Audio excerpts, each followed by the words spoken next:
This young man entered a sealed-off S-rank dungeon and effortlessly destroyed all the monsters inside. After coming out, he was stopped by top-tier hunter inspectors, but none of them could last more than a few seconds because in his past life, his world had already been destroyed. It was overrun by monsters pouring out from hell, and he was humanity's last warrior. But after facing the final boss of hell, he failed. However, because he was a diligent liker of this video, he was reborn as a young man in another world. And okay, no more long-winded intros. Let's get started. The world I once lived in was destroyed. Everyone had to fight monsters to survive. I too spent my entire life doing just that. I just kept fighting day after day to survive. And so the days turned into months, the months into years, and even 15 years flew by in the blink of an eye. With just one sword, I could cut down any monster. I wasn't afraid.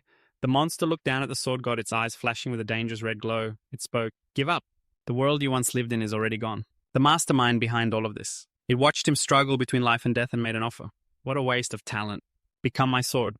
Hearing that the sword god was filled with rage, gritting his teeth, he snarled, "Don't make me laugh." In his fury, he bravely charged forward. The sword god launched himself into the air, drawing his sword at the same time. The monster swung its arm, but it couldn't catch him. Instead, the sword god left a long gash across the back of its hand. The creature hadn't expected that. Its face twisted into an ugly grimace. The sword god was about to turn back to assess the damage, but before he could act, it swung its fist, sending him flying in a beautiful arc. But that wasn't enough for it. As the monster pummeled him, it insulted him with its words. "No matter how desperately you struggle in my eyes, you are nothing but an insect." The sword god took the full force of the blow, feeling it deep in his gut as he coughed up blood. Yet with extraordinary willpower, he still managed to flip and land safely on his feet. The sword god regained his balance and immediately dashed towards the monster. Alone with a single sword, he advanced, determined to fight it to the death. The monster in its powered-up state looked down at him as if he were an ant and raised its hand. Quick as a flash, it swatted him away like a fly. With his incredible vitality, the sword god resiliently stood up again. It didn't deliver the finishing blow, but continued to coldly watch him struggle. Suddenly, the sword god noticed the pendant on the monster's chest. His brilliant blue eyes flashed. Seeing him raise his weapon into a ready stance, the monster seemed to be waiting for just that moment, and abruptly made its move. He suddenly threw his sword like an arrow. The sword struck it square in the chest, then flew off into the starry sky. The monster's weapon stopped just 1 millimeter from him. The pendant was shattered and a new crack appeared on its chest. The monster's eyes widened in hatred as it shrieked in a high-pitched voice. "You bastard!" That last throw had drained all of the sword god's strength. The remaining part of the pendant continued to crack into tiny pieces and fly off. In this moment of life and death, the monster screamed in terror, "Stop!" Despite its unwillingness, the monster was forced to turn to dust. When it had completely vanished, he could finally relax. The exhausted sword god fell backwards onto the battlefield. His cold, turquoise pupils slowly lost their focus. Lying amidst the endless smoke and fire, he gazed at the sky and sighed. What a magnificent sight! A young man walked under the warm sunlight. Beneath a messy mop of hair was a pair of brown eyes, listless and bored with life. He didn't know where he had wandered off to. But an alarm blared loudly. A sign on the fence read Namsan C-Rank Gate. Recommended CC minimum 3 people. Unauthorized civilians prohibited. An announcement blared from the speakers. Please scan your hero registration number and personal identification code. Civilians who are not heroes, please do not enter. Tuan Dong-san, Dojun walked up to the gate, ignoring the announcement. He then lowered his center of gravity into a ready stance, and with a whoosh, his figure vanished, leaving behind only a puff of smoke. The alarm wailed crazily as the announcement repeated urgently. Warning, an unregistered hero has forcibly entered the gate. Dojun didn't care and kept moving until he was surrounded by trees, then he finally stopped. As he took another step, wanting to go deeper, a voice called out, "Hey, young man!" Dojun instinctively looked over. A group of people in uniform approached. A man with black hair asked, "Are you lost?" "I don't know what's going on, but we're about to leave. So you should just come with us, okay?" Dojun just stared at them without saying a word. A young woman mumbled in a low voice, "Bro, look at his clothes." The guy with the buzz cut next to her also whispered, "For real. He doesn't look like a hero at all." They looked Dojun up and down and let out a long sigh. "I know support staff wear all sorts of things these days, but that outfit, and what's with that backpack, good grief. Maybe he's some rookie support staff that got abandoned by his hero party. But that can't be..." Dojun didn't want to listen to them gossip anymore and spoke up to explain. "I understand what you're all saying, but I just got here." The tactless young man said loudly, "See, I told you. He was abandoned, wasn't he?" The black-haired man had an understanding look on his face and advised him gently, "I've seen many people like you. I know what you were thinking when you entered the gate." Dojun thought, "Don't talk to me like you know me." But thinking you can hunt in a gate just from watching clips or browsing the web is basically suicide. First get an official hero license and then pass the training and tests. Besides this, Namsan Gate is C rank. If you want to start, you should try an F rank gate first. With a calm and indifferent expression, Dojun added, "I know you mean well, but I won't be thanking you." The whole group was completely caught off guard by this kind of reaction. Completely dumbfounded, the two young men couldn't help but yell, "Who is that crazy bastard? Hey! Don't try to stop me this time." The older man held out his arms to stop them. Calm down. He watched Dojun's retreating back and said, "Just forget it. If he's going to ignore sincere advice like that, then just let him experience it for himself. He'll learn that this gate isn't at all like what you see in videos or on the internet, but a cruel world." The words had barely been spoken when Dojun encountered one. The buffalo-horned, monkey-faced monster sneered, looking down at him. Standing in the beast's shadow, Dojun calmly removed his pack and closed his eyes. The monkey-faced monster swung its arm to attack. Dojun leaned to dodge. His eyes flashed, his pupils turning from brown to gold. The weapon slammed into the ground, and smoke and dust erupted like a thick fog. When the dust settled, it was utterly shocked. Dojun, with his scrawny arm, rushed forward and threw a single punch. In an instant, he punched a massive hole through the monster's head, which seemed to simply evaporate from the world. And just like that, the buffalo-horned, monkey-faced monster was left lying there. Dojun looked up, unable to stop himself from remarking, "Nothing has changed at all." He stared intently at the charred beast in front of him, and a moment later he reached out and picked up the monster's blade. He stared blankly at his reflection in the blade, as if not yet awake from a dream. Then Dojun pointed the blade at the headless corpse, and with a soft thud, plunged it in. Blood splattered everywhere. He concentrated, digging deep into its body. After searching for a few minutes, he pulled out a blood-soaked stone that sparkled with a pure light. It was a low-grade mana crystal. He couldn't help but reflect, in the past I wouldn't have even bothered glancing at something so trivial. Dojun opened his backpack and rearranged the items inside before stuffing the new one in. As he was doing so, a rumbling sound echoed in his ears. It was the footsteps of more of the same kind as that ill-fated monster. This time, 3 of them came at once. One was already winding up to swing its axe. As the powerful monster swung down, he ducked to avoid it. He channeled his energy into the hand holding the mana crystal, and suddenly threw it. To the utter amazement of the monsters, the mana crystal blew the head clean off the one that just debuted, taking it off the stage, just like that. The 2 remaining monsters charged forward in unison. Dojun tossed his backpack aside. You could tell he was about to perform his one-punch kill routine. Meanwhile, that so-called compassionate party was also walking through the forest. The girl in the party hesitated, saying worriedly, "What about that rude guy from before? What if he actually dies?" The grumpy young man snapped, "Wait a minute, don't tell me you're worried about him." The experienced older man reassured them. "If he's an illegal entrant, agents from the control center are probably on their way by now. This is the Namsan C rank gate, so they'll dispatch elite agents B rank or higher. As long as he doesn't go crazy and charge into a monster horde, he won't die. So don't worry." The bald man confidently agreed. "He's right. That arrogant bastard is probably trembling like a leaf right now, just waiting for the agents to come save him." It was the bald, scarred monster that was trembling like a leaf as it took a punch that caved its entire face in. The pompadour-haired one took the opportunity to ambush from behind, but it was too slow for Dojun. Its blade could only slice through the air. Seeing its prey vanish from sight, the pompadour monster became wary. Dojun flashed behind it, raised his leg, and delivered a kick that smashed its head in causing blood to spray from its mouth like a rain shower. And so the one-sided battle ended. With one monster face up and the other face down, Dojun dragged the crude stone sword. He swung it powerfully, his eyes sharp and cold. 3 more mana crystals. With his business there concluded. He continued to hunt for a while longer. After an unknown amount of time, his backpack was a little heavier. Dojun wandered around looking for prey, feeling disappointed. The haul wasn't much. So far, he had 12 low-grade stones and 16 lower mid-grade stones. An agent from the center spotted him and immediately reported to his comrades. "Over here." Hearing human voices, Dojun glanced over curiously. In an instant, 3 other agents had appeared on the scene. The brown-haired agent demanded in a stern voice, "We are from the gate control center. Please present your hero registration ID. If you are not registered, you will have to accompany us to the control center." Dojun raised an eyebrow, somewhat skeptically. "Gate control center," the agent replied in a low voice, emphasizing every single word.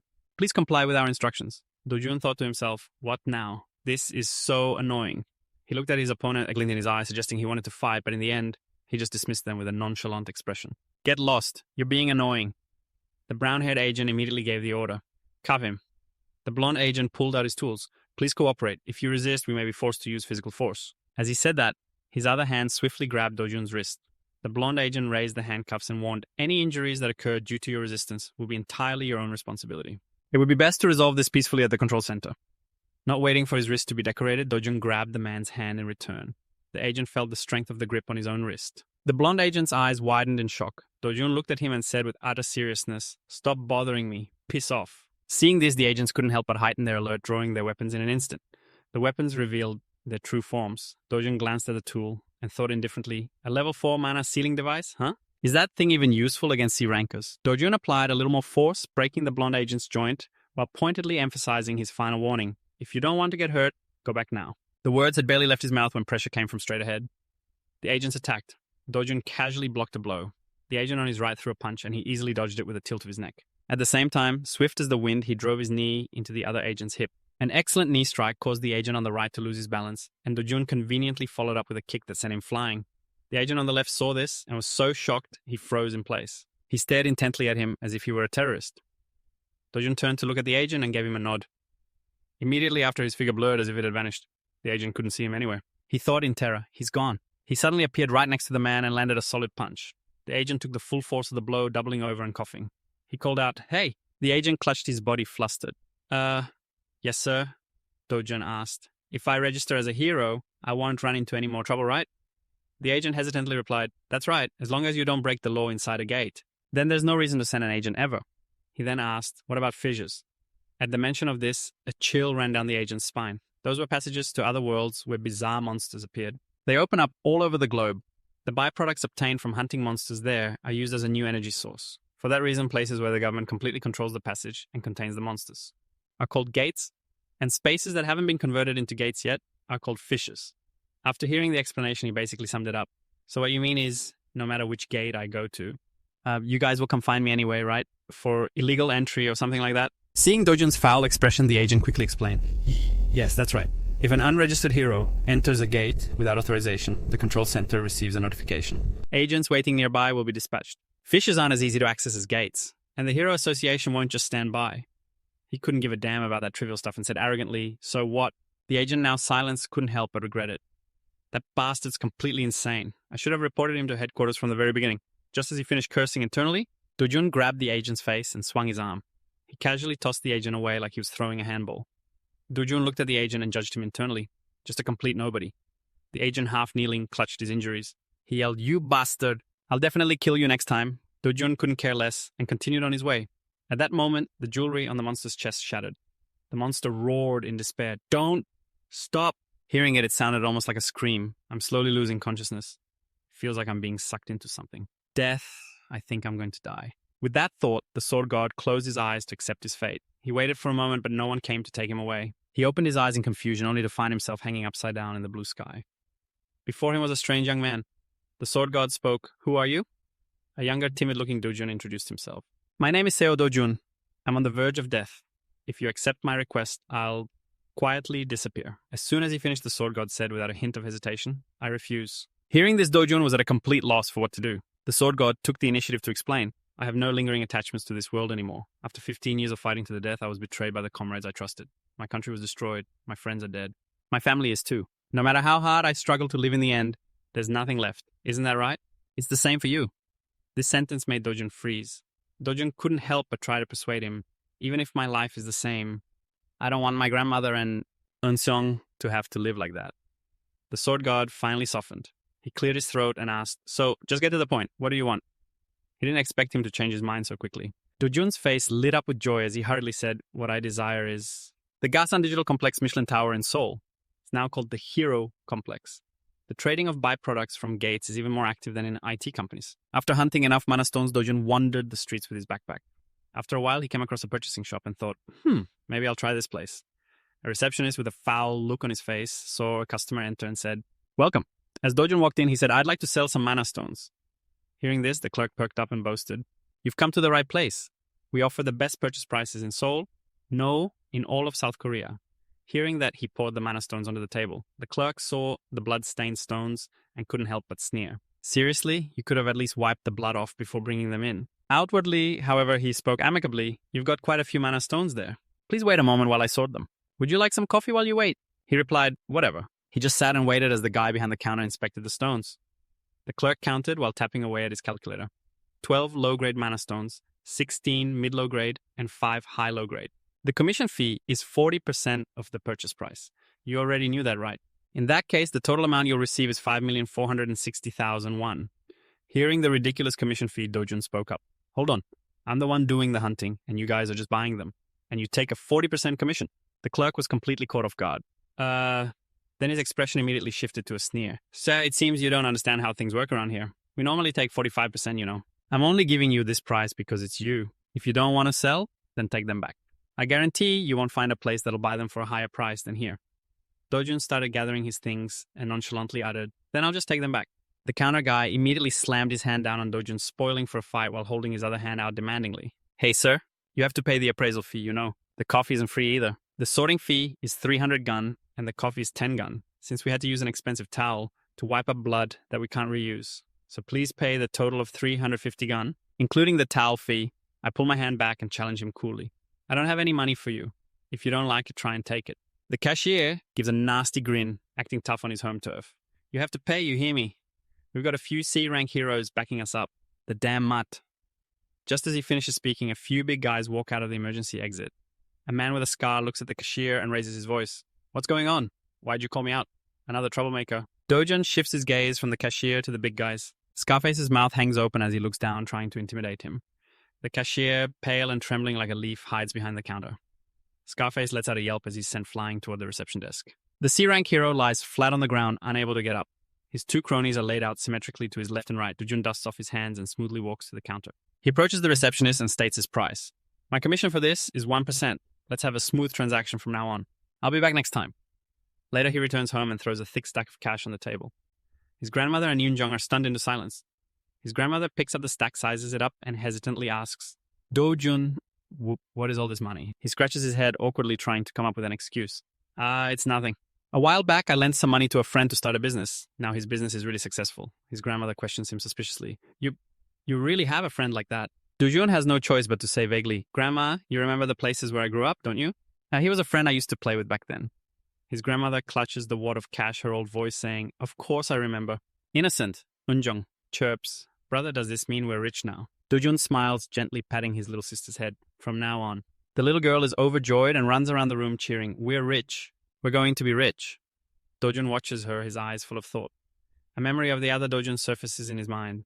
Let Grandma and Yoonjong live in the safest place possible. And then he disappeared before I could answer. He looks at his reflection. Dojun's face now vaguely resembles the sword god's. When I woke up, I had become Seo Dojun. The safest house in Korea currently costs up to 110 billion won.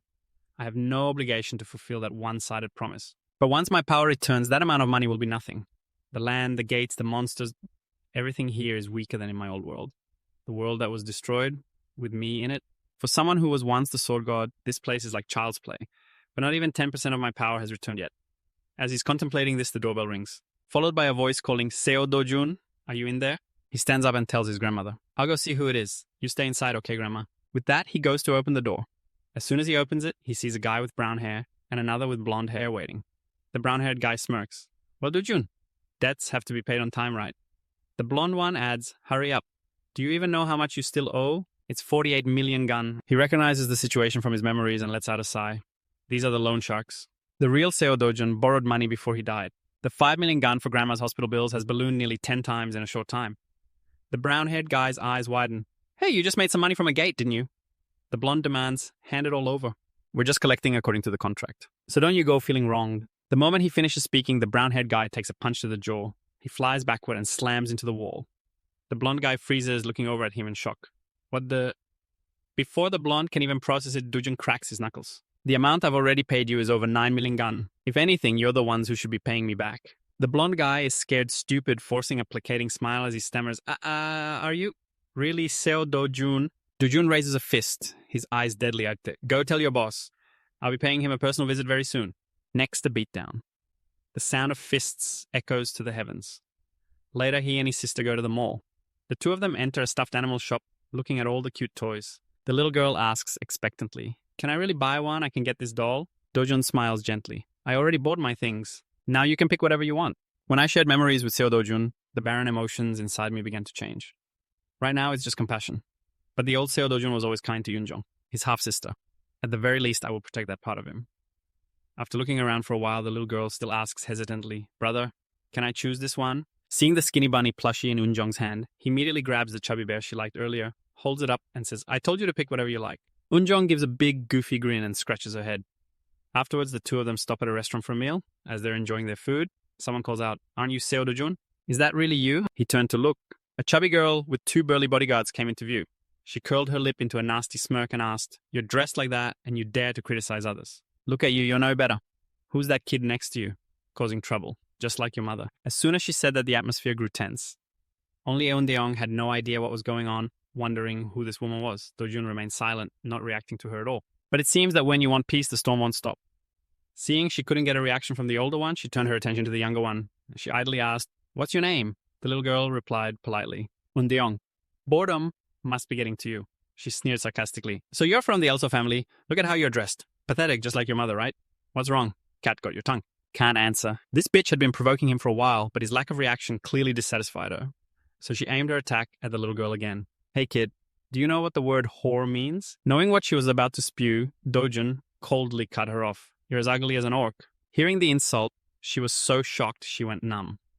The sword god couldn't stand this hag anymore, his contempt plain on his face. Seo Dojun was born out of wedlock and lived in poverty. At the age of 7, after his mother died, he was finally taken in by his biological father. He had to endure more than 15 years of discrimination and contempt and was completely abandoned after his wife. The stepmother gave birth to a son. He was then kicked out onto the street and had to live with his maternal grandmother and a half-brother he had never met. What kind of heart must he have had to endure all that? But now everything will be different. The sword god stood up looking down at her as he scolded, "We've lived together for 22 years and yet I still find you disgusting from your face to your rotten personality. Even that pig brain of yours is hopeless. You're jealous of girls who are prettier and better than you while you're always living with an inferiority complex. You aren't even as good as this little girl. She at least knows to think about her brother's finances." He finished his tirade. He looked down at her as if from on high. The stepsister's eyes widened in fury and the two bodyguards looked terrified. "What did you say?" Just as a fight was about to break out, a lady approached. "Dojun, it's been a long time." She immediately ran over like a wronged child. Mommy, do you know what that bastard said to me? He told me that." The woman didn't want to hear it and snapped softly, "That's enough. Move aside. What is this uneducated behavior? Seo Dojun, are you alright? No matter how busy you are, you should come home sometimes." The sword god was disgusted, cursing inwardly, "Hypocrite. You were the one who tormented Seo Dojun the most for 12 years. She continued with her fake concern. "Your father is very worried about you too." He remarked, "How disgusting. We don't have the kind of relationship where we can ask about each other. Do we now get out of my sight?" She couldn't keep up the act. Her face turned colder than an ice cellar. Hiju turned and left fuming. She stared after her mother bewildered constantly, asking herself, is this really the Seo Dojun I know? The guy who would just bow his head and take it even if you slapped him for no reason. She got scared and quickly grabbed her bag to run after Hiju. "Mom, wait for me." Those two ruined what should have been a pleasant meal. He said in a stern voice, "Let's go, Undeong." The little girl, looking sad, replied, "Yes." The sword god gazed into the distance thinking Seo Dojun, the person who always remains silent when treated poorly. Oh, he's no more. She had better realize that. The sooner the better. The mother and daughter's car sped down the highway. The stepsister regained her courage and whined, "Mom, why did we just leave like that? We should have beaten that bastard to death." Do you know what he said to me? That bastard, he told me. Hiju finished reapplying her powder and called Director Lee. The other person answered, "Yes, ma'am." She asked coldly, "Why is that Dojun brat still alive?" Director Lee rubbed his bald head. "To be frank, according to the report, Kanglu left Dojun inside a ravine. That guy should have died." Hiju couldn't control herself and screamed like a madwoman. "That's right. So why is he still alive?" Director Lee quickly said, "I'm sorry, I'll investigate again." The stepsister, pale and with a trembling voice, said, "Should have died." "Mom, what did you just say?" Hiju didn't bother looking at her, staring blankly into space. Seeing her mother's silence, she grew even more frantic. "Mom, what do you mean by that? What are you doing? Don't tell me. You were trying to kill Dojun Hiju." Didn't even turn her head as she asked nonchalantly, "Do you still have feelings for Dojun?" Her words hit a nerve. She hastily defended herself. No. It's not like that. If your grandpa or dad found out..." Hiju quickly clamped a hand over the girl's mouth, her face turning ice cold as she leaned in close. "Let your mother handle this." "You shut your mouth." The terrified daughter didn't dare make a sound. Hiju, seething with rage, thought to herself, "You dare defy me, you damn son of a bitch. No matter what, I will make you disappear from this world." 15 years ago, spatial rifts suddenly appeared. Monsters poured out of them like a torrent slaughtering humanity. The world quickly fell into chaos. But then heroes appeared. They pulled the world back from the brink of destruction. A strange material was extracted from the monster corpses, mana crystals. Mana crystals quickly replaced all old energy sources and every nation rushed and to convert the rifts into gates. The entire world's industry now revolves around gates and heroes. Simply put, if you want to make money in this world, Skodi, you have to become a hero. He stood in front of a small office, muttering, "This is it, the HCS Group headquarters." Dojun calmly strode forward and with a click opened the door and walked in. Jang Seop was putting out a cigarette, a blonde and a brunette flanking him. He bellowed, "Who the hell are you? You dare show up here after beating my men to a pulp?" Dojun surveyed the room and said, "The more I think about it, I'm the one who's been wronged here." Jang Seop roared, "Wronged? What the hell are you talking about? I'm just saying what I see. I find that I deserve compensation for the emotional, physical, and property damages you people have caused me." Hearing this, Jang Seop's mind raced. That meek little kid from before, he's really changed. The way he took care of my men, he must have awakened inside a gate. He leaned in close, trying to be intimidating. Looks like you found a little something to rely on. Let me tell you what happens to trash who run around bragging about their awakening. As he spoke, his underlings stormed out. Every single one of them looked like a violent criminal. Jang Seop grabbed his jacket, looking down his nose at him as he lectured. Those guys were proud too, right after they awakened. But in the end, they were nothing more than worthless D-ranks. Listen up, we've got a whole crew of D-ranks. They won't even give you a chance to speak. So he has no intention of talking this out like a civilized person. As the man turned to walk away, he called after him, "Sit down, I'm not finished." The goon with glasses got agitated and lunged forward, shouting, "What, you goddamn brat? You dare talk back to me?" Dojun calmly took the guy's glasses and threw them aside, then swiftly punched him right in the face. The goon dropped to the floor. Everyone was stunned. As he started taking them down one by one, he said, "You're not just loan sharks, are you? I know you forged documents too. If I want to make money, I'll need a few heroes." After the third goon went down, the next one saw an opening but his attack missed. And in return, he took a fist to the head and was knocked out cold. Right now, Dojun was like a demon, his gaze absolutely terrifying. Then he returned to his calm demeanor. In a tone that was practically an order, he said, "Make one for me, a clean one with no complications. Your deadline is tomorrow morning." Unable to believe their eyes, the entire gang started sweating bullets. Jang Seop was so overwhelmed, it felt like his brain was about to crash. This level of power, he's not a D rank, not a C rank. He might even be a B rank. Dojun grew tired of waiting. "Are you going to answer me?" Jang Seop quickly yelled, "Yes, I'll do it. I'll take care of it all." Just as he thought the ordeal was over, the young man grabbed his shoulder. "One more thing. Did Hong Hee-ju tell you guys to kill me?" Hearing the question, her image involuntarily flashed in his mind. But Dojun didn't give him time. He squeezed harder. When he still didn't talk, the powerful pressure on his collarbone made him shriek in pain. Jang Seop quickly cried out, "It was Hong Hee-ju. It was her," she said. "She said she wanted you to be buried in debt and commit suicide. That's what she told me. Let go. Please let go. Please let go." Having gotten his answer, Dojun released him. He mumbled, "Suicide, huh? So that's why she trapped me in the gate." Hearing that, Jang Seop instinctively tried to clear his name. "Trapped you in a gate. I didn't know anything about that, I swear. If you died, I wouldn't have been able to collect a single penny. Why would I have put you in there? I'm telling the truth." Seeing he looked like he was about to wet his pants, he didn't doubt him. His expression turned thoughtful, and after a moment of reflection, he mouthed the words, "Kang Chan-hu. He was the one who pushed me into the gate. Bring me all the information you have on him by tomorrow morning." Jang Seop's voice trembled. "Yes." Dojun left the office to the immense relief of the entire crew. The sword god looked up at the clear blue sky. He unconsciously thought of Dojun. Please let his grandmother and Unjong live in the safest place possible. A formal voice responded, "Is that all you require? Very well, I will help you." The next morning, with a freshly issued ID card in hand, he arrived at the gate management center. After a quick scan, a cold mechanical voice announced, "Hero registration card verified. Your level is below the recommended minimum. Please proceed with caution and reconsider before entering." Dojun looked at the card, pursed his lips, and muttered, "That bastard from the agency. He should have just made it A rank." He walked right in as the scanner warned, "Your level is lower than the recommended level. Your level is lower than what B rank gate descale tunnel terrain. Recommendation A rank. Entry not permitted unless in a group of 2 or more. It's a B rank gate, but only descale, making a solo run quite difficult. However, because of its tunnel structure, it only allows solo entry. So if you're not at least A rank, clearing the gate is nearly impossible. If you're really unlucky, you'll have to face hundreds of monsters alone in the tunnel." It was pitch black. In front of him was a giant snake with beautiful scales. The air was deadly. Dojun was totally loving it. He put on his gauntlets and said excitedly, "This is great, isn't it?" The snake shot out its hard, venom-drenched tongue. Dojun ignored it completely and picked up the mana stone of a comrade who was killed right under its nose. The golden snake, enraged, hissed loudly. After finishing one off, Dojun turned his head and narrated to himself, "Black-fanged serpent, a venomous snake whose slightest touch is enough to cause paralysis." He leapt high into the air, then landed forcefully, the balls of his feet spinning like a top. Flashing in and out of sight, he clawed it from head to tail, even tearing right through its body. After dealing with this one, his gauntlet was also drenched in snake venom. Looking at the corrosion, he casually estimated it to be worth about 300 gold. Sound of hissing came again. Dojun reflexively looked over. This time they brought the whole family to gang up on him. He gets up close and personal with these venomous snakes again. The more he fought, the more fired up he got. Blood splattered everywhere as the snakes spewed venom like a downpour. A moment later, only Dojun remained in the tunnel. He reached in to find his loot, then grew suspicious. No mana stones. No. There really aren't any. He thought to himself, if this is like the previous world, the drop rate for mana stones from black-fanged serpents is less than 3%. Looks like I'll have to hunt a few hundred more. He went through the tunnel and arrived in a lush green forest. He noticed several skeletons nearby, overflowing with a deathly aura. Then, following the gaze of a skeleton's eye sockets, Is that the SS rank boss? Seeing a snake 3 to 4 times larger than the ones he'd encountered before he dropped his backpack and muttered, I don't even know the way out. And yet I run into it here.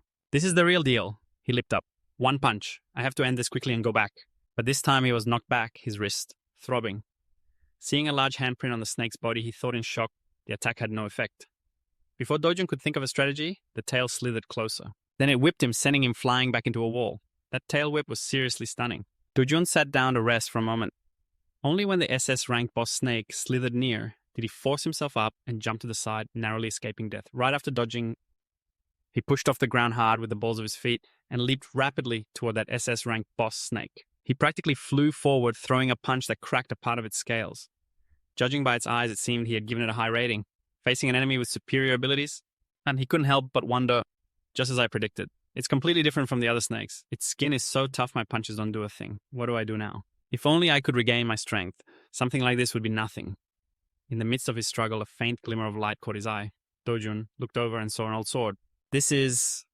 After hesitating for a second, he resigned himself to his fate, pulled out the sword and muttered, It's old, but I have no other choice right now. No matter how dull this sword is. What matters is how the user wields it. Brother Sword, let me borrow you for a bit. To dodge the snake's jaws, he jumped up with all his might, not forgetting to form armor on his sword hand. His pupils narrowed with decisive killing intent as he said, To fall by my hand. Consider it your honor, you damned snake. He gripped the hilt tightly. The SS rank boss snake hissed, intensely opened its maw, and lunged forward. The sword god focused so hard, his irises vanished. Then a single slash shattered the SS rank boss's head, but the sword shattered too. Dojun held his pose, waiting, his lips pursed slightly. Then he breathed a sigh of relief and muttered, If I hadn't taken it down with that blow, I would have been toast. He stared intently at his new loot. Next snake venom filled the air. Dojun had obtained a new weapon material. His assessment a bit short for a longsword, but it'll be usable after a little sharpening. In any case, I still got more out of this than the gate at Namsan. What a relief. By the time he left, it was late at night. Dojun thought to himself, I can't believe a B-rank gate took that much time. Restoring my strength really is the top priority. I just hope my old comrades don't see me in this pathetic state. The next morning, at the shop he had visited before, a hunter placed his spoils on the counter.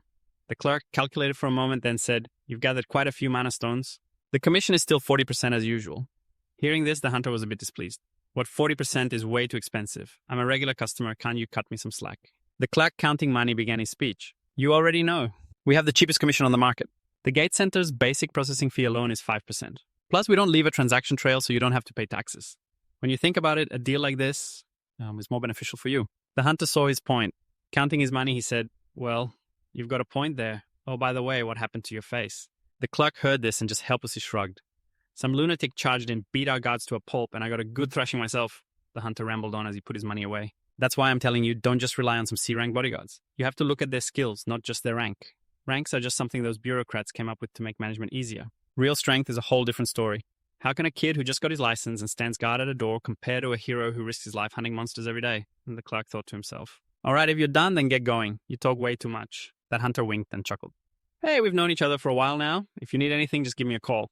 After saying that, he headed for the exit right as Dojun arrived. The moment he saw that devil's face appear, the clerk instinctively recoiled in fear. He pointed a finger straight at him and shouted, It's him! He's the one who did this to me. The hunter turned his head back asking in disbelief, This kid, he's tall and looks decent enough, but he's causing trouble here. Hey, are you the one who caused the disturbance? You call yourself a hero and you go around beating up innocent people? No way. Don't you know that heroes aren't supposed to lay a hand on civilians? Seeing this, the clerk gloated inwardly. The person you hit is a veteran hero with 7 years of experience. He's got a lot of connections, knows a ton of high and low rank heroes. If you mess with him, you're dead meat. Dojun looked back and retorted, Worry about yourself before you start lecturing others. This statement was like pouring oil on the fire. The clerk grew even more excited. Dojun didn't give a damn about anyone and continued. Or what are you going to stand up and get revenge for them? For a moment, the hunter's stomach churned with anger. He clenched his fists. You want to die. I'm dead. The number one cause of death for heroes isn't monsters. It's conflicts with other heroes. His 7 years of instinct screamed at him to run. See you later, I've got something to do. Excuse me, I'll be taking my leave. Watching his backup just walk away. The clerk was completely stunned. Dojun questioned him. You don't seem to like me, do you? The clerk's face went pale with fear. Without waiting for an answer, he threw a backpack overflowing with mana crystals over. Then he said flatly, Calculate the total. Seeing the sparkling stones inside, he felt immense pressure. What is all this? High-grade mana crystals. Who in the world is this guy? The clerk couldn't resist the temptation and reached for his calculator. Afterwards, he shouted in shock. The total is 150 million gun. After hearing the amount, Dojun was silently dissatisfied. I grind all day, and this is all I get, only 150 millions. On the outside, he calmly demanded, hand over the 150 million. The clerk quickly blurted out, wait, we still have to deduct the commission. Seeing that dagger-like stare, he thought to himself, did I say something wrong? Luckily, he remembered about that and let out a sigh of relief, saying, no, that's not right. The commission is 1%, so that leaves 148,500,000. Hurry up and bring it out. The clerk cursed in his head. What? The commission is 40%. Are you deaf? Out loud, he only dared to say, oh, well. Transactions over 100 million require approval from a superior. Dojun looked at him and ordered, then go get the approval right now. The clerk's boss called and he spoke softly into the phone. Yes, sir. Here's what happened. Seeing that someone had answered on the other end, Dojun snatched the phone. He spoke directly to the person on the line. Did you hear me clearly? Tell him to transfer the money to me. The shop owner replied courteously, I understand. Please give the phone back to my employee. Without bothering to listen to the rest, Dojun threw the phone against the wall, feeling the heat from the burning phone, and now with the order from that devil and his superior saying, I understand. He brought out their money. The clerk didn't dare say another word and immediately complied. Yes, sir. He left the shop carrying several full bags of money. Next time, let's make the transaction more civilized, okay? The clerk cried silently. Since when is a civilized transaction? One that only benefits one side. 10 minutes later, the shop owner finally arrived at the store. He asked worriedly, hello, why weren't you picking up? What was that call about just now? The clerk, completely stressed out and exhausted, said, hello, sir, I quit. I can't do this anymore. Seeing the phone embedded in the wall, the shop owner's expression darkened. The clerk looked at the owner with a grim expression. The shop owner made a call to get some backup. Hello, Joseon, it's your uncle. I need you to come over for a bit. On the other end of the line was a young woman. Every passerby stared at her in awe as she walked by in elegant black high heels. People gathered, making her look like a famous celebrity. Isn't that Hyun Jujeon? It really is her. Amidst the admiration, Jujeon walked to her uncle's shop. A bell chimed, followed by a welcoming sound. Welcome. The moment the clerk saw her, he gasped, oh my god, Hyun Jujeon. Jujeon took off her sunglasses and gave a playful wink. Yes, it's me. The clerk was utterly stunned. He thought to himself, Hyun Jujeon. South Korea's 4th S-rank hero. I'd heard she was the owner's niece, but why is she here? As if reading his mind, Jujeon took the initiative to explain. Because my uncle said he was having a headache over a hero who came to force someone to sell their mana crystals. May I hear the details? Meanwhile, Dojun and Unseong were in their yard. One was playing with dolls, while the other was training. Even if I hunt all day, it's hard to make 100 million. At this rate, it'll be too late. I need to be strong enough to hunt in S-rank gates, asterisk. I have to do it even if it's just one day sooner. The most important thing right now is to regain my former power. But unlike my old world, the mana in the air here is extremely rare even when I try to gather it. At this rate, 3 years, no. It might take even longer. It would be better if I had good enough equipment, but even trashy items are rare here. As he was stressing out, he sensed danger. The little girl who was playing happily saw her brother running over. He scooped Undeong up and rushed inside. Undeong, you have to get inside. Dojun brought the little girl inside and slammed the door shut immediately. Seeing him in such a hurry, his grandmother wondered, what's wrong, Dojun? Just then the entire apartment shook and his grandmother screamed in shock. An earthquake! It's an earthquake. Undeong panicked and screamed her lungs out. With his incredibly sharp senses, Dojun thought to himself, that's not an earthquake. The sky could be pitch black, and on top of that, there's this crack too. The crack spread wider and wider like a spider web. A central fissure was located right in his yard. A fissure? His grandmother asked in a panic, to Dojun, what the hell is going on? He gave a stern warning, it's dangerous, nobody leave this room, and then leapt straight into the fissure. The calls of his grandmother and sister couldn't reach him. Dojun, big brother. At that same moment, at the Hero Association CEO's office, the staff who received the notification yelled, Captain, a fissure has just been detected in Mapo. The association manager thought for a moment, then gave an order. A new fissure, after 63 days. The White Lion Guild is closest to the Mapo area. Contact them immediately, quickly dispatch any other nearby heroes. Where was the fissure discovered? A subordinate replied, in the yard of a private residence. Hearing this, the senior manager smiled bitterly. A private residence? This is trouble. If a normal person who isn't a hero enters a new fissure, they can't come back out. His head started to buzz. Worse yet, if they die, a monster wave will last for 10 days in the fissures region. If that happens, the entire CEO? The manager asked again, have we identified the person who entered the fissure yet? The blonde-haired agent said, his name is Seol Dojun. He's a resident of the house where the fissure appeared, and his grandmother said he entered it to save his little sister. So he isn't a hero yet. Hero? When a normal person enters a new fissure, what's the probability of a monster wave occurring? The blonde-haired agent hesitated for a moment before answering, it's 99.9%. Hearing this hellish percentage, the staff felt their hopes sink. At the same time, Hiyu was fuming at her subordinate. She was furious, finding it hard to believe as she questioned him, Dojun has awakened, Dojun has awakened. What the hell are you talking about? Director Lee replied with absolute certainty. He still hasn't registered with the Hero Association, but he definitely awakened at the gate last time. Hearing that, Heiyu grew even more enraged, cursing, "What the hell is that bastard Kang Chan-hu doing? None of this would have happened if you had killed that bastard with your own hands. Why make things so complicated? He already took the money." Manager Lee said, "Tell that bastard Kang Chan-hu, hey, if he can't kill that Dojun, he'll have to pay back 10 times the amount he received. I don't think we need to contact Kang Chan-hu." "What do you mean?" Director Lee, his face pale, said, "A new fissure just appeared in Mapo at Dojun's house.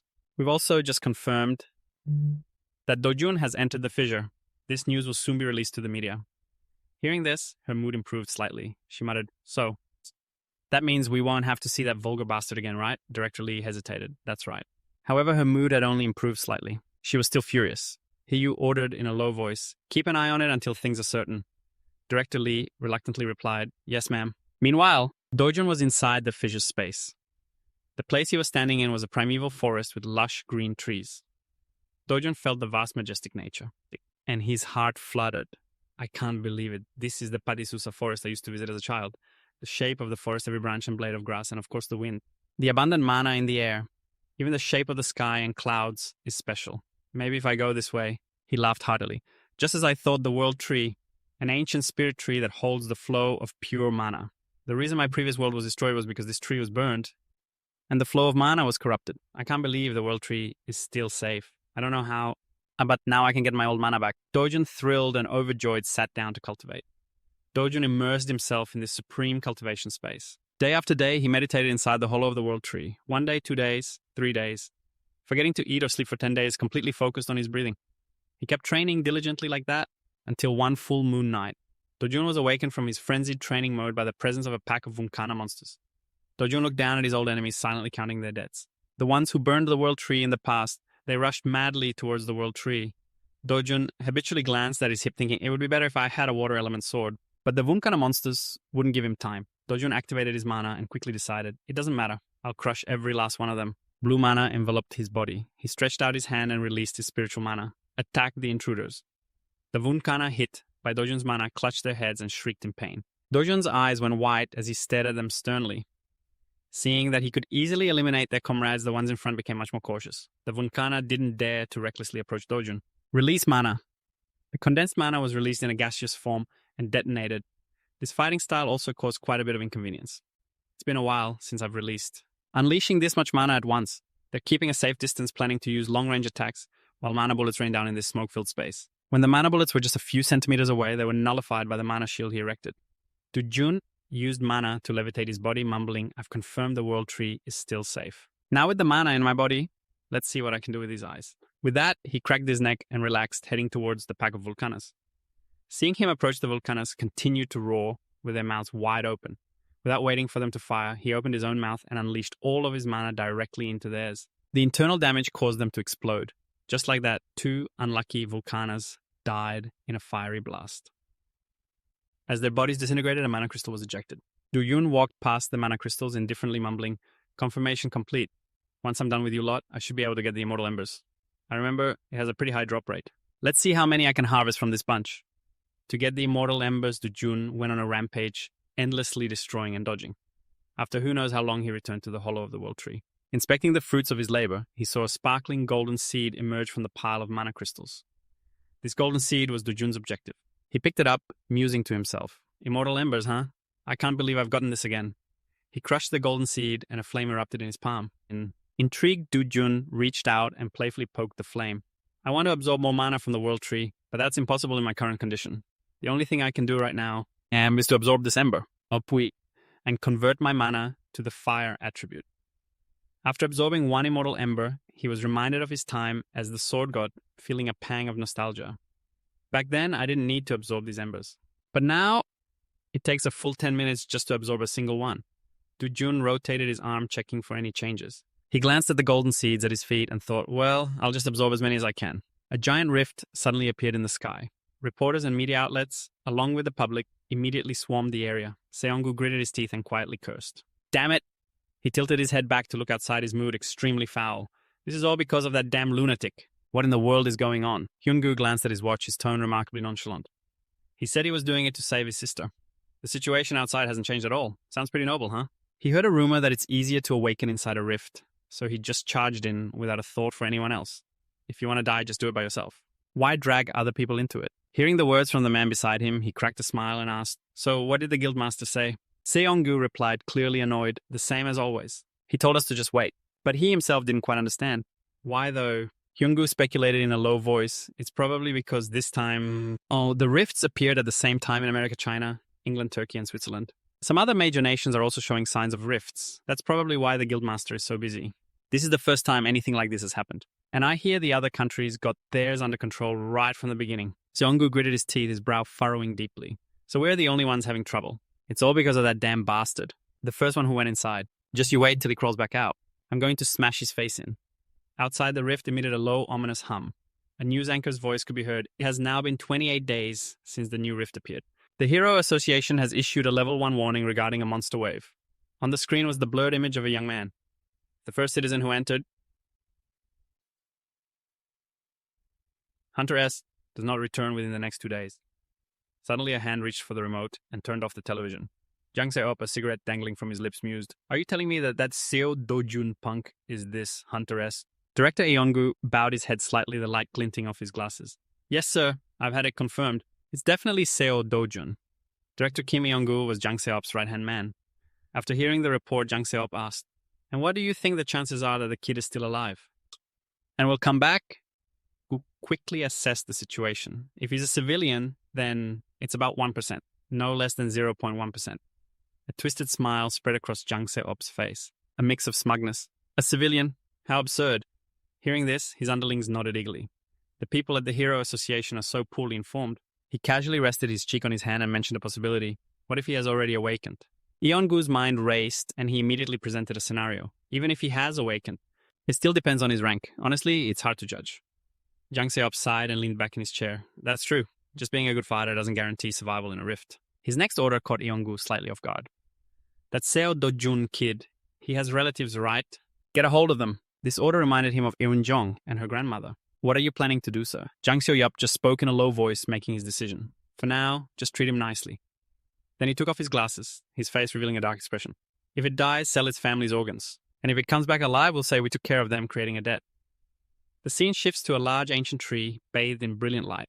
Do-jun was currently focusing his mind to strengthen himself. How long has it been? In his hand was a strand of pale yellow energy befitting its name. Ashes of immortality. I've already absorbed hundreds of them. The strand of yellow energy swirled rapidly in his hand. Now I can use fire mana whenever I want. My fire resistance has also increased significantly. Do-jun's eyes flashed as he recalled his time as the Sword God. When it comes to the fire attribute alone, I'm even stronger than I was in my prime. Back when I was called the Sword God, his hand gently touched the trunk of the ancient tree. His voice echoed slowly in the air. Back then, and now, sparkling lights from the World Tree slowly fell. Thanks, World Tree. Do-jun then bent down, picked up a few red gemstones, and put them in his basket. Slinging the basket over his shoulder, he quietly said his goodbyes. I may not see you again. However, his eyes glinted with resilience and determination. But if you are ever in danger... Finally, Do-jun turned and walked away with a gentle smile. I will protect you no matter the cost. The scene quickly shifts to night with the moon high in the sky. He slowly emerged from the rift. His toes touched down softly. Do-jun tilted his head back, observing the deserted landscape around him. There's no one within a 1-kilometer radius. Everyone must have evacuated to prepare for the monster wave. As he looked at the row of buildings ahead, a light suddenly flashed. There's a pretty strong aura coming from that direction. Without a second thought, his entire body moved like the wind rushing forward. In an instant, Do-jun appeared behind two people. As he watched them, he silently assessed them. Judging by their uniforms, they seem to be the people from the last gate. If they spot me, I'll be in big trouble. A golden flame from his Ashes of Immortality skill quickly flared up in his hand. In the blink of an eye, Do-jun decisively threw it far away. The spark flew across the sky, heading for the rooftop of a nearby building. It finally vanished, leaving only a faint speck of light. Suddenly, a massive explosion rocked the sky. He was stunned, unable to comprehend what was happening. What was that? What was that sound? Seo Wu turned his head toward the source of the sound and light, then hurriedly asked, "Was that a fire?" The two of them rushed towards the blaze. By the time they arrived, the flames had already consumed the building. His sharp eyes widened, unable to believe what was happening. What is this? Why is there a fire here? Meanwhile, Do-jun from a distance was carefully evaluating the effectiveness of his recent move. The targeting accuracy of the fire attribute seems pretty decent. He looked down at his hand as a wave of nostalgia washed over him. Kusak, isn't this the flame you were once so proud of? The smug and confident image of the Sword God came to mind. You would definitely be pleased. After all, You were the strongest fire mage on the continent. Hyungu's eyes suddenly flew open, his pupils constricting. Startled, he whipped his head around, his brow furrowing slightly. Wait a minute. He looked toward the rift, which was fluctuating. He whispered, something strange about the rift. Xiao Wu couldn't help but ask, what do you mean? In an instant, the rift began to shrink before disappearing completely. As the two of them were rushing back to where it had been, he quickly noticed something was wrong. Something he hadn't seen before. The rift. Xiao Wu's stern face couldn't hide his surprise. It's right now. Only a few faint sparks of the rift remained before vanishing. It's disappearing. Dojun slowly walked up a staircase in the quiet night. Suddenly he turned his head, his eyes flashing with a terrifying power and seriousness. Early morning in the city, an urgent news bulletin was being broadcast. Breaking news. The new rift that appeared in Mapo vanished early this morning. This was displayed on the LED screen of a company building. The newscaster continued, today marks exactly 29 days since the citizen known as S entered the rift. The Hero Association had been preparing to deal with the monster wave, but was caught off guard by this strange phenomenon, and is currently investigating the cause. People walking on the street all looked up at the screen, lost in discussion, unaware that the person they were talking about was right there. At the same time, a mysterious fire broke out in a junkyard near the rift area. They stopped to gossip. That guy S also disappeared after entering the rift, didn't he? Serves him right if he died. Who in their right mind would rush into a rift the moment it appears? They spoke with such malice. Still, he's probably dead. Saying that is a bit too harsh. How heartless. If that rift hadn't disappeared, all of Seoul would have become a battlefield. Dojun stopped thinking about the news report. If it disappeared, Apple, does that mean I'll never be able to see the world tree again? No regrets, but this is probably for the best. Dojun looked up at the sunny sky, at the blinding sun, telling himself he had other things to protect now. Suddenly, he stopped in front of an old office. A quick glance told him no one had worked there for a long time. In the hallway, two guys were talking, their cigarette smoke filling the old corridor. The scar-faced man holding a cigarette smirked. Well, that bastard is finally dead. The old hag and that little girl will be kicking the bucket soon, too. The other guy replied, yeah, our boss isn't just some nobody. He'll get at least 10 times more out of them. The scar-faced man took a drag from his cigarette and continued. Forget the old woman. That little girl will probably grow up to be a real looker. The boss is probably already figuring out all sorts of ways to use her. As they were talking, a voice cut them off. Hey. Dojun stepped out from the shadows towards them. He spoke up. Where's your boss? Just then a car pulled up to the old office. A man in black shoes stepped out. Jang Seop stepped out of the car. He walked with an air of arrogance, combing his hair. He smiled as if a great burden had been lifted. He's finally dead. Now I can finally get some sleep. Suddenly, Jang Seop turned and asked, Hey, Eun-ho, Manager Kim, what's on the schedule for today? The man quickly flipped through a notebook to report, Sir, you have a lunch meeting with CEO Bish. Nothing's scheduled for this evening yet. Right after he took off his sunglasses and turned back to give an order, Is that so? Contact Miss Kang and tell her I'm coming over tonight. Tell them to prepare some proper new girls. The man understood. Yes, sir. The two of them walked up the old office stairs, only for Jang Seop's eyes to widen in shock. The moment he arrived, he saw one of his underlings get kicked and sent flying. The man's blood splattered in front of Jang Seop, leaving him speechless, his mouth agape. The guy was sent flying far away. He landed in a corner amidst a pile of tools. Dojun stood silently looking at him as he coughed heavily. His voice was like the Grim Reaper's ordering Jang Seop. Aren't you going to crawl over here like a dog? At the sound of his name, he trembled all over, sweat pouring down like beans. Dojun leaped up and sat calmly on a nearby chair. He looked down at Jang Seop, who was kneeling on the ground. His voice was deadly. Are you deaf? Terrified, he could only crawl forward as told. Dojun's hair hung down, obscuring his face and his expression. He ordered coldly, bark. A scumbag like you doesn't deserve to be called human. Dojun growled, while the other man kept his head bowed low. Now bark, like a dog. Whispering sounds filled the room. Jang Seop opened his mouth wide in terror and began to bark, saliva flying. Woof, woof, woof.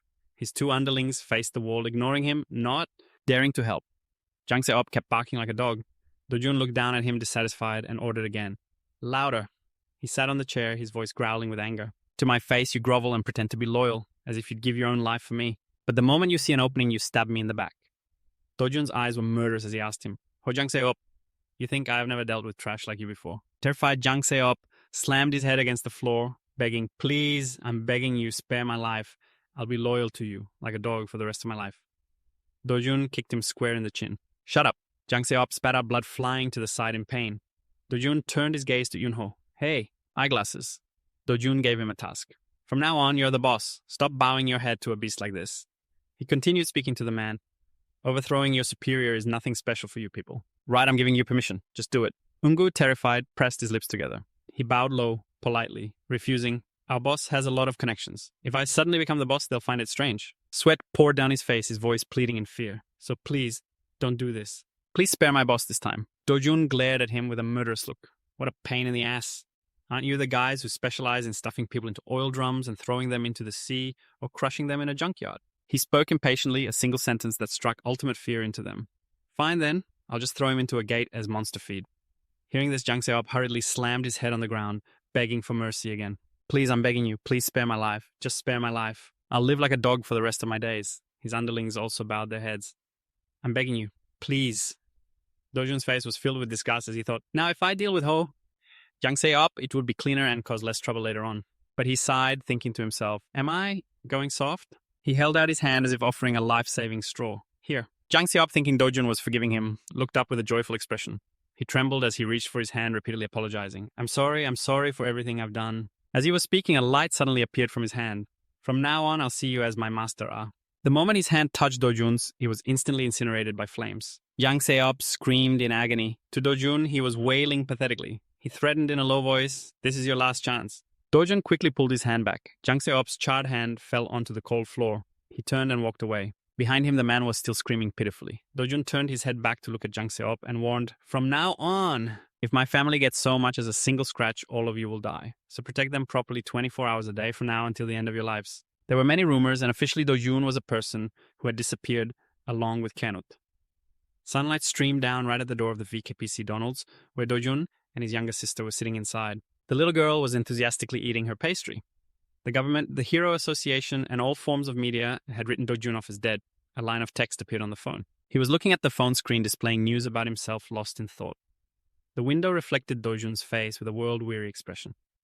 Even if I say I survived and came back, it would only cause more trouble. He looked at Yoonjong, who was puffing her cheeks while biting into her bread, and smiled. Huang Trang-si will find us a new home soon, so it's better if we just take our time moving. The little girl happily enjoyed the pastry in her hands, a few crumbs still clinging to her mouth. She looked up and smiled at him. I'm so happy we're moving soon, Dojun said to her. Now you can go to preschool like the other kids. Not only that, but next year you'll even get to go to school. Hearing him say that, Yoonjong's mood immediately dropped. Seeing this, a startled Dojun asked why. What's wrong? You don't want to go to preschool? The little girl replied sadly, no, I don't. Yoonjong explained the reason stunning him. The other kids keep making fun of me because I don't have parents. Dojun turned away, his lips pressed tightly together. He looked at the little girl and comforted her in a gentle voice. It's okay. In that case, you don't have to go. You don't even have to see those brats. Next year, you can just go straight to school. Hearing his promise, Yoonjong's mood brightened again. Really, so I don't have to go to preschool anymore? Dojun replied gently, don't go. He thought irritably, should I put her in a prestigious private school so no one can look down on her? From inside the hotel, an angry voice rang out. What, you left an old woman and a child at a hotel? Dojun was questioning Ihongo. Are you guys serious? The man explained, sweating bullets. This hotel is under our company's management. So in terms of safety, Dojun finally reluctantly accepted this arrangement. All right, fine. He opened the door and I went inside. Eunseong cried out happily, brother! A joyful little girl ran and threw her arms around him. Dojun's beloved grandmother came and took his hand, overjoyed. Dojun, you've really come back. Eunseong hugged him tightly, bursting into sobs. Brother, brother, brother. Dojun was flustered by the scene. Standing between them, he smiled and answered his grandmother. Yes, Grandma, I'm back. Eunseong's question pulled him back to the present. Hey, brother, are you a hero too? Hearing the question, Dojun asked back with interest, why? Do you want me to be a hero? The little girl holding a piece of bread replied, no, I'd rather you weren't a hero. Dojun was curious about the reason. Why is that? The little girl hesitated before explaining, because heroes have to fight monsters. They're scary and sometimes they die. Yoonjong's face was full of sadness. Our family, Grandma and me, we just want you to live with us for a long, long time. He opened his mouth, but nothing came out. Dojun pressed his lips together, saying nothing more. Eunjong's earnest voice still echoed in his ears. Brother, we just want you to live with us for a long, long time. Dojun remembered the horrific scenes from his past. Even in the harsh world of the past, there were people who survived until the very end.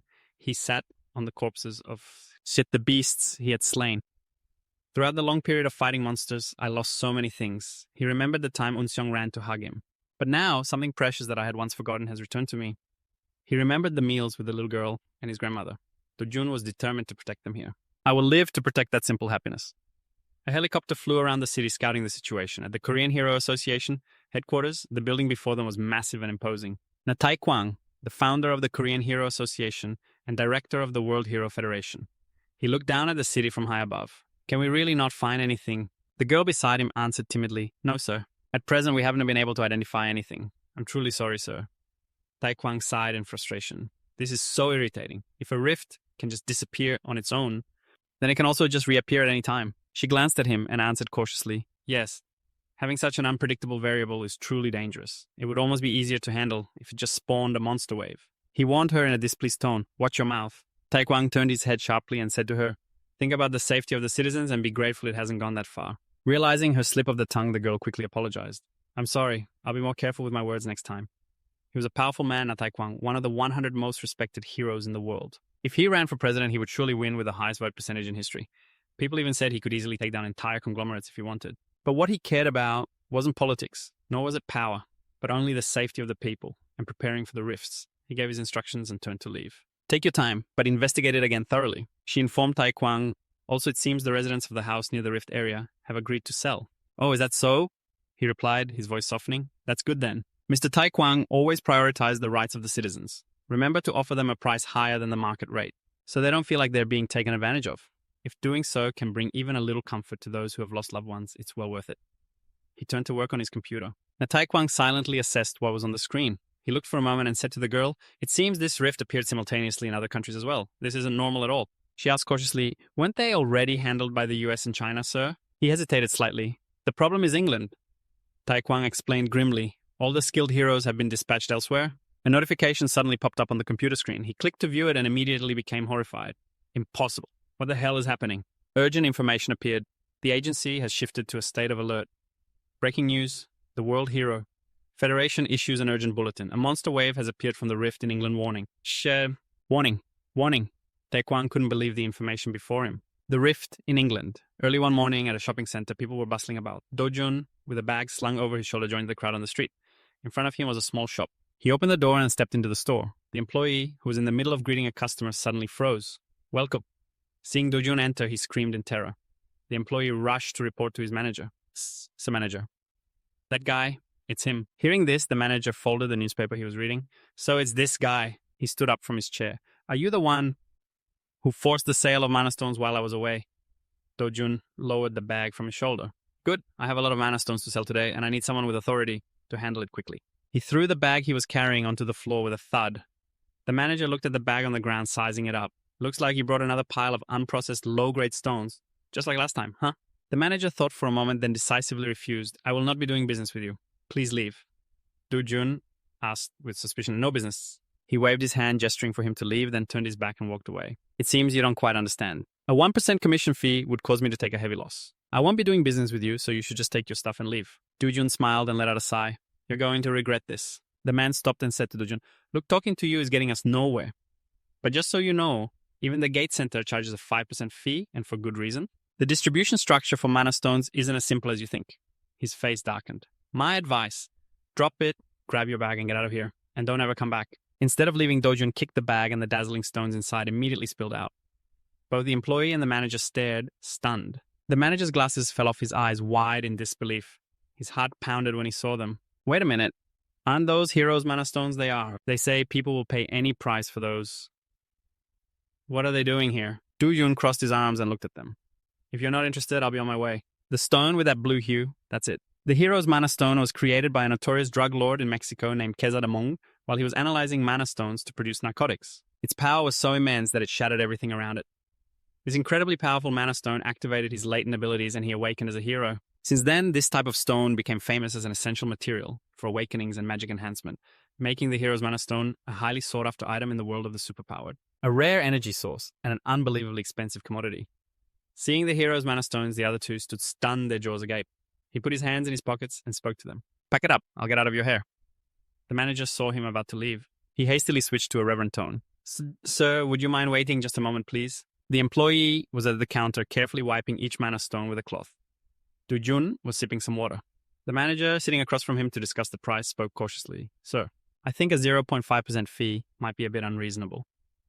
Seeing that things weren't going his way, Do-jun immediately stood up. If you don't like it, we can forget the whole thing. Seeing this, the manager hurriedly tried to explain. No, it's not that I don't like it. I was just curious. He asked cautiously, why change it to 0.5%? Do-jun replied coldly, because you annoyed me. The manager, realizing he'd angered him, quickly bowed his head. I am so sorry. I was too insolent. He glared at him, his eyes as sharp as knives. I've heard enough apologies. Now just tell me if you're going to adjust the fee or not. The employee glanced over his thoughts filled with resentment. This stubborn jerk has absolutely no manners. The manager had no choice but to accept. Very well. Then he launched into a long speech. Mana stones are rare items, so for a major partner, we could certainly sell them at cost with no commission fee. However, it's not like you sell heroes mana stones every day, right? So if you sell through us this time, we would be prepared to offer 10%. But after listening, Dojun cut him off with a single phrase, too long-winded. He stood up to leave. If you don't like it, forget it. The manager quickly shouted, 9%. We'd be taking a loss to even offer that.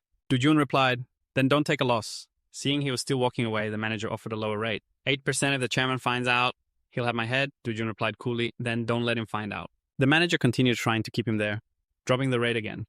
7%, I can't possibly go any lower. Dojun sighed. Who asked you to concede? 6%. I swear there's no profit left at this point.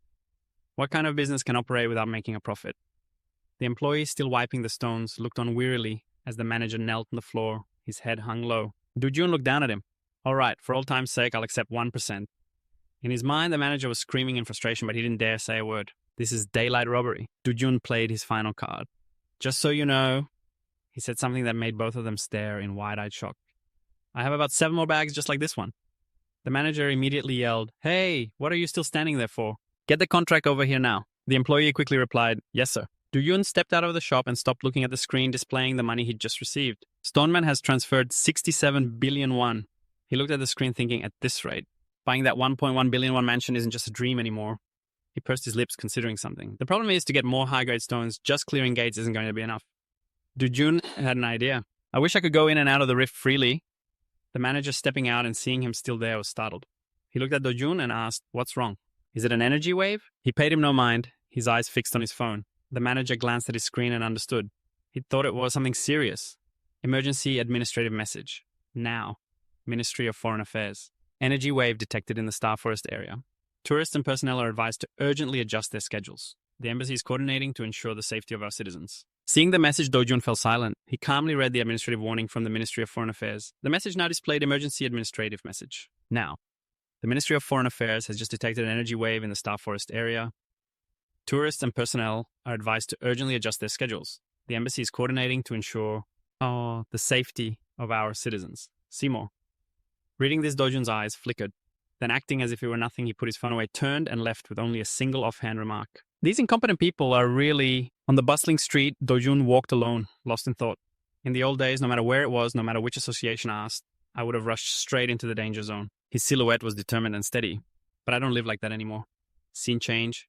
A barbecue restaurant. Someone flips sizzling, juicy pieces of meat on the grill. Eundeong sat at the side, staring at the meat and gulping, her eyes filled with longing. As the little girl watched hungrily, the server continued to flip the meat. Today, Dojun had brought his grandmother and the little girl out for a splendid meal. Dojun's grandmother awkwardly flipped through the menu, her heart aching as she saw a few pieces of meat priced at thousands of gun. Dojun dear, 100 grams for 250,000 gun. Isn't that way too expensive? Dojun, sitting across from her, took a sip of water and answered with a confident voice, I made good money this time. Please eat as much as you like. Don't worry about it.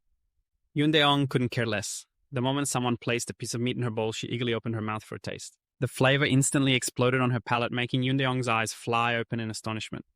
Her face filled with pure joy, as if she'd taken a bite of heaven itself. Yoondaeong cried out happily, This is so good. Dojun's grandmother, sitting next to her, looked at the meat, hesitating to pick up her chopsticks. Dojun noticed her predicament. He fell silent, his gaze fixed on something. Without a moment's hesitation, Dojun immediately called over a nearby waitress. Fresh short ribs, marbled chuck-chuck eye roll, and sirloin? I'll take 4 servings of each, please. Seeing how much he was spending, his grandmother asked worriedly, How are we going to eat all that? Why did you order so much? Picking up a piece of meat, Dojun smiled warmly to reassure her. Just eat to your heart's content today, Grandma. You need to eat plenty too. Dojun's grandmother, unable to stop him, could only sigh helplessly. Eundeong, sitting next to her, quickly held a piece of meat up to her mouth. Oh my goodness! The little girl held the morsel right in front of her grandmother with a cheerful expression. Her voice was insistent. Grandma, this meat is amazing. You have to try it. Hurry! Faced with the little girl's sparkling, pleading eyes, the grandmother finally relented and opened her mouth. She couldn't help but chide fondly, Oh, this girl! The moment the meat touched her tongue, Dojun's grandmother's eyes flew open in astonishment as she tried to hide her delight. After that, she could only manage a few sputtering sounds. The 3 of them settled into a harmonious, cozy meal.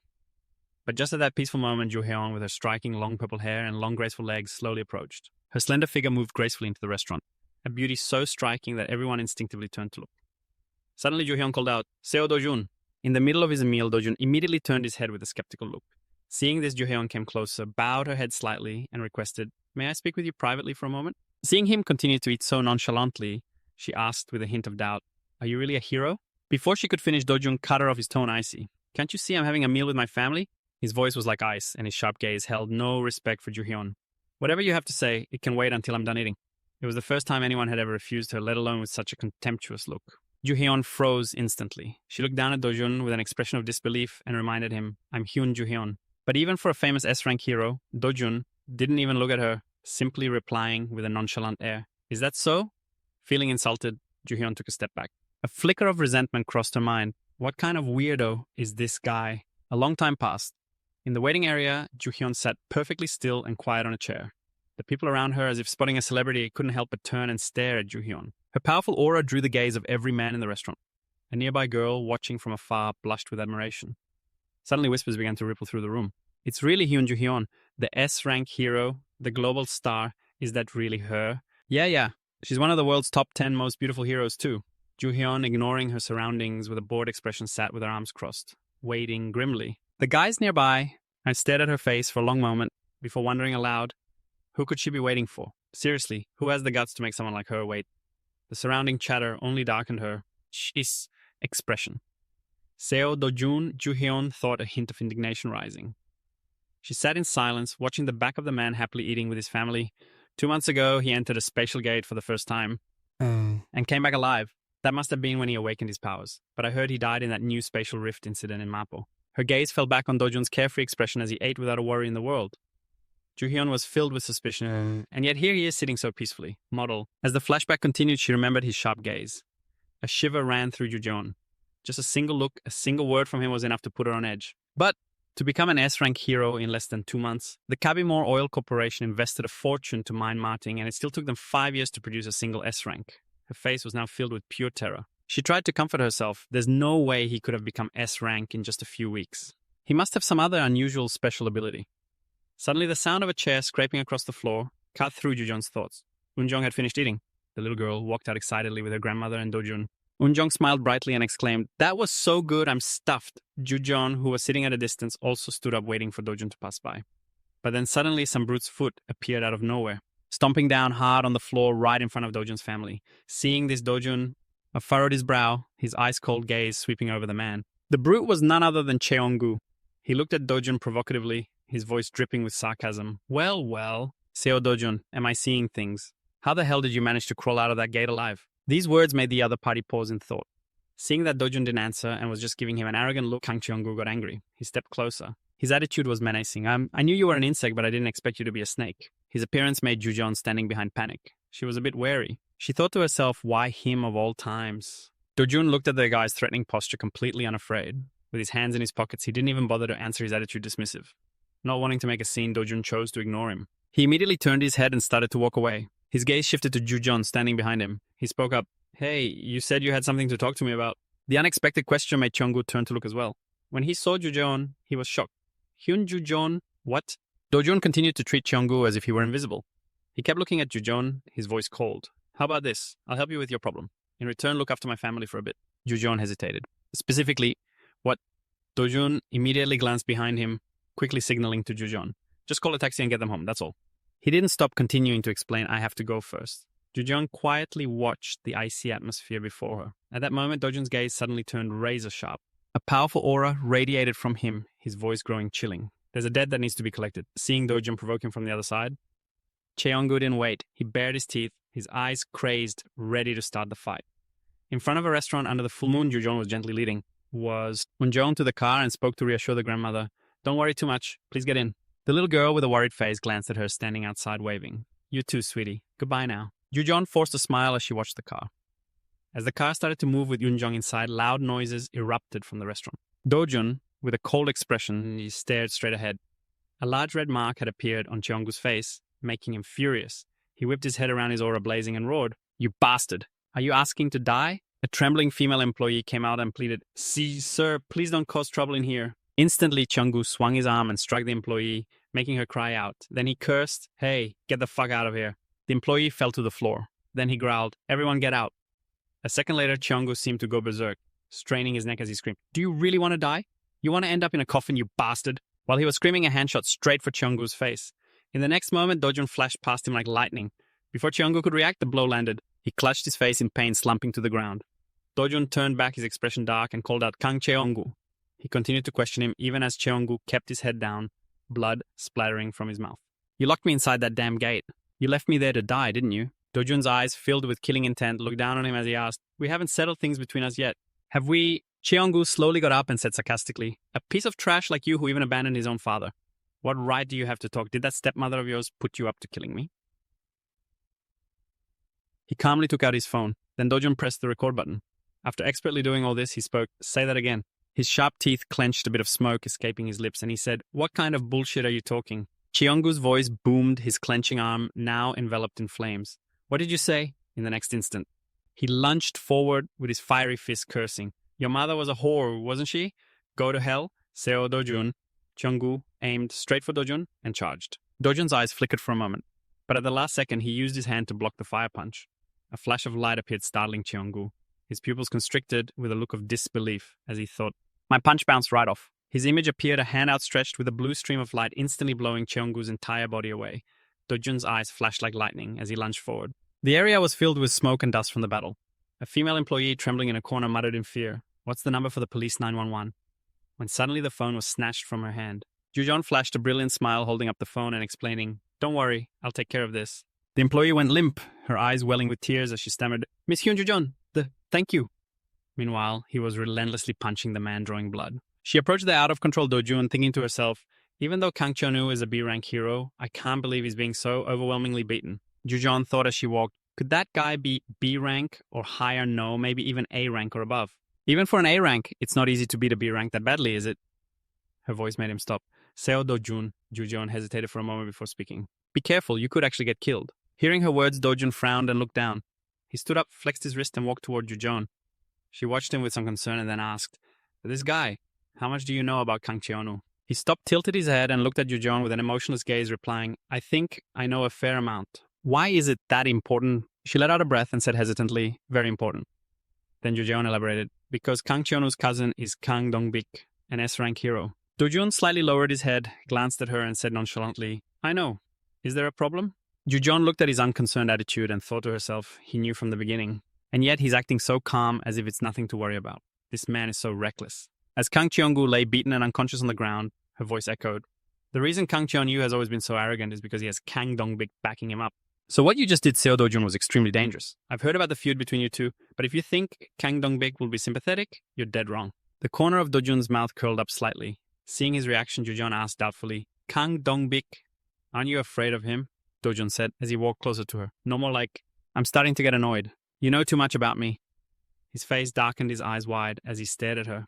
Across from him, Jujon met his gaze, her lips pressed into a thin line. A menacing aura radiated from them both. It made the employee hiding behind the counter start to cry, thinking, but she said she would take care of this. In the end, she was the one who broke the tense standoff. I'm sorry for showing up so suddenly. I came because my uncle asked a favor of me. Jujon's voice was slow and steady. You've been selling mana crystals to Gus and Sonoman, haven't you? Sell them to me. A flicker of confusion crossed his handsome face. I'll pay any price. She made an extremely generous and decisive offer. I want to buy all of them. Everything you have. A smile appeared on the corner of Dojun's lips. That's quite a lot, you know. But she too revealed a triumphant, somewhat shady smile. The fortune of an S-class hero is nothing to scoff at. Ignoring Cheongu on the floor, he gently made a proposal. Nothing is off the table, but I have one condition. Jujon quickly asked, what condition? A shadow passed over his pupils, hinting at a veiled danger. It's nothing big. For someone like you, Hyun Jujon, it should be simple. Suddenly the scene changes as a wine bottle is smashed onto the floor. Hiju, furious at the news she just received, raises her voice. But he's dead, isn't he? They said he died in a newly opened rift. Growing even more agitated, she threw another bottle past her director. The director, flustered, tried to choose his words carefully. I apologize. The Hero Association definitely confirmed that he was dead. But she didn't find that a reasonable excuse. Stop making excuses. Now what are you going to do about it, huh? He scratched his head and answered hesitantly. But, first I have something to report. His voice became monotone with a slight tremor as he reported Kang Cheonu was taken down by Seo Dojun as revenge. Hiju's eyes immediately widened, not understanding the issue. Kang Cheonu, what's the big deal about that madman? His next words struck Hiju like a bolt of lightning. It seems Seo Dojun might know something. A single bead of sweat silently rolled down her cheek. She looked away, carefully calculating.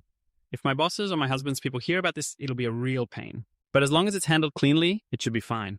But if the media finds out the corporation's stock will plummet, Hiju turned her head and pointed a finger, ordering the director, "You have to stop that from happening, now.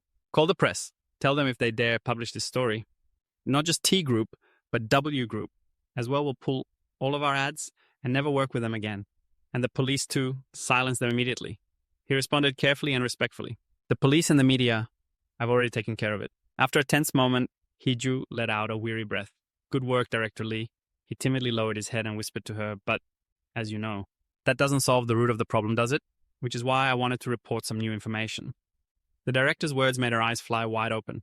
Kang Cheonu's cousin is Kang Dongbik. Hiju's beautiful face was still filled with astonishment. "Is that the Kang Dongbu I'm thinking of?" She was now thinking of the person he had just mentioned, a man named Kang Cheonu, who was famous for being the scum of the hero world. On the surface, Deong Pyo would sit at the same table with the guy. Drinking cheerfully with him, everyone thought Kang Dongbu was very fond of the young man. But in reality, he was just using this brother of his to do his dirty work for him. In fact, he was just exploiting Cheonu to handle all the filthy tasks for him. He also didn't forget to add some new information that he had just uncovered. If Cheonu is cornered by the police and the press, Kang Dongbu won't be safe either. I think the other side has already made their move. Her whole body leaned forward slightly, her voice carrying a hint of caution. "We should meet him. Please arrange an appointment as soon as possible." The director quickly accepted the order. "Yes, I'll do it right away." A moment later, Hiju continued with another request. "And what about Director Hwang Jang-seop of HCS Kaito? He betrayed us, didn't he? And he was very cooperative, reporting the results honestly." "Yes, he is currently taking care of Dojun's family." Her face immediately darkened. She ordered hoarsely, "Contact Prosecutor Park immediately. Daring to betray me and side with them, he will pay the price." The scene changes to a team preparing to enter a dungeon. Currently, Korea has a total of 37 rift areas. The security staff are strictly checking the identities of the participating teams. 5 of these locations are transforming into spatial gates. For the rest, only heroes affiliated with the Hero Association are allowed to enter and hunt monsters. The male staff member held out a yellow card. Kim spoke in a flat voice. "Hero Haeon Jujen, identity verified. Have a safe expedition." Right after that, the entire team proceeded inside together. Dojun walked at the back, silently observing the area. There's only one entrance. They know full well that she's Hyun Jujen, yet they still conduct such a strict check. Inju, an A-rank hero, Chilshush, and the guild master of the Carnation Guild spoke sarcastically. "You were the one who suggested hunting in this area first. Isn't that strange?" Joseon slightly averted her eyes, trying to hide her true intentions. "I just came because I felt like it." She gently turned her head back towards the end of her team's formation, which was where he was slowly following everyone. At that time, Dojun had made a rather peculiar request. "There is only one condition. If you let me into the Rift Zone, I will sell all the mana crystals I have to you at the current market price.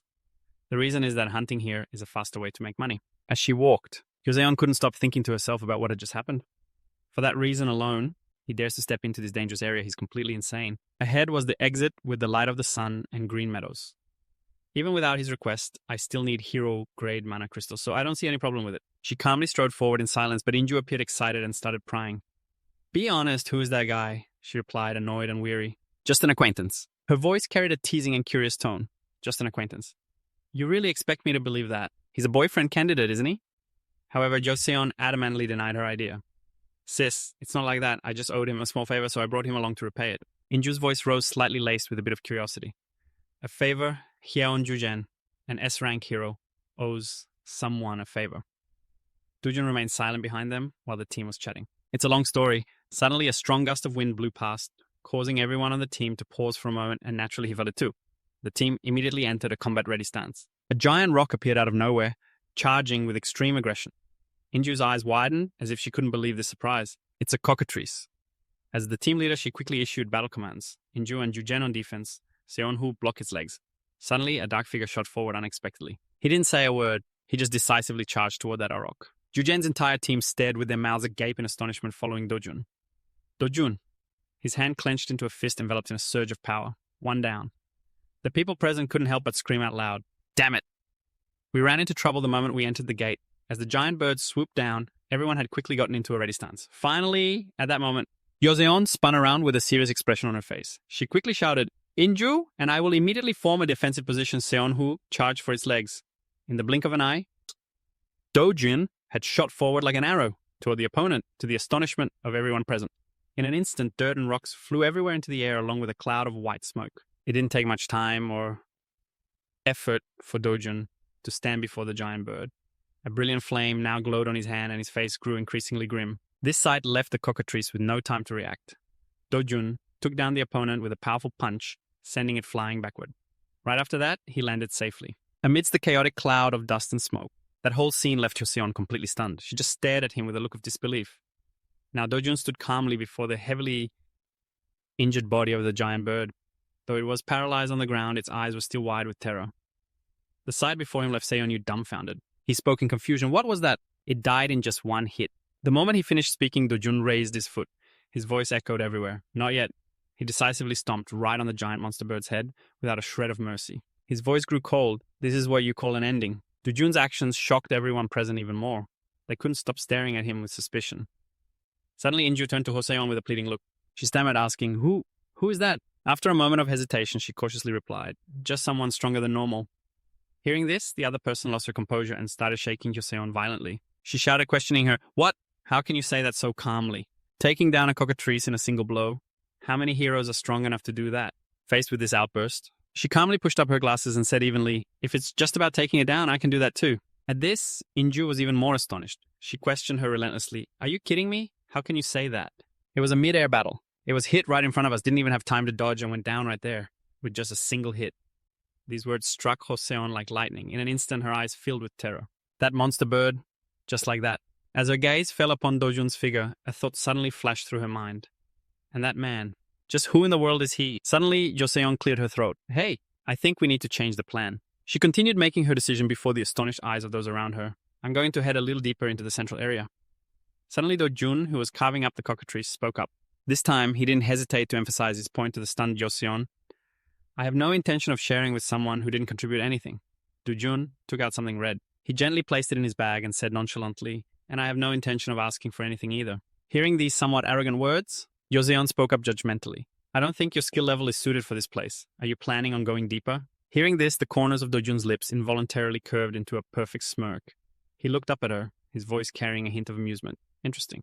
Before Dojun could even process it, Joseon had already turned and walked away. She casually made a request. I know the way around here. Let me lead. If you don't want to get lost, stick close to me. In a flash, she leaped away, leaving him alone in a cloud of dust. Joseon glided forward as if flying, while Dojun just stood there stunned. Watching the girl's figure disappear into the distance, he then got into a ready stance. Soon after, only Inju's group was left. As they watched the figures fade away, Inju's voice rang out. If Joseon is a bullet, then that man is a brilliant blinding light. Right after that, the person next to her quickly replied, Hey Guildmaster, aren't we going to follow them? Hearing that, she asked in return, Do you think you could keep up? The other person replied helplessly, Of course not. I give up, just like that. The conversation between the two echoed through the green forest. Well then, today we're the side characters as always. Let's just wander around and grind for some experience points. Yes. The remaining people hurried over to the corpse of the cockatrice with curious looks. Upon seeing its mangled state, one person suddenly mused, Everyone keeps praising us as A-rank heroes. The owner of that thought was none other than... Right now her face was filled with nothing but fear. But compared to an S-rank, we're so small and insignificant. And Joseon is too. Those thoughts endlessly swirled in her mind. Meanwhile, elsewhere, Joseon was running forward at the fastest speed she could. Suddenly she glanced back. Seeing the empty space behind her, she felt safe and wondered, should I slow down a bit? Suddenly Dojun's familiar voice rang out. Can you go any faster? At that moment, Joseon lost her footing and fell. She let out a terrified scream, her face filled with fear. A thought suddenly consumed her mind. What the heck? He caught up to me. Speed is my specialty. I'm ranked second in all of Korea. Suddenly, Dojun's steps halted. He casually looked back just to mock her. You're slower than I imagined. You were running like you were trying to shake someone off. Hearing this, Joseon wouldn't back down. She repeatedly retorted, Who? Who said I was trying to shake anyone off? However, she was panting heavily.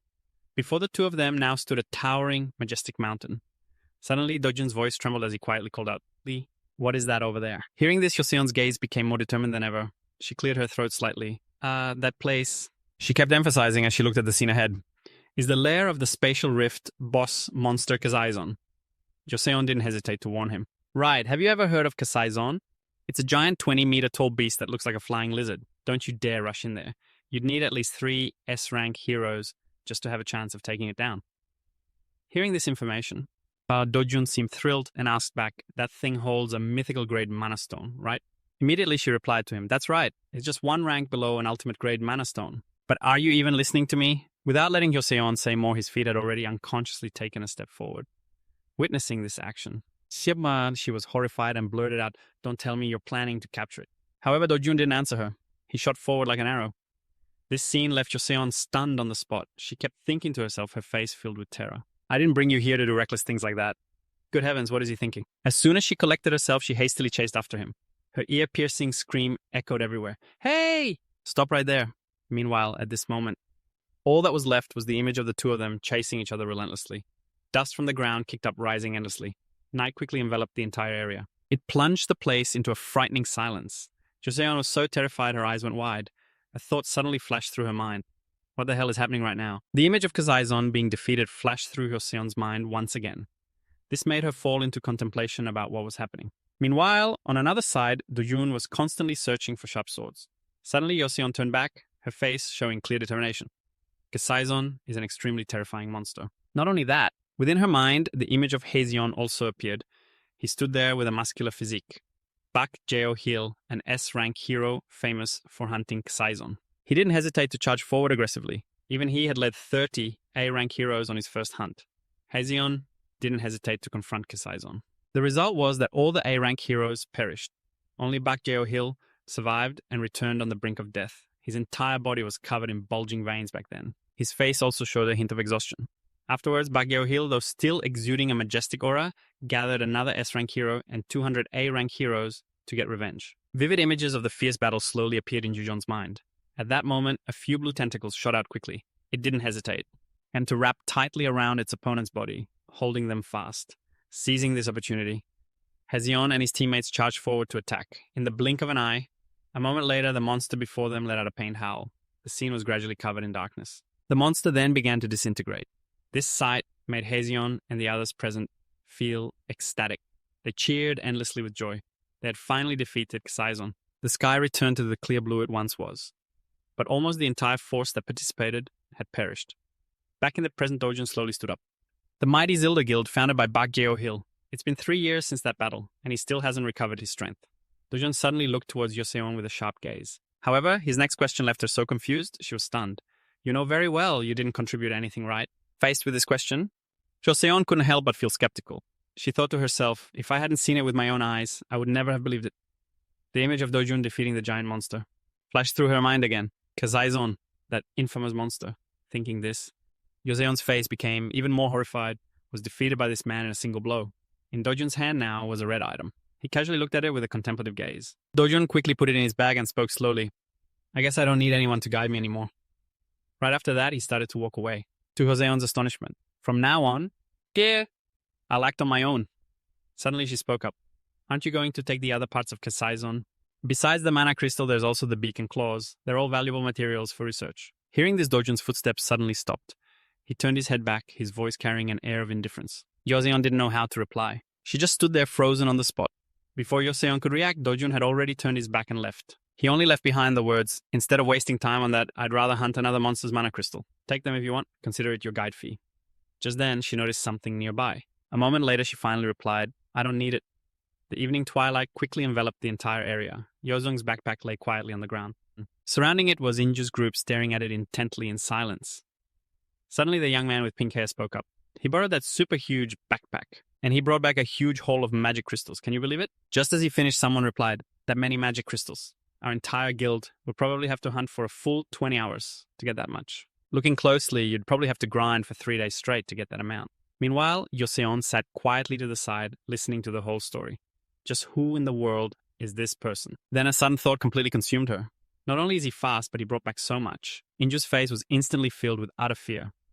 If what Jose said is true, then he alone with no special equipment and no battle armor was still able to defeat KSR Azion. What she was seeing now was the sight of Dojun standing majestically on a high cliff. That alone was enough to call him the strongest hero in Korea, maybe even the strongest in the world. Suddenly, Inju turned around her face, now completely bewildered. Dojun had now returned, carrying 2 backpacks with him. Before everyone's astonished eyes, he casually dropped the heavy backpacks to the ground. Dojun slowly rummaged for something. Amidst the chatter of the people around, good heavens, he brought back another full backpack. If I told anyone about this today, no one would believe me, would they? They'd just think I'm crazy. The owners of those voices were the black-haired girl and the pink-haired young man standing nearby. Let's be clear, we can't breathe a word of this to anyone. Who would believe us anyway? Yeah, probably. Suddenly they saw someone walk up to Joseon and Dojun, who were standing there exchanging a few words. Under the suspicious gazes of the others, they began to gossip non-stop. Hey, are those two in a relationship? Probably. When Hyunju Zen brought him here, I sensed something was different. It takes a man like that not to be overshadowed when standing next to Hyunjoo. As soon as he finished, the other person replied, "They do look good together. You can tell at a glance, a perfect match of talent and beauty." Just like that, Inju was lost in her own thoughts, her face now pensive. Wait a minute. This doesn't seem like a budding romance. Meanwhile, Hoseon and Dojun were still chatting animatedly. That guy isn't treating Yuzen gently at all. I can't believe someone dares to treat her like that. The moment he handed her the backpack, the people present gasped in surprise. Huh. The sight of Dojun turning his back and leaving astonished Inju. She couldn't stop wondering, what's this? He's just leaving without even saying goodbye. Meanwhile, Yoseon just hummed noncommittally, but it didn't stop there. Inju sidled up next to her and asked, "So he's leaving all those other backpacks behind?" Just then, Hyoseon cleared her throat. "I told him that if word gets out that he defeated KSR at Sion, he'd become famous instantly." Her words made the other person even more astonished. But he just waved his hand, said it was too much trouble, and left it all for me to handle. She couldn't stop judging him. Can people like that really exist in this world? However, Yoseon remained silent. Her expression gradually darkened and a thought quickly flashed through her mind, causing her face to flush slightly red. Really? A person like that exists in this world? The light of a new day shone across the modern city. On a gleaming glass pane were the raised letters of a fitness training room. A punching bag was being struck repeatedly. 3 hits with no pause. Heryon let out a guttural cry, putting all his strength into a final punch. The bag was torn to shreds. His eyes were filled with rage and frustration. Heryon stared forward, an unsatisfied sound escaping him. Damn it. Look at me now. What a disgrace. Park Heryon, S-rank Hero Guildmaster. Best son of the Sweet Life Guild under the Korean Hero Association. The guard following him put on a confident smile to reassure him. "Please calm down, Guildmaster. They say the longer a frog crouches, the farther it leaps." The man shamelessly flattered Heryon to the high heavens. "The more you patiently endure these difficult days, the more glorious your reputation will become." Taking a towel to wipe his sweat, he silently agreed.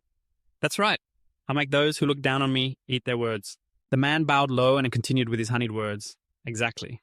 Little by little, everything you've accumulated will become power, and then it will explode forth violently." The guard's final sentence made him swallow hard. At that time, everyone will have to submit and kneel at your feet. And it seemed the man knew exactly how to please his arrogant master. Besides, when it comes to dealing with KSR Azion, who understands it as thoroughly as you do, sir, the man offered him a bottle of water with a fawning smile. "In the future, you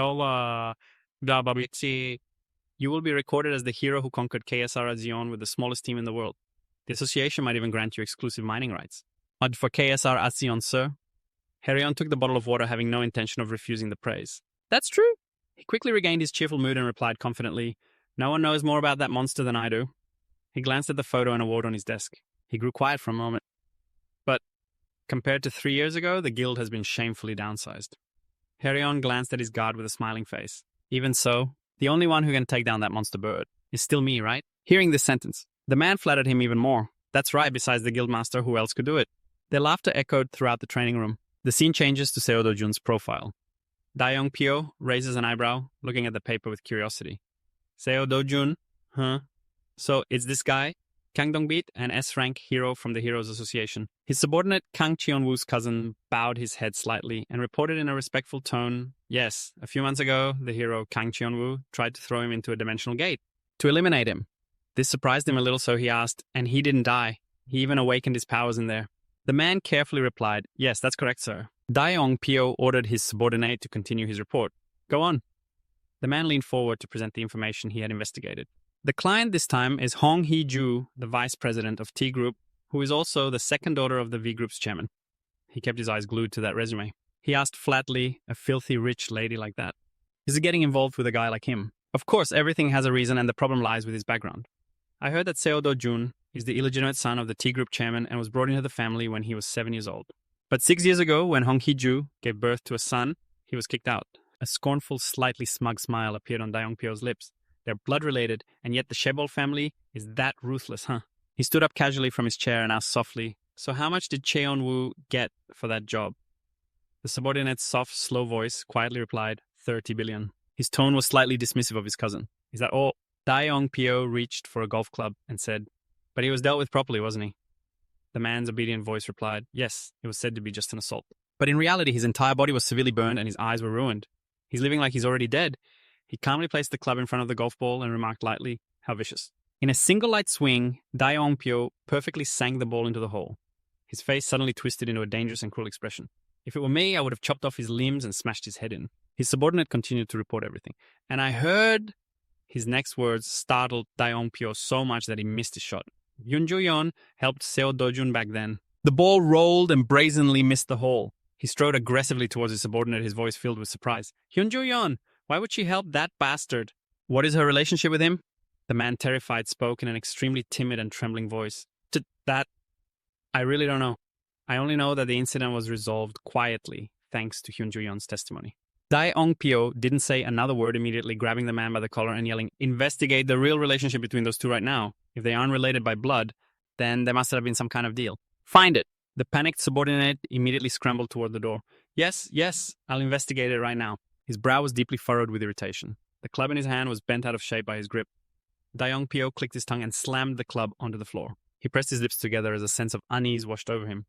Hong Hee-ju's people are definitely going to contact me soon. She wants me to finish the job that Cheon-woo failed to do.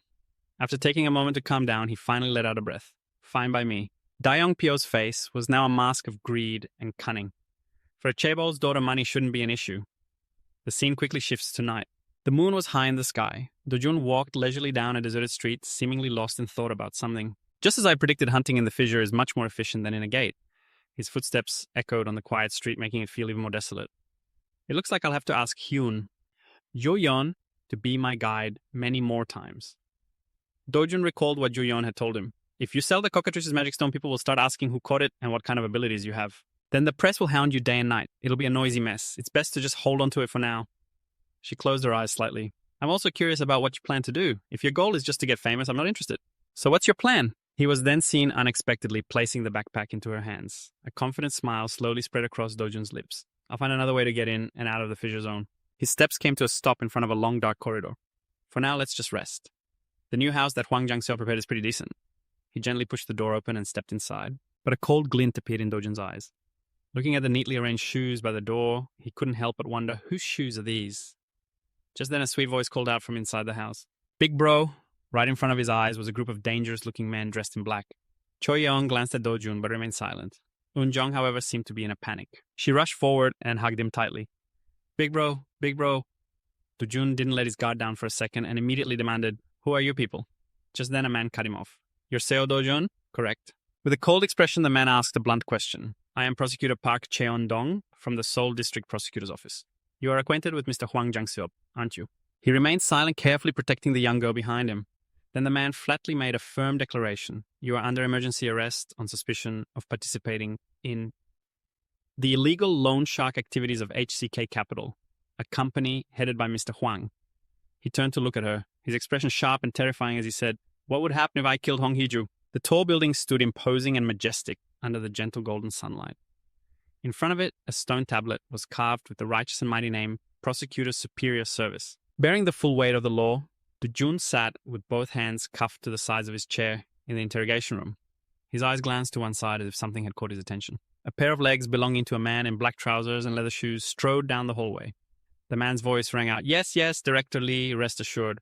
Both the Hwang Cheon Group's car and Do-jun are being very cooperative. Choi Lee-young held a phone to his ear with one hand and opened the door to a room with the other. Thank you for your concern about, my daughter studies abroad. He looked forward at the man sitting in front of a computer, watching the camera feed. Through the one-way glass, he could see Do-jun sitting in the interrogation room. He continued his conversation with the person on the phone. Please send my regards to Director Hong. Do-jun sat on the chair, his hands hanging loose. The man came into his view. The reason I became a prosecutor, he said, leaning one hand on the table with a smile, is to eliminate things like them from this society, that's what. A stack of documents was slammed onto the table. Choi Lee-young sat with his legs crossed, holding up 2 sheets of paper as he spoke. What the hell have you been doing all this time, huh? The number of charges listed here alone is enough to put you in prison for 15 years. He held the document up for him to see. The Hwang Cheon Group has provided more than enough evidence against you. Do-jun's expression didn't change, remaining calm and resolute. Seeing this, Choi Lee-young lost his patience and shouted in anger, Look at those defiant eyes. You think I'm making this up? The man's face suddenly stiffened when he said, Isn't this just a game played by that crazy bitch, Hong Hee-ju? He looked at him completely bewildered, the atmosphere in the room thick with pressure. He asked, Who is Hong Hee-ju? Without a hint of worry, he thought to himself, Judging by the situation, the Hwang Cheon Group's faction must have been completely dismantled by now. I was originally going to cooperate silently, to let things go smoothly. But at this point, he put one foot up on the chair as the prosecutor spoke. I don't know where you heard that from. Choi Lee-young's face darkened, his expression menacing as he stared at Do-jun and said, "But do you think Korean prosecutors are some kind of joke? Your life is over, you bastard." His face darkened and his pupils glowed gold as he stared back threateningly. Choi Lee-young's face was suddenly filled with fear, losing all his earlier confidence. Stunned, he stood there looking down at him in disbelief, his voice trembling. He gritted his teeth, raising a hand, having lost all reason. His voice was sharp. You son of a bitch." Suddenly, a voice rang out, stopping his movement. His raised hand froze midair. A man holding documents in one hand opened the door with the other and called out, "Prosecutor Park. Could you step outside for a moment, please?" A piercing scream echoed through the quiet hallway. "What?" Choi Lee-young looked at the document and said, "Is it possible the machine is broken?" The other man immediately refuted, "No, sir, I've already checked. The machine is working fine." His hand crumpled the document slightly, his voice full of suspicion as he spoke. "The hero scanner is reading him as a normal person." "What? That's impossible. That's Cheol Do-jun." The man's face was worried as he spoke softly. "I'm not sure why either. Perhaps the information about his awakening was wrong." Choi Lee-young's face grew grim as he thought, "But that information came from the T Corporation. They can't be wrong. And besides, he even knows Hong Hee-ju's name. Who the hell is he?" Do-jun was still sitting in the interrogation room looking down at the document. The light from the lamp shone down on him, his face showing a hint of anger as he thought to himself, "Now I get it. Why they call Korean prosecutors a bunch of bastards? Maybe I should just smash through everything." The door suddenly opened while he was still thinking, and then grabbed Grandma and A-young and run far away. Yoseon walked in and asked, "What are you doing here?" He sighed in frustration and answered her, "I don't even know myself." She put a hand on her hip, tilting her head, as she advised him, "Don't act rashly. I know you're in shock. But using your powers will only make things worse." He looked at her and asked, "So, are you going to help me?" She crossed her arms, replying reluctantly, "Not exactly help." Her voice then filled with righteousness. "But now that I'm certain you're innocent, I can't just ignore it. If I didn't know, it would be one thing. But now that it's clear an innocent person is being framed, I can't stay silent." He smiled. "I see." She walked closer to him and said, "The Hero Association will be launching an investigation. They're looking into the illegal use of heroes and the Mapo spatial rift at your house." He asked, "What about my family?" She put a hand on her hip, looking annoyed. "Am I your secretary or something? Why should I have to take care of your household matters too?" He glared at her. She avoided his gaze, looking away as she turned and replied, "Your family is safe, don't worry." His expression relaxed into a relieved smile. "Thank you. I will definitely repay this debt." Her cheeks flushed red as she turned to glance at him, advising, "No matter what, try to endure it just a little longer, okay? I'll try to resolve this as quickly as possible." Outside the building, the sunlight was still soft. Hyun-ju-zen didn't choose to directly clear Do-jun's name. Jun, she exposed Prosecutor Park Cheon-dong's bribery and illegal lobbying, getting him dismissed from his position. A car sped down the highway. A fair investigation later confirmed that Do-jun was completely unrelated to the incident. Ju-zen focused on driving, while Do-jun with his arms crossed stared out the window. "I couldn't avoid punishment for the crime of illegal hero item usage, but thanks to Hyun-ju-zen's vigorous defense, the penalty was only a suspended sentence." A sound came from the tablet integrated into the car. "A monster that has never appeared before has just attacked civilians in the UK. It has the shape of a praying mantis, is about 1.5 meters tall, has 4 eyes, and possesses an extremely powerful long jump ability." He said nonchalantly, "It's a mecha-shian." Startled, she spun around to look at him. "Wait a minute, how do you know its name?" "Right now, only the association should know the name of this new monster species." He didn't answer, instead looking out the car window, lost in thought. A monster's name isn't just made up. A large red mana crystal was placed on some kind of pedestal. It was connected to many energy conduits. A mana crystal doesn't just contain energy, it also stores all available information about that species. Analyzing a mana crystal reveals the monster's name and data. An image of a beautiful Earth appeared. On modern Earth, they use science. An image of a destroyed planet, with only fragments remaining. But in that collapsed world, it's done through magic. The glowing red mana crystal appeared along with a terrifying monster resembling a praying mantis. Therefore, if a monster appears in both worlds, it's highly likely that Do-jun already knew its name beforehand. With his arms crossed calmly, he said, "Dealing with a mecha-shian is simple. You just need to use red fire ant extract." She asked doubtfully, "Red fire ant?" He looked at her and answered her question. "They're harmless to humans, but they're a powerful paralyzing toxin to mechas. One spray, and it won't be able to resist anymore." She fell silent, deep in thought. A moment later, she asked him suspiciously, "Do-jun, who are you really?" He didn't answer. The car continued to speed down the highway. She glanced at him. He acted as if he hadn't heard and remained silent. Frustrated, she asked him angrily, "Are you even listening to me?" His face darkened. He suddenly spoke. "What would happen if I killed Hong Hee-ju?" An enraged woman bit her nails as Hee-ju sat in her office. Her face was filled with worry and a hint of fear as she bit her nails non-stop. A bodyguard stood straight looking at her with concern, his 2 hands holding a document behind his back. He said gently, "That's the situation, ma'am." She bit her nails, anxious and annoyed, and spoke up. "Hyun-ju-zen, why is it her?" The bodyguard, holding the document in one hand, held out his other hand and tried to explain. "It's still not clear. No one knows what their relationship with Dojun is or why they know each other.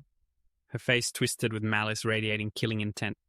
Her long nail broke from her continuous biting. She hissed, "That bitch Hyunjuzen, what the hell is going on?" Hiju stood up, slamming both hands on the table. She demanded, "And what's this about Dojun not being a hero? You told me he'd awakened." Killing intent radiated from her. The bodyguard's voice trembled as he spoke. "We're not sure about that either, but it does seem that he has truly awakened, ma'am. But perhaps he possesses some kind of ability. Yet is strong enough to fool the hero detection equipment. It's just my speculation, of course." Her eyes widened viciously. She pointed and then screamed, "Contact Kang Dong Pil, immediately 20 billion. No. Tell him I'll pay 30 billion, do it for me right now." Young Pio's voice dripped with sarcasm. "I'm not doing it. 30 billion is peanuts. It's got to be double to be worth my time." The man standing ramrod straight with his hands behind his back spoke up. "Double, sir. Isn't that a bit much?" The young Pio raised a finger and said, "You don't get it at all." He propped both feet on the table. "To Hong Hee-ju, I'm her only choice. Besides, after the job is done, 60 billion is nothing to her." His face darkened, his red irises glowing maliciously as he smiled. "And now, Hyunju Zen is involved too. If I have to go up against an S rank, then that price is more than reasonable." The man, looking wary and a bit worried, said, "Hyunju Zen, she is indeed a dangerous opponent." He suddenly slammed one foot down on the table, startling the other man. Full of fear and caution, Young Pio radiated a threatening, murderous aura, speaking to the other man with a hint of anger. "Yeah, you idiot. You think all S ranks are the same? Someone like Hyunju Zen? I could take care of her in 20 minutes tops." The man's face went pale with fear as he replied, "Yes, boss." His boss's expression suddenly changed. The angry threat was gone, replaced by a gentle smile as he asked, "Has the association responded yet?" The man replied as an image of expensive wine bottles chilling in an ice bucket appeared. "The thing is, they said they can't increase the payment because of the financial situation in the UK." The man continued to answer his question, watching his back as he walked towards the window. The association also publicly announced that they will be carefully selecting which heroes to dispatch. He cursed in frustration and said, "Damn it, they're playing it so tough that I can't even say the pay is too low to bother going." He turned his head back and spoke. "The ones in the association are the real gangsters here. So when do we leave?" The man quickly replied, "The flight is in 3 days, sir." Under a clear blue sky, a voice was heard. "They've arranged for us to fly with the Japanese hero team." He looked out the window at the side of a plane flying over the city. "With its tall buildings? Japan. Speaking of which, I was planning to meet Takashi anyway." He put both hands in his pockets and said casually, "The Mecha Heian is a new monster. No one has found its weakness yet. What a beautiful and modern cityscape. If I can find its weakness, my value will skyrocket." Blinding purple lightning flashes accompanied by ceaseless thunder. In Kamberzid, the citizens are scattering in chaos. A monster flies through the air, looking down and pursuing them. The monster has a long neck with pincers on either side of its head. It emits a golden glow. Looking down, it sees armed people standing defiantly, blocking its path. They look up at the monster, their faces filled with worry and fear. The monster suddenly lets out a piercing shriek. Then it attacks, lunging forward. Its scythe-like appendage swings down fiercely toward them. They quickly scatter to dodge the monster's attack as the scythe slams down heavily. It cracks the stone ground. Several sword wielders leap up to strike the monster, while another on the ground unleashes a magical attack at it. The monster's head is quickly severed from its body by the attacks. Its head flies into the air, separating from its massive corpse. The body is no longer.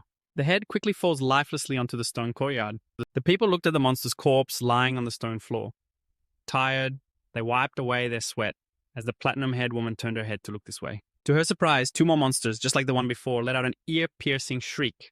A terrifying, bone-chilling aura emanated from them as the woman's eyes widened in fear. Caught off guard, she watched it attack her. The purple lightning never stopped growing, even more intense, amidst the pitch-black clouds as blood splattered onto the pillar of the third bell. A giant monster ravaged the city, destroying homes and starting fires everywhere. Our heroes are giving their all to stop the monster's advance. To the south, but without clear information on the enemy, they were completely helpless. The monsters continued moving toward the cities ahead, where buildings were still lit up. And now, with the Cambridge front line having just collapsed, the capital, London, is less than 60 kilometers away. The thick smoke and dust made it difficult to see, but the monster's eyes glowed yellow. Clearly visible within that haze of smoke, its yellow eyes stared ahead. Suddenly, the golden light in its eyes vanished, and they turned grey. One of the monsters fell, startling the others and making them shriek. One by one, they began to fall, their life fading away. An aircraft flew overhead, shining a light down. Yu Juyo and Jongpyo and 2 others looked down, their faces filled with shock and astonishment. Someone spoke up, "Oh my god, so it was real." Her face was still frozen in surprise. She remained stunned while the others began to praise her. Hyun Juyeon was right. The red flower ant extract really works. Even the Mecha Saiyan couldn't withstand it. "You're amazing." Jongpyo's face darkened with jealousy as he thought to himself, "No way. Does she really have this kind of skill? What the hell is going on?" She smiled, looked back, and said, "All right, let's move in and finish this." The The two people behind her replied, "Yes, ma'am." Ju Yeon smiled, sword in hand, and jumped from the helicopter with her two companions. A few hours later, a plane landed. Inside the building, reporters were waiting in front of the door holding cameras. Young reporters, some with mics, some with cameras and recorders. Whoa, the press is swarming this place. A young man spoke up. Well, of course, it's Hyun Ju Yeon after all. She was the MVP of the UK mission. A man with glasses smiled and replied, "She was the one who discovered the Mechasian's weakness, becoming a true hero. She pulled the UK out of despair. Of course, she's a hero. I heard the British royal family is going to grant Hyun Ju Yeon a knighthood." The young man's eyes lit up as he shouted, "Look, there she is." A pair of legs stepped out. It was Ju Yeon, with a cheerful expression, pulling a purple suitcase behind her, followed by Jong Pyo. Camera flashes started going off as reporters began shouting questions. Her face stiffened in confusion. "Miss Hyun Ju Yeon, please look this way for a moment. How did you discover the Mechasian's weakness?" Jong Pyo's face broke into a smile upon hearing the question directed at him. "Kang Dong-baek, a few words for us. We heard you took down the most Mechasians in this campaign." Jong Pyo, smiling brightly, answered the interview questions, which were broadcast on a large screen in the city. A team of 200, including the hero Hyun Ju Yeon, returned today. As is widely known, it was the extraordinary efforts of the Korean heroes that saved the UK. The key to destroying the Mechasian was dispersing the red flower ant extract into the air. Dojun, wearing a hood, glanced up at the news screen. Suddenly, the corner of his mouth curled into a mocking smile. Meanwhile, the man being interviewed was still laughing and chatting animatedly. Suddenly, Dojun's gaze turned cold. A thought flashed through his mind, Kang Dong-baek, at some fancy cafe. Yoo Ju-yeon placed some bags on the table and said politely, "These are gifts." Dojun, holding a glass of water, looked surprised. "Gifts?" She cheerfully pointed to each bag. "This one is a gift for Grandma and Yoo Ye-hong, and this one is for you, Dojun." He took his gift bag and opened it right away, which annoyed Yoo Ju-yeon. "You could have waited until you got home to open it. Why the rush?" Dojun looked at the stylish suit in his hands and remarked, "This looks expensive." She picked up her glass of water and calmly explained, "It's just a little something to repay you for your help." "Thanks to you, I was even knighted," Ju Yeon continued. "Compared to the help I received, this gift is nothing. If you need it, I can even get you a car." He put the suit away and replied calmly, "I'll let you know if I need one. Besides, I received help too." She looked at him with a serious expression. "If I were to ask how you knew the Mechasian's weakness, you probably wouldn't answer, would you?" Dojun replied nonchalantly, "Is there any reason I have to answer?" Hearing this, Yoo Ju-yeon could only sigh helplessly. The warm yellow light of the cafe shone gently on her. She thought to herself, what are his future plans? I don't expect him to say something like world peace or whatever. But if he's planning to target Hong Hyo or Kang Dong-baek, that's going to be a problem. I have to find a way to stop him. He slowly opened his mouth. First things first, Dojun tilted his head looking very serious. "I need to buy a house." She stared at him with a blank expression. Ju Yeon asked in astonishment, "So you're renting right now?" Dojun was silent, not knowing what to say. The scene changes to late at night somewhere else. Sounds of laughter and playful splashing can be heard from a luxurious mansion where glamorous women are having fun in a swimming pool. Jong Pyo was soaking in the pool, his arms around two beautiful women. His expression was dark as he thought, Hyun Ju-yeon, I don't know why, but lately, Chikyao, she seems different than before. It's one thing to know the Mechasian's weakness, but she also deliberately hid how she found out about it. And forget the Mechasian, but what's the deal with Dojun? Dojun was relaxing with her arms crossed and asked, "What do you mean by that?" Jong Pyo listed everything out. "You even helped pull him out, even if it meant knocking out that one prosecutor." She also said she witnessed him turn Cheon-yu into target practice. Annoyed, Dojun removed his blindfold and explained Kang Cheon-yu was the one who started it. Besides, the assassination attempt through the portal already failed. Besides, in that fight, Kang Cheon-yu was the one looking for trouble. He laughed contemptuously. That bastard Cheon-yu was so greedy for money he did something stupid. He deserved to die. But he's my cousin. In short, I have a legitimate reason to get revenge on Dojun. Her eyes turned cold as she glared at him, a clear warning. Jong Pyo was a little intimidated by her stare. She lay down, turning her back to him, and said nonchalantly, "Do whatever you want. I don't plan on getting involved." He was taken aback by her action, thinking to himself, "I thought there was something more serious between you two." Doojeon covered her eye again, showing no emotion. "And I have no reason to get involved either." Back in the present, Jong Pyo poured a drink and thought, "No reason. I made it so clear, and yet..." He sipped his drink with a serious expression. "There's definitely something not right about Dojun." Iron Castle, Birmingham, United Kingdom. This area has become a wasteland. After the monster attack, the British Hero Association is trying to send as many heroes into the rift as possible to collect mana stones before the second wave begins. The bearded man standing guard complained, "What a shame. If we had the essence of a red flower ant, even D-rankers like us could have taken down the Makasu." The man next to him agreed, "Yeah, you're right. If we had stopped the wave from the beginning, this area would have become a lucrative mana stone mine. Once a wave has appeared, the rift can no longer be converted." That man continued, "I heard the second time it won't be a Michael Xian, but some other creature." The bearded man from before replied, "Yeah. Not knowing what kind of monster will show up is what's so scary." A country was once wiped out because of something like this. With that, the man turned his head to look at the rift. His partner next to him asked, "What's up? Something wrong?" The man replied, "I just have a feeling someone is coming out." His partner tried to calm him down. "The team that just went in is already coming out. It's only been 5 hours." The gatekeeper continued his warning. "Stay alert. We have to guard this place carefully. Some greedy civilians will definitely try to sneak in for mana stones." Suddenly, flashes of lightning appeared inside the rift. The guard from before turned back to look with a shocked expression. His partner next to him looked just as stunned. From inside the rift, a muscular man with an incredibly dark and terrifying aura appeared. He looked down from above his pupils, glowing with a frightening purple light scaring the onlookers. The two guards were terrified by the man's appearance. He's not a hero. His clothes, the scars, none of it looks right. Quick alert headquarters. Before they could send the message, he extended his metallic arm and created a green circle, leaving the two men stunned. As he was being lifted by those green circles, the guard who was pulled up screamed in panic, "Whoa, what is this?" The man paid them no mind and walked right past them. Damn it. The guard angrily turned and threw his daggers at him. The man inside didn't even flinch, letting a magic circle block the daggers, causing them to immediately change direction. He muttered one word, "pathetic." With that, the man suddenly clenched his fist. The two guards screamed in pain, as if they were being crushed by an invisible force. He gently extended his hand. His finger twitched slightly, and purple lightning flashed. From within the lightning, a phone gradually materialized its screen, still displaying the number 19.26%. On the crimson screen, 19.26 was clearly visible. The man wondered, 15 years have passed in this timeline, right? And it still hasn't even reached 20%. He walked past the two guards, muttering to himself, was it a failure? After all the effort it took to create the spatial rift. "First, I need to raise the mana density." One of the two soldiers weakly asked, "What? Are you?" But the man turned and spoke first. As he spoke, he brutally attacked the guard. The man, his face as terrifying as a demon's, continued coldly, "First, I must purge these insect-like weaklings." In the opening scene, a place haunted by the appearance of monsters. Kadu, South Korea. Amidst the blue sky, Dojun appeared calmly, but each step he took shook people to their core. As the sunlight rested on his shoulders and the wind blew past, no one knew where he came from or where he was going. They only knew that his presence silenced everything. Suddenly, a series of strange noises from all around caught his attention. Something was rushing towards Dojun at a terrifying speed. A giant monster erupted from the ground, its roar tearing through the air. It opened its horrifying maw, ready to crush anyone who dared to stand in its way. But this time, the prey before it would not be so easily swallowed. A whole swarm of monsters appeared at once, but amidst the chaos, only one man stood firm. Dojun neither retreated nor felt the need to hide. Because from this moment on, the one being hunted would no longer be human. He looked down, his gaze fixed on the deep abyss below. What awaited him there, with just a light touch, the ground trembled. His supreme power distorted the very earth. After a moment, he made a casual guess, 26 of them within a 100-meter radius. Dojun smirked.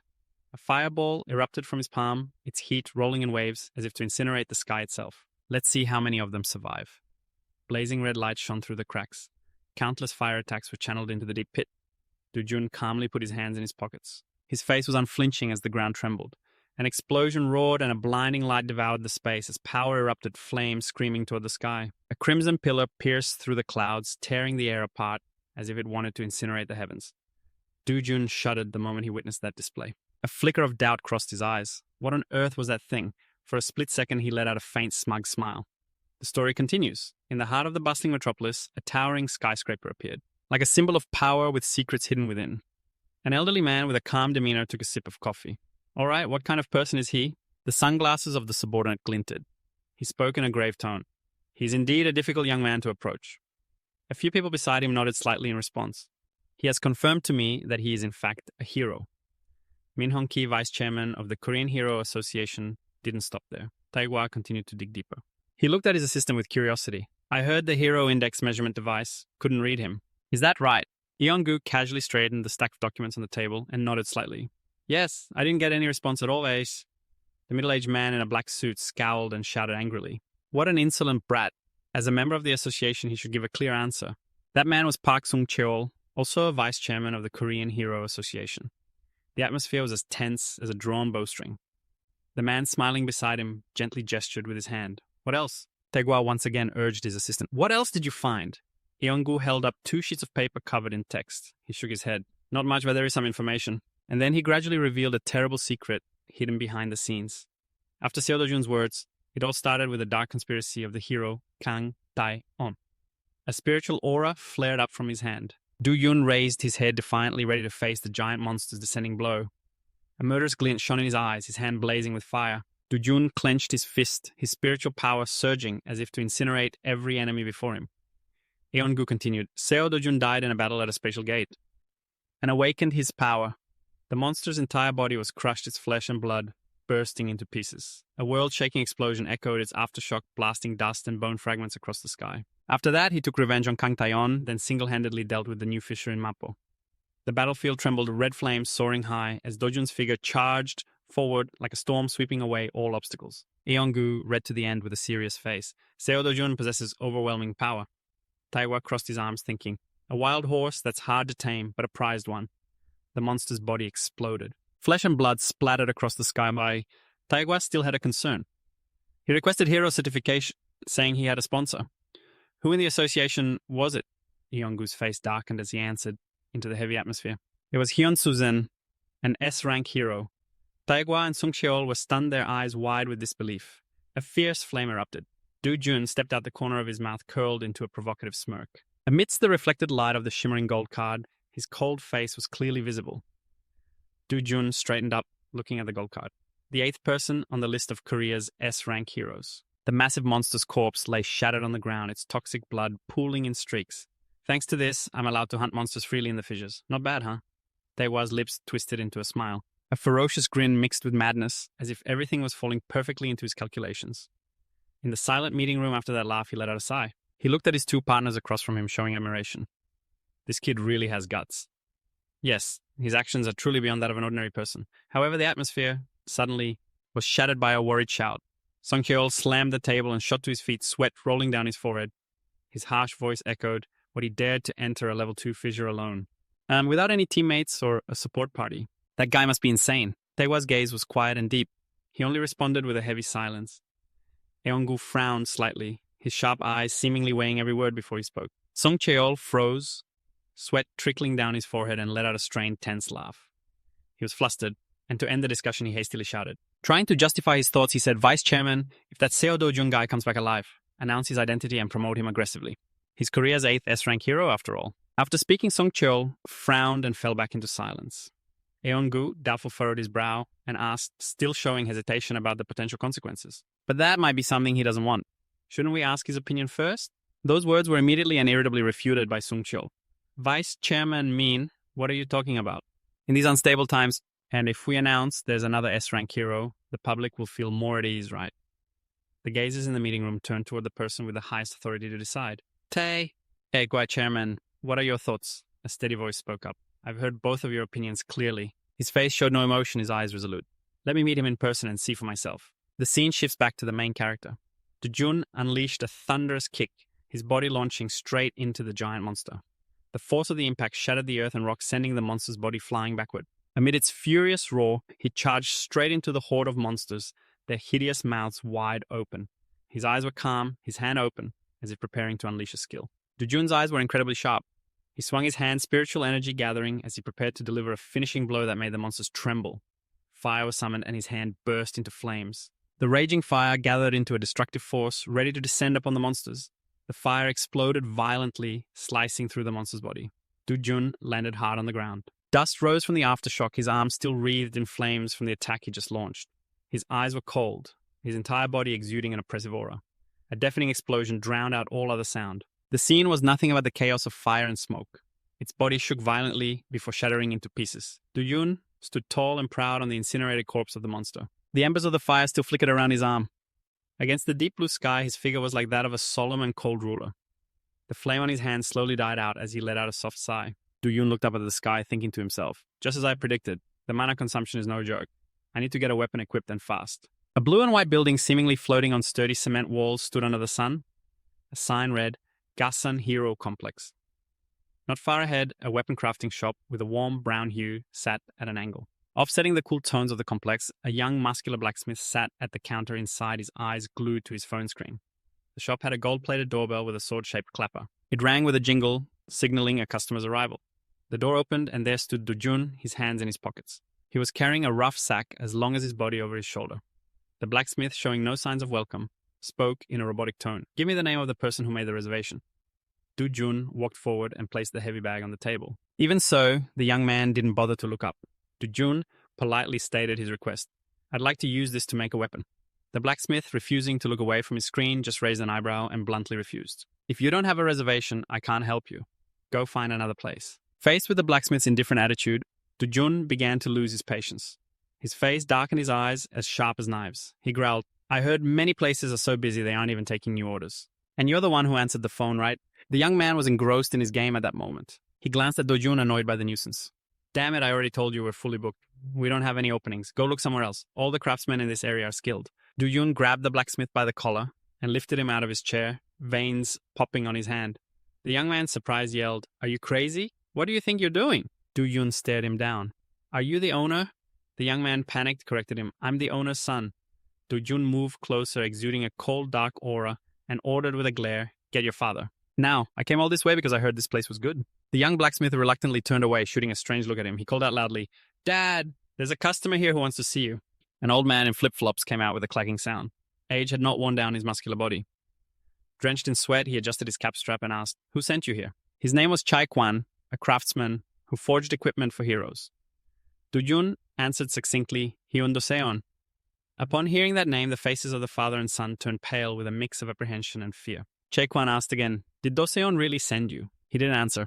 He calmly unzipped the bag and took out two long, raw materials with a brownish gold sheen and pointed tips. Chai Kwan recognized them and was once again shocked. He approached, picked up the two items, and stammered as he examined them from all angles. This is... The young blacksmith, also curious, came closer to look. Dad, what is that? The items were longer than two of his handspans.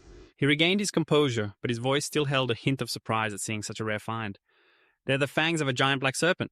It's been a long time since I've seen these. Dojun gave a more detailed request. Forge me one sword, just one that's good enough to use, but as for the length, make it as long as possible. The old man paused for a moment.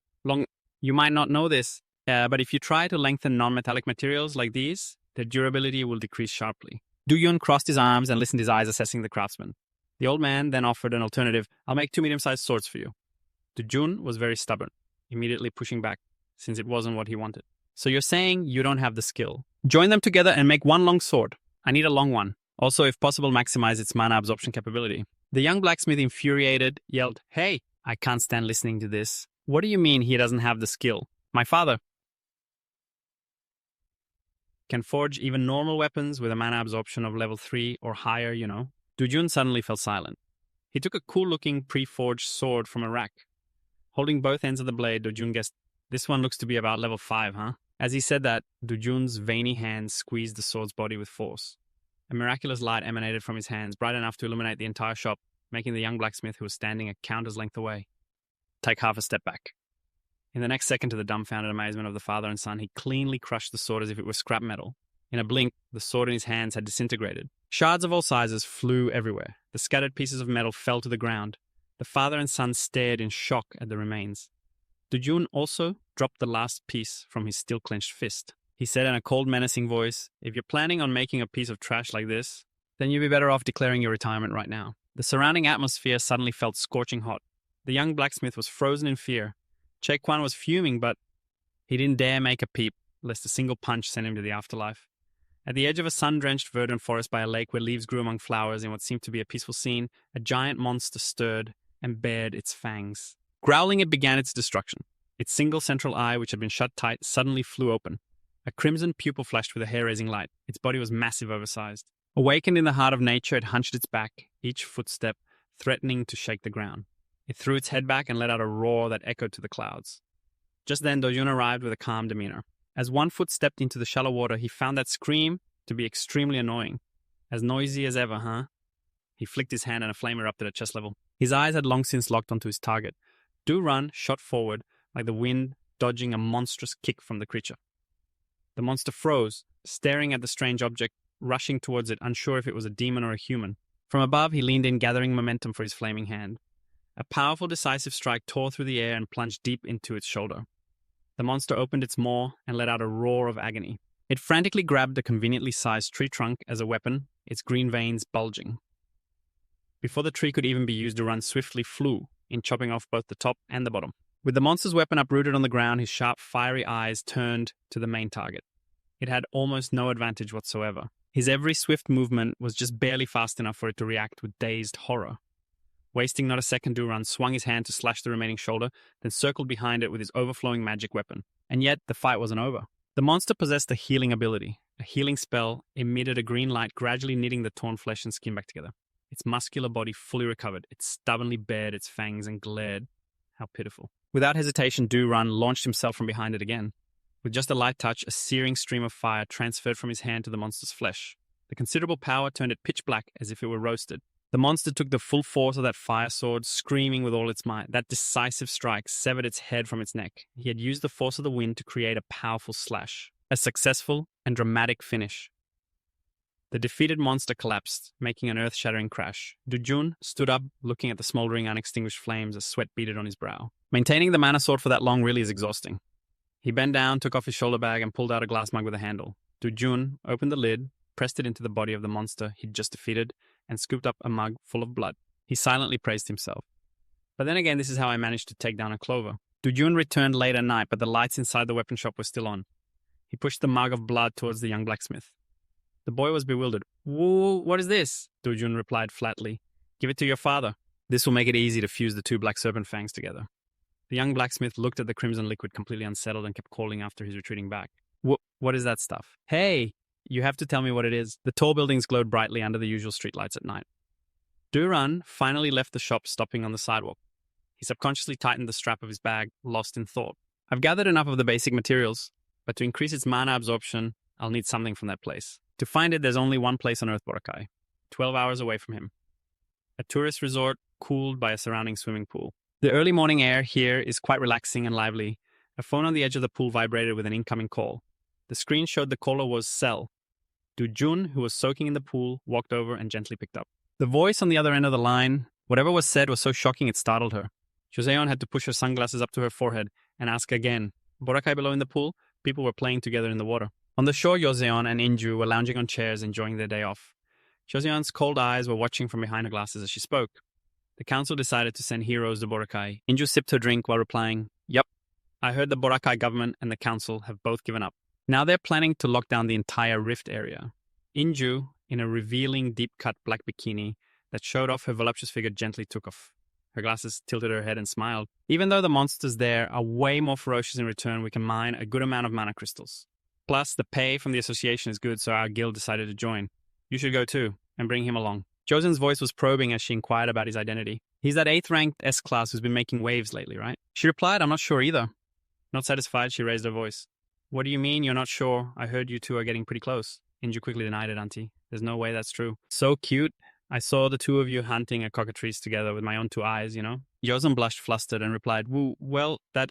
I know about that." Fine, I'll go." Inju excitedly stretched out her arms, speaking in a sweet, pleading tone. "Yay, thanks a bunch." Suddenly, Joseon stammered, interrupting, "But I'm not actually sure if he'll come with me." Elsewhere, beads of sweat appeared on Cheongwan's face, running down his cheeks in tense streams. His voice became fearful. "Wait, how did you even find this thing? A perfect fusion like this? It doesn't look like metal yet. It's molded like a single piece. Who would have thought that clover blood could be used in this way?" Du-Jun stood watching with his arms crossed, looking arrogant with a slight smirk on his lips. Cheongwan, holding the wooden bar in his hand, spoke with reluctant acceptance. "Fine, I'll take your order. It can be extended to a maximum of 180 centimeters, he reminded him. "Forge it as a two-handed sword, but design the hilt so it can be wielded with one hand. Around 5 kilograms should be fine." The man's face under his hat looked distorted. "What's with him? He's suddenly speaking so formally. I thought he was the arrogant type. Turns out he knows some manners after all. Or maybe this weapon is just that important to him." The shop owner observed the wooden bar in his hand. It was both rough and heavy. "It's very wide. And 5 kilograms is a bit heavy to swing with one hand. It's not like you just swing it a few times and it's done, you know?" He spoke up. "That's fine. Just do it like that. How long will it take?" Cheongwan replied, "At least a month. The mana absorption rate can reach level 7. Level 7, you think, I wonder if it can handle my full power. Just as I predicted, I have to use it. For now, I'll just focus on getting the shape right." Choi Cheonwan looked at Do-Jun and said softly, "As for increasing the mana absorption rate, wait until I bring the materials to do it." The old man's pupils constricted in his wide eyes as he felt a sense of anxiety. "Don't tell me, is he planning to go get that material?" A few days later, in front of a parking area sign, a luxury car was parked in the lot. Standing next to the car with a grateful expression, he said, "Thanks, I'll make good use of it." Yoo-jeon smiled in response. "It's nothing. Do I really look that short on cash to you? So you only dared to ask for something worth 1 billion. Do-Jun smiled and replied, "This is about right." His answer left her somewhat speechless. Yoo-jeon stood there dumbfounded. She watched blankly as he looked around inspecting the car. She asked a little curious what's going on with the Hero Association. Dojun answered, "They're planning to reveal my identity. I demanded they pay a fair price." She was stunned. A price? But Chairman Nataiho is someone who always puts the greater good first. Seems so, but the negotiations failed. She yelled in frustration, "Can't you just try to live a decent life for once? I'm your guarantor, you know. Please think about me." Her plea was met with the harsh sound of him slamming the car door shut. Yu Jeon got in, opened the passenger door, and sat down. As she fastened her seatbelt, she tilted her head and said softly, "The association is swamped with dispatching troops to the rift zone at Boro Beach. When things calm down, I'll arrange for you to talk with the chairman again." Dojun's voice was full of surprise. Boro Beach, Yu Jeon's arm gently touched his. "Yeah, that's right. They said they're going to completely block off a part of the area." The distance between them grew smaller and smaller, creating an intimate, suggestive atmosphere. Dojun looked into Yu Jeon's eyes and asked, "Are you going too?" Her face flushed red with embarrassment. Beads of sweat ran down her cheeks, making Yu Jeon feel both tense and flustered. She turned to answer, "Oh, of course, why do you ask?" With his handsome face and charming voice, Dojun said, "Because I want to go with you." Those words made Yu Jeon's heart pound, and her cheeks turned a rosy pink with shyness. In another space, Hiju's face was fearful and trembling. She asked Jongpyo, "What you're demanding more money?" A smirk formed on the man's lips. "This is no time to be penny-pinching Director Hong." She screamed in anger, "I've already paid you 30 billion up front, and you're demanding more. When the hell are you going to start the job? I should have just given it to someone else." Jongpyo simply replied, "And who else would take on this job?" She sneered, "There's no shortage of cold-blooded killers in this world, as long as the price is right." He let out a sigh, his eyes looking at Hiju with mockery. "But Director, you really are uninformed. How about I give you some information for free? CO Dojun, he's an S rank. The 8th S rank hero in Korea." Hiju's face contorted, sweat beading on her cheeks as she screamed, "That damn punk is an S rank. Are you messing with me?" The man laughed mockingly.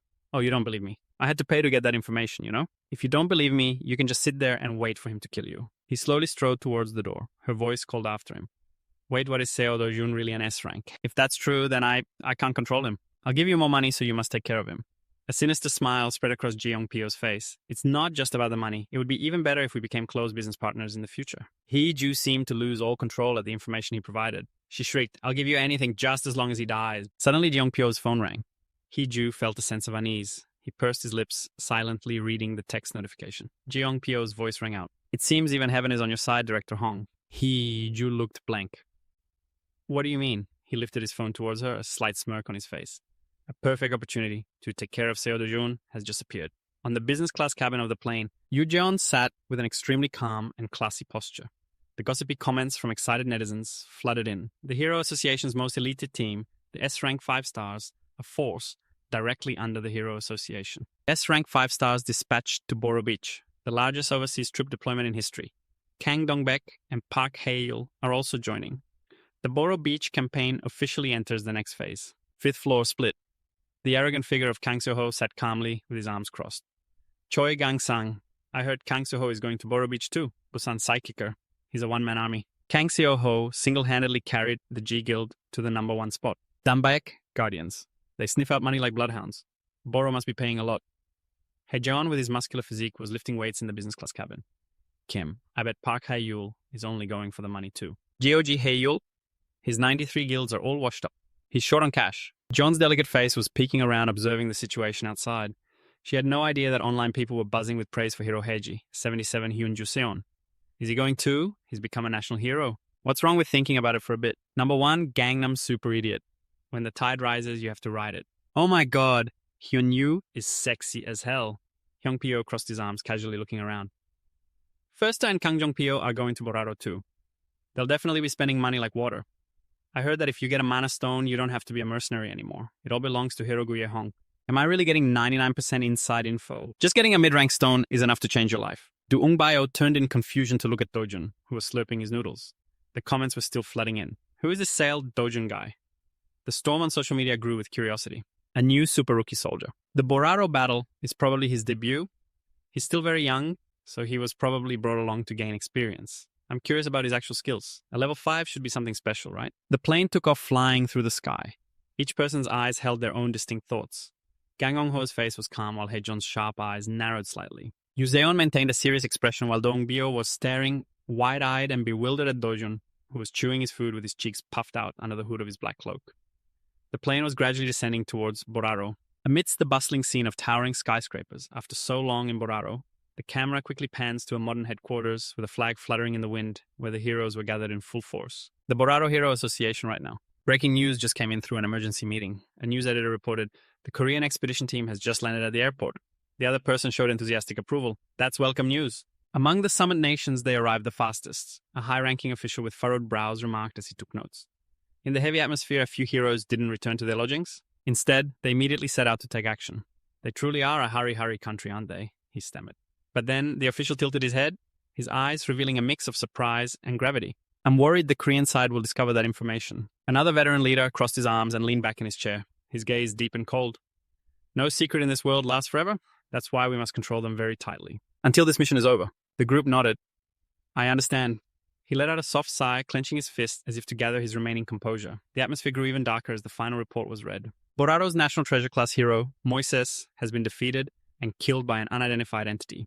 Amidst the tense atmosphere in the meeting room, the story suddenly took a different turn. It wasn't a monster. The black box data clearly shows a human form. The other man still looked puzzled. He mused, at the rift near Santazim, what the hell happened?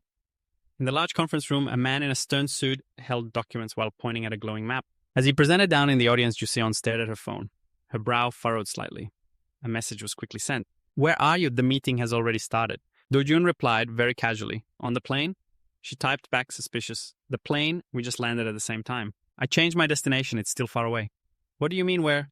He replied with just one word, Santazim. Juseon's eyes widened. She was stunned, unable to believe it. Santazim. He went into the most dangerous rift zone. Alone? The man in the suit presenting in front of the map pointed to the red-marked areas. An announcement appeared reminding them of the itinerary. The entire hall listened in silence. A tense atmosphere hung in the air. After 2 days of familiarizing themselves with the area, the heroes will be assigned to their registered zones in order. The scene outside a luxurious hotel named Bomb Hotel. Flags fluttered in the wind under the bright sun. Yuseon pulled her suitcase, opened a door, and stepped into a yellow taxi, preparing to leave. Just as the girl was about to get in the car, a hand suddenly stopped her. She looked up with wary eyes. A teammate had unexpectedly called out to her. Dongbyo held the car door firmly, his suspicious gaze fixed on her. He looked innocently reluctant. Where are you going? The schedule hasn't even started yet. Yuseon's eyes were half closed, her expression as calm as if she wasn't bothered at all. I have somewhere I need to be. Dongbyo was curious. So where is that? Faced with her teammates' questioning, Yuseon answered in a cold, low voice, Santazim. The taxi shot away in a flash of light. Dongbyo remained standing there. He was calm as if waiting for the inevitable. His eyes narrowed slightly when he heard that name. The land shrouded in countless rumors and secrets that no one dares to speak of. Santazim, the place that even the Boraro Association forbids anyone from going to. The scene changes to a desolate wasteland. Barren cliffs stood erect as if gnawed away by time. Skeletal leafless trees reached up like ghosts. Gatekeepers of the Rift Zone, near Santazim. Dojun's and Yuseon's team silently entered Santazim. No one spoke a word, only the sound of hurried footsteps on the dry, barren ground. Everyone's eyes glinted with vigilance. The group walked in silence, only their footsteps echoing across the desolate land. Suddenly, Yuseon's sharp voice cut through the air, shattering the tense atmosphere. We've come this far. At least tell us the reason why you're in such a hurry. Dojun replied casually with a hint of blame. I was waiting. Aren't you the one who's late? Dojumbu, that cold-blooded bastard, Joseon furiously shouted. Absolutely not. If you'd given a heads up, Seo Dojun wouldn't have had to wait. She squinted, sizing him up. Forget it. So, what exactly are you after coming all the way here? Dojun answered unflinchingly, the blue clover. Upon hearing this, Jeon couldn't hide her surprise and shouted, the clover! Just for that! With an unwavering expression, Dojun glanced at his comrade. Do we need another reason? She suddenly tilted her head, her tone laced with sarcasm. So Dojun, do you realize I'm 3 years older than you? Dojun nonchalantly shook his head. Why? John sputtered in frustration, attacking Dojun verbally as their argument echoed through the forest. That's not the point. You should at least know to respect your elders. Inju's half scornful, half indifferent gaze swept over the two of them. Dojun snapped irritably. I have been speaking politely this whole time, so feel free to speak casually yourself. The warrior's journey into the dangerous land where death always lurked continued. A voice echoed across the mountain range. Are you trying to make me uncomfortable? Then just use honorifics. Not that. My God, to think they're leading Eugen around by the nose like that. The conversation was cut short by the tense situation. A young man glanced at the trembling rift and spoke up worriedly. Hey, are we really just charging straight into this rift zone like this? Is this really going to be okay? The other person immediately burst out laughing. We've got the hero, Hweon Yugen, with us. What's there to worry about? As tension spread around the rift, a doubtful voice piped up. I know she's strong, but the guy leading the charge is a rookie. A laugh suddenly rang out. Seo Ying-cheon said in disbelief, a rookie. He turned to admonish the two gossips. He smirked again, his voice full of meaning. There are rookies, and then there are rookies. If we're talking about Seo Dojun, he's probably a legendary class rookie. Hearing this, the two young men turned pale. Is he really on that level? The constant chatter made Yoseon scowl in annoyance. Looking at Dojun, she asked, "Hey, are you listening?" Dojun immediately spun his sword into a defensive stance and looked forward, snapping, "It's too noisy!" Joseon's stern gaze fixed on Dojun. "So, Dojun, don't tell me you came here with the intention of sealing off this entire rift zone." However, Dojun calmly replied with a surprising reason. "We're here to find an ingredient. Why would we seal it?" Yudaeon was stunned for a moment. An ingredient? Suddenly, the entire mountain began to tremble violently. From within a thick cloud of dust, a monster's arm with long razor-sharp claws swung down, slicing through the air with a chilling force. A deafening explosion shook the area. A brilliant light flashed as the attack slammed into a protective barrier. The soldier gritted his teeth, his body trembling under the immense pressure. Right after that, the ground convulsed. Seo Young-cheon whipped his head around his eyes wide in astonishment. He could clearly feel the shockwave spreading through the air. He tried to scream a warning to the team, snap out of it defensive positions. But as Seo Young-cheon gritted his teeth, his bloodshot eyes flashing with rage and tension, his breath came in ragged gasps and only a choked sound came out. A roar echoed from within the mist as a colossal figure slowly emerged. Dark wings unfurled and its brilliant golden eyes, sharp as blades, pierced through the swirling black aura that surrounded it. The dragon's body radiated a pressure so immense it made the ground tremble. This was no ordinary monster, but a true dragon from the abyss. Seo Young-cheon's jaw dropped in sheer astonishment. Compared to the pictures, this thing is a true monster. Faced with its terrifying power, one of the team members cried out in panic, "Wait, hold on, isn't this a little too dangerous?" Immediately, Seo Dojun stepped forward. His decisive voice echoed, "Get back." Dojun's hand tightened on his sword's hilt, veins bulging from the force as the cold steel flashed. The blade hummed as if in response to its master. Amidst the blinding light, Dojun stood silent like a drawn sword, waiting for the moment to cut down the world. He recalled his master's words, "If you want to obtain the heart of the blue clover, you can't use your bare hands. I will lend you my most treasured sword. Use it to retrieve the ingredient." Without another word, he raised his sword, his cold gaze locking onto his foe. The moment the steel blade flashed was the moment the real fight began. A single slash seemed to tear heaven and earth asunder, the explosive sound echoing like a raging storm. Dojun tensed and threw a punch, his eyes erupting with killing intent as blood and afterimages sprayed through the air. That punch held more than the strength of a single man.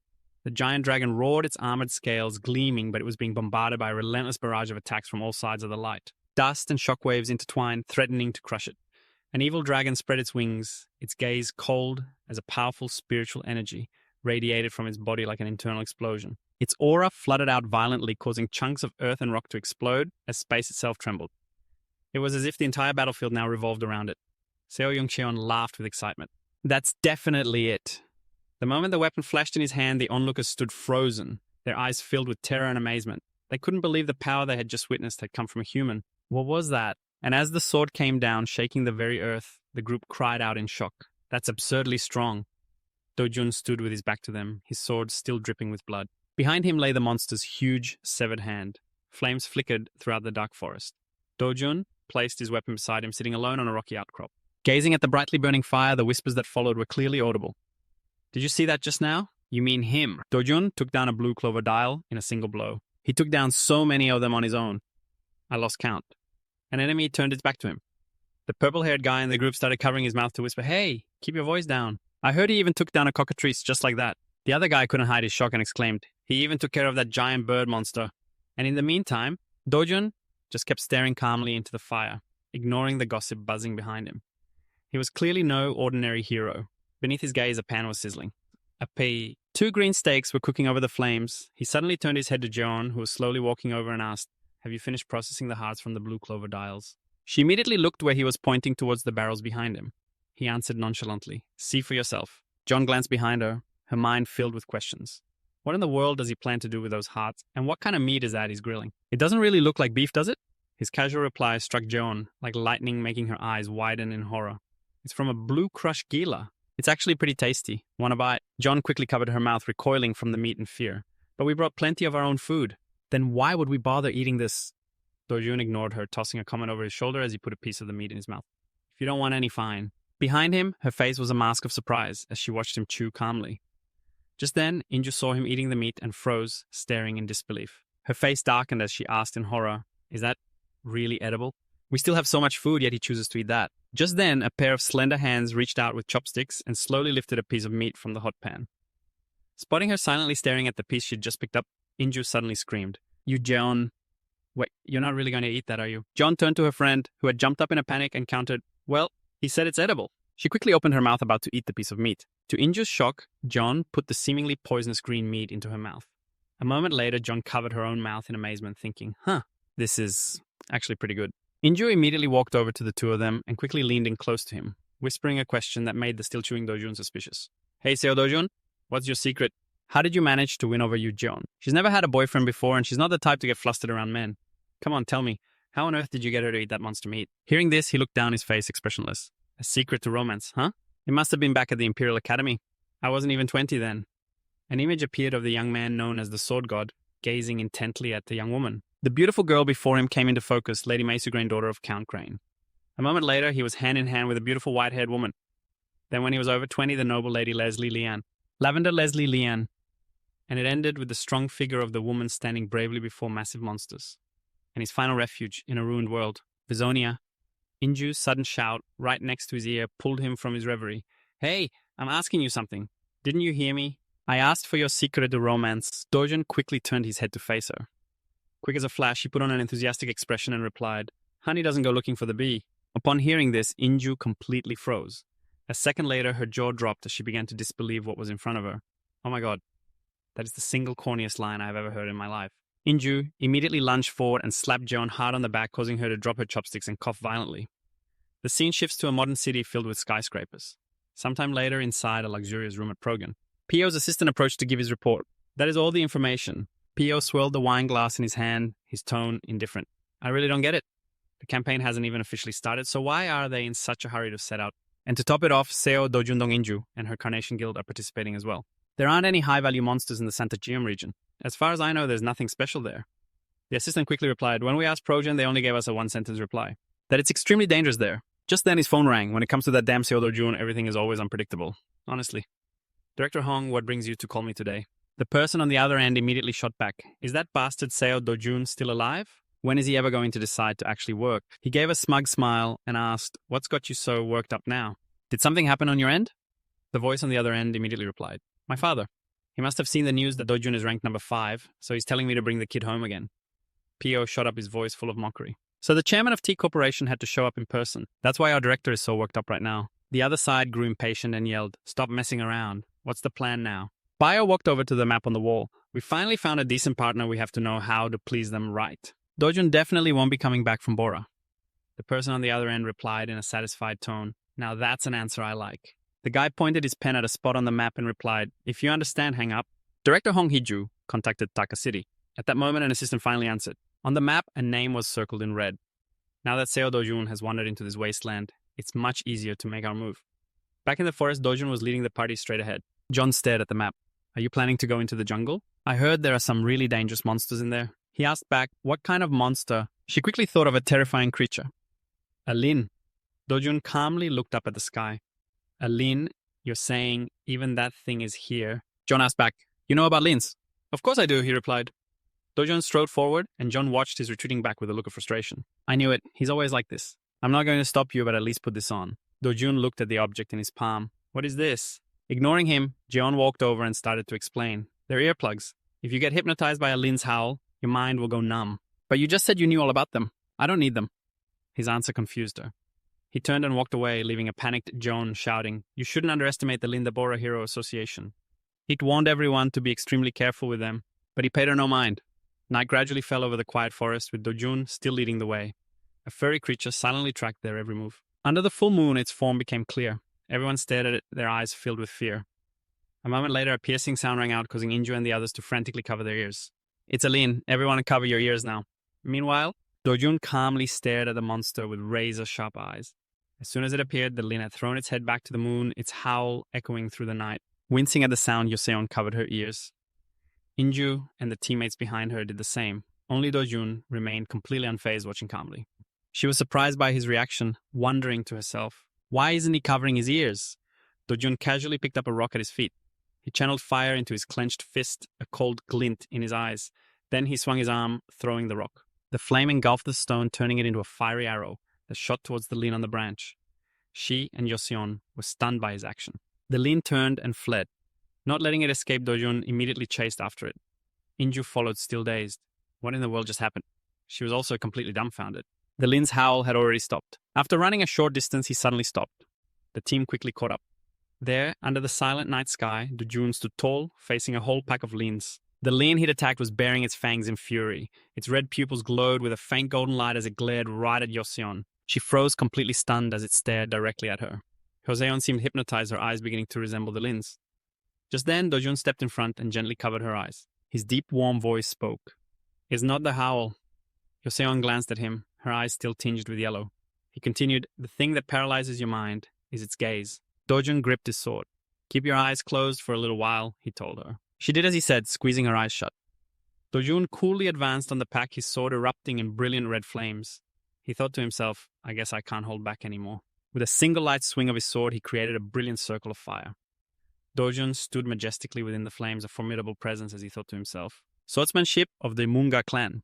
Dojun's eyes glowed with intense focus. First form 1 point creates a miracle. The flames coiled around his sharp blade. His gaze was cold, his aura heroic as he raised his sword. A ball of fire formed at its tip. Terrified by the immense pressure the pack of Lins cowered, the fireball grew larger and larger. It blazed brightly in the air. His teammates watched from behind, utterly stunned. What in the world is that? It looks incredibly dangerous." Dojun's face seemed as if it were cast from metal. Wisps of pale gold energy emanated from his eyes. He unleashed the technique and the flames from his sword shot forward. Like a rocket tearing through the air, a brilliant red sphere of fire lit up the sky as it hurtled toward the pack. One of the Lins just watched the flames speeding right at it. Its eyes were glazed over, not comprehending what was happening. Only when the fire was nearly on top of it did the Lin flinch, its eyes flying wide. In an instant, the entire pack was swallowed by the flames. The massive ferocious blaze swept through the silent forest. Inju and Joseon shielded themselves from the intense heat. Then apparently seeing something, Joseon's eyes widened in shock. A massive trail of fire had torn through the earth, leaving a long black scar. The trees on either side had been incinerated.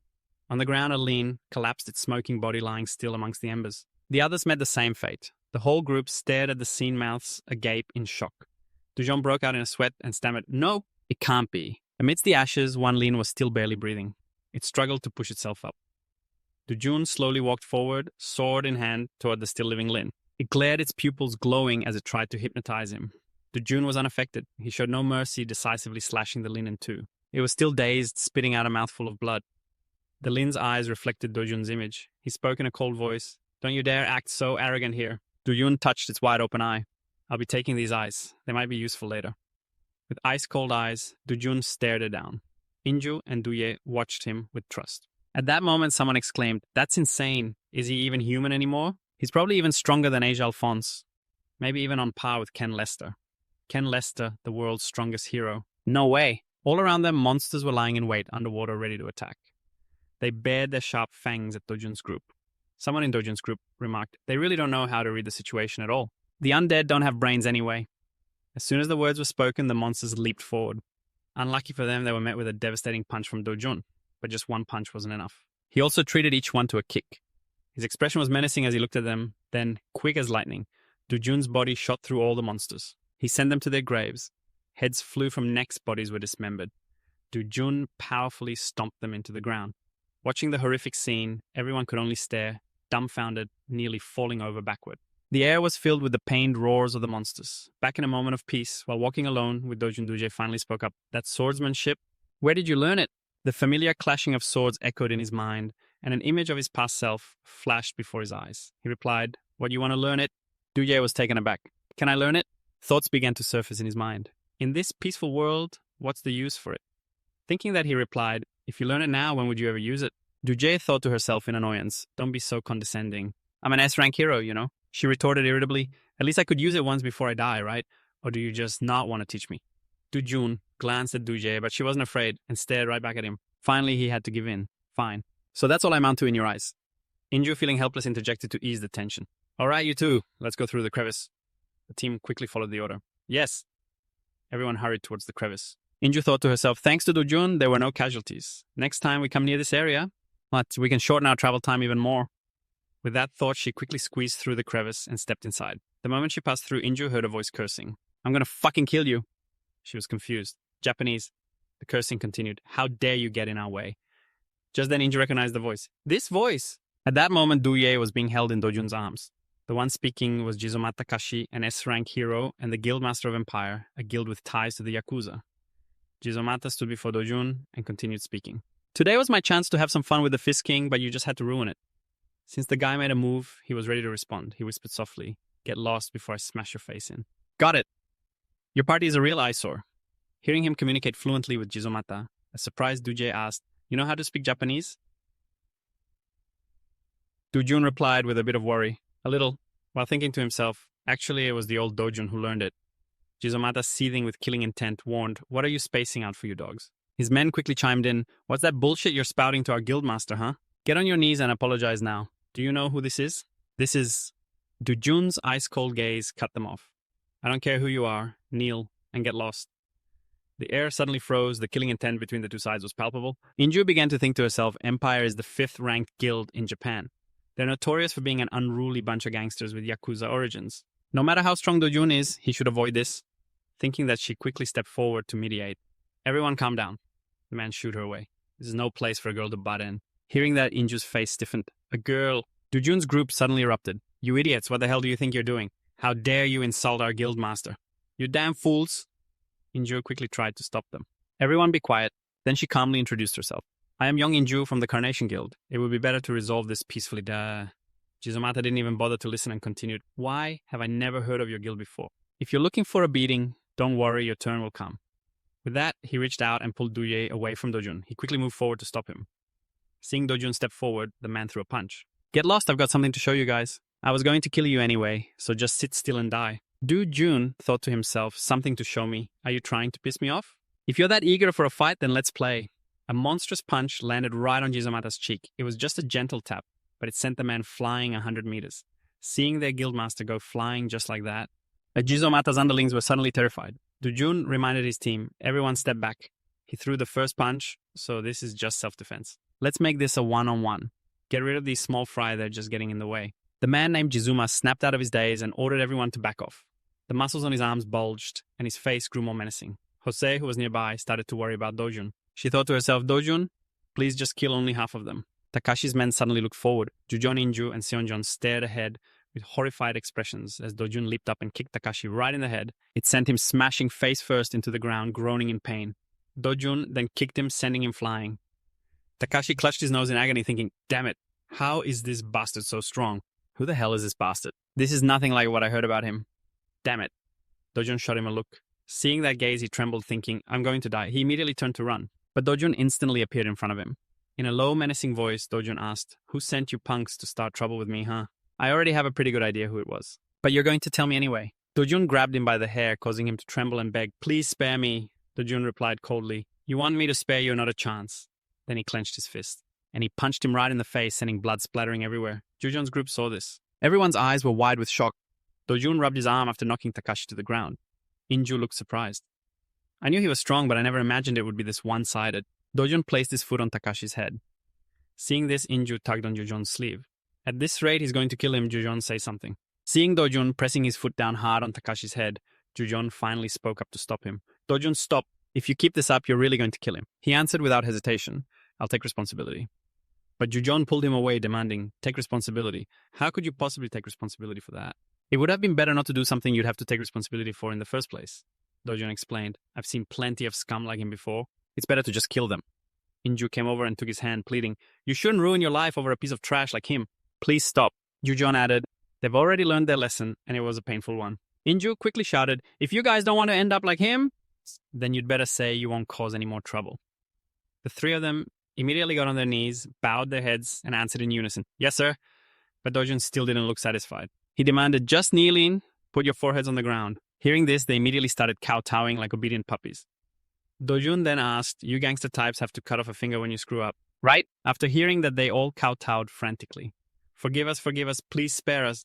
He gave them a demand. "Say, 'I am scum, I am very sorry,' and I'll let you go." The black-haired guy ground his teeth and said, "I am scum, I am very sorry." Hearing this, Inju looked speechless, while everyone else laughed mockingly. Even the big guy on the ground stammered along, "Scum." Dojun looked at him satisfied. Sometime later at the bureau, a man frowned as he read a file. He looked up from it, still frowning at Inju and Joan, who stood before him. He then straightened the stack of documents, thinking to himself, "Am I really supposed to believe this? An S-class hero?" But Takashi was beaten to the point of being crippled. and his opponent was just a single person. That man Takashi is the only one injured, so we can't say this didn't happen. But it's still too hard to accept. Outside, Tajang hopes that Korea can cooperate to close the rift. Santa Jim then spoke up. If this report is accurate, then our Bordador Association cannot interfere. We will send this individual back to the Korean and Japanese hero associations. You will receive a decision from them. Inju replied, understood. He continued, and you all have already approached the Santa Jim rift, correct? Was there anything unusual there? Inju quickly answered, no, there was nothing strange at all. Yoseon thought to herself, what does he mean unusual? After hearing her, he replied, I see, by the way the name Dojun appears most frequently in this report. So why isn't he here? Inju stammered, well...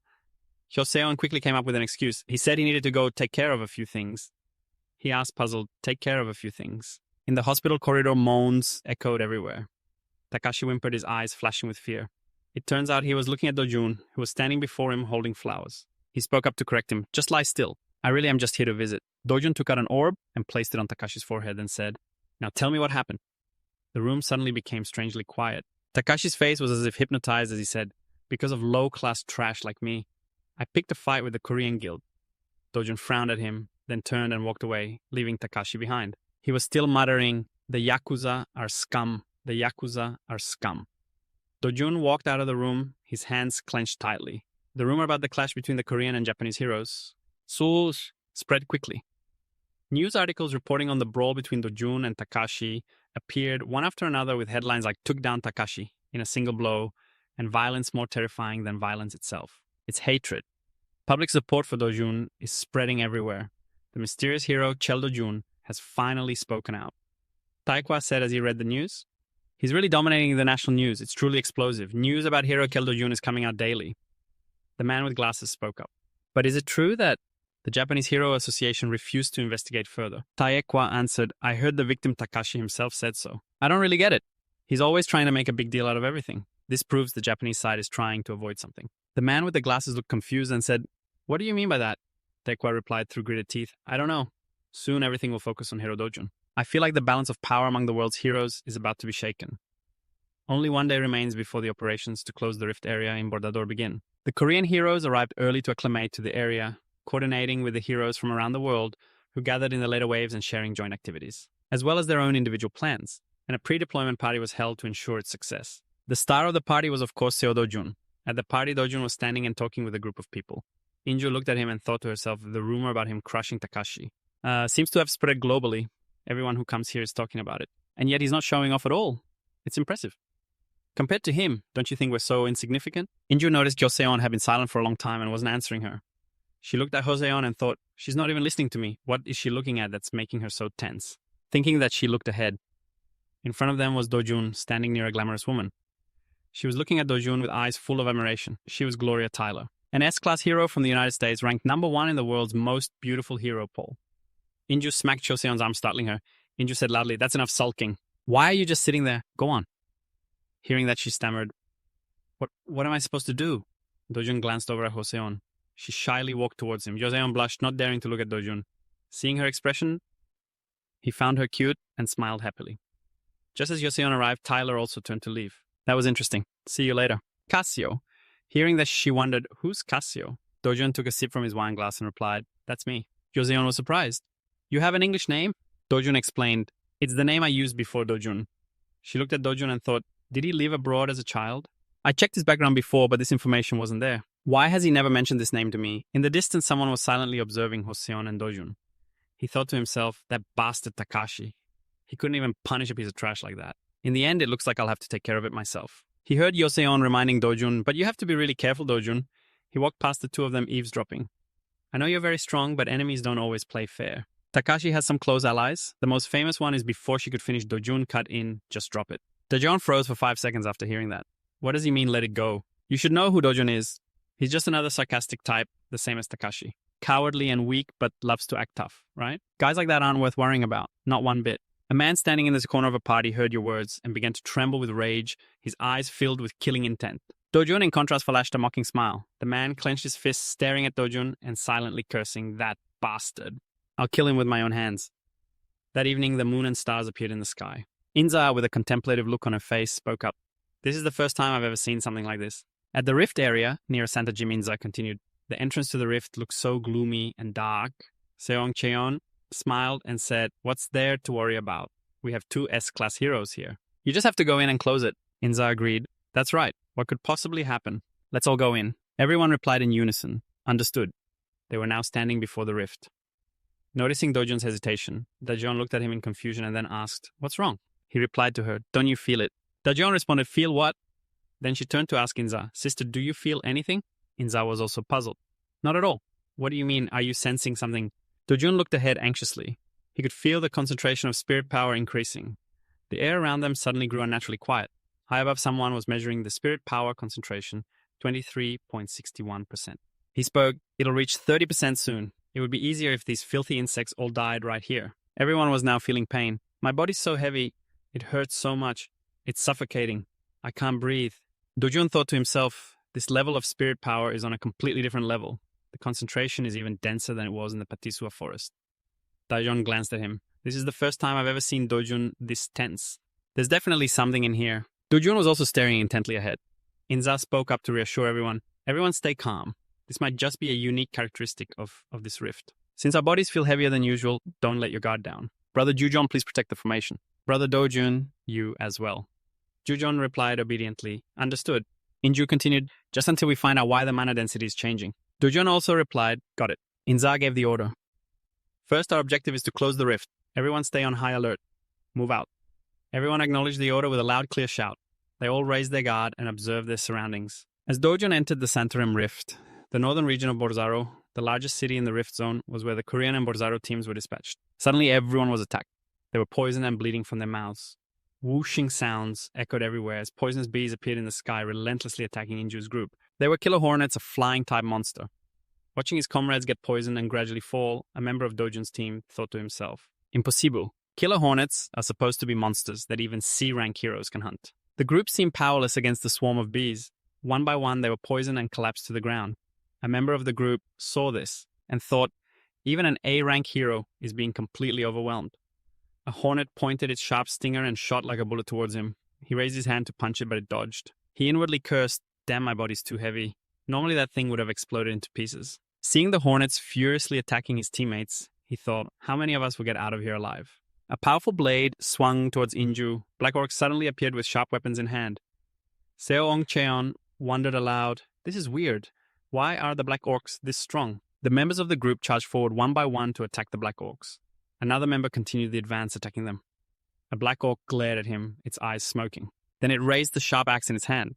It swung the axe down without mercy, but luckily Daejeon rushed in to save him, pulling him away from the Black Orc's blade. He voiced his thanks. Then she warned him, "Don't approach them so carelessly." The sounds of the Black Orcs grew closer. Jujon immediately flew towards the Black Orc. Seeing him, it raised its axe. Suddenly a purple smoke enveloped the Black Orc. Jujon was now circling it and then launched a kick straight into the Black Orc's body. It cried out in pain and turned towards the direction of the attack. But Daejeon had vanished instantly. She was now above the Black Orc's head, raising her leg high before shooting down like an arrow to kick it on the head. In both pain and fury, it swung its axe forward, but it unexpectedly hit another Black Orc standing in front of it, making it even angrier.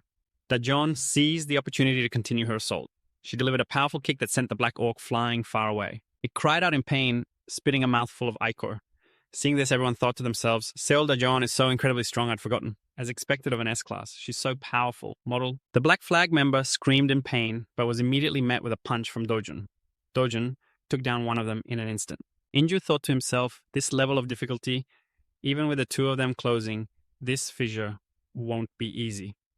The Black Flag member lay unconscious on the ground as Dojun observed him. Jejeon approached asking, "What are you looking at?" He answered, "Do you see something like black ripples anywhere?" She immediately asked back, "Ripples?" He confirmed, "Yes, you have to focus to see it." "What is this?" "This is why they suddenly got stronger," Dojun thought to himself. "Why is there dark mana here?" Everyone was surprised to hear that. Both Inju and Juzeon frowned, looking confused. The surrounding air grew quiet after Dojun spoke. On a dark moonlit night in a desolate remote place, a monster was trying with all its might to destroy something. Naturally, people were trying their best to stop its power, but it seemed the monster refused to yield. Everyone felt that this situation was becoming more difficult. They truly wanted to destroy it as quickly as possible. This chaotic battle really has to end here. Everyone felt that the situation was now more unstable than ever. Someone had also wondered about this strange phenomenon. The whole mob of swamp monsters has also grown unusually strong.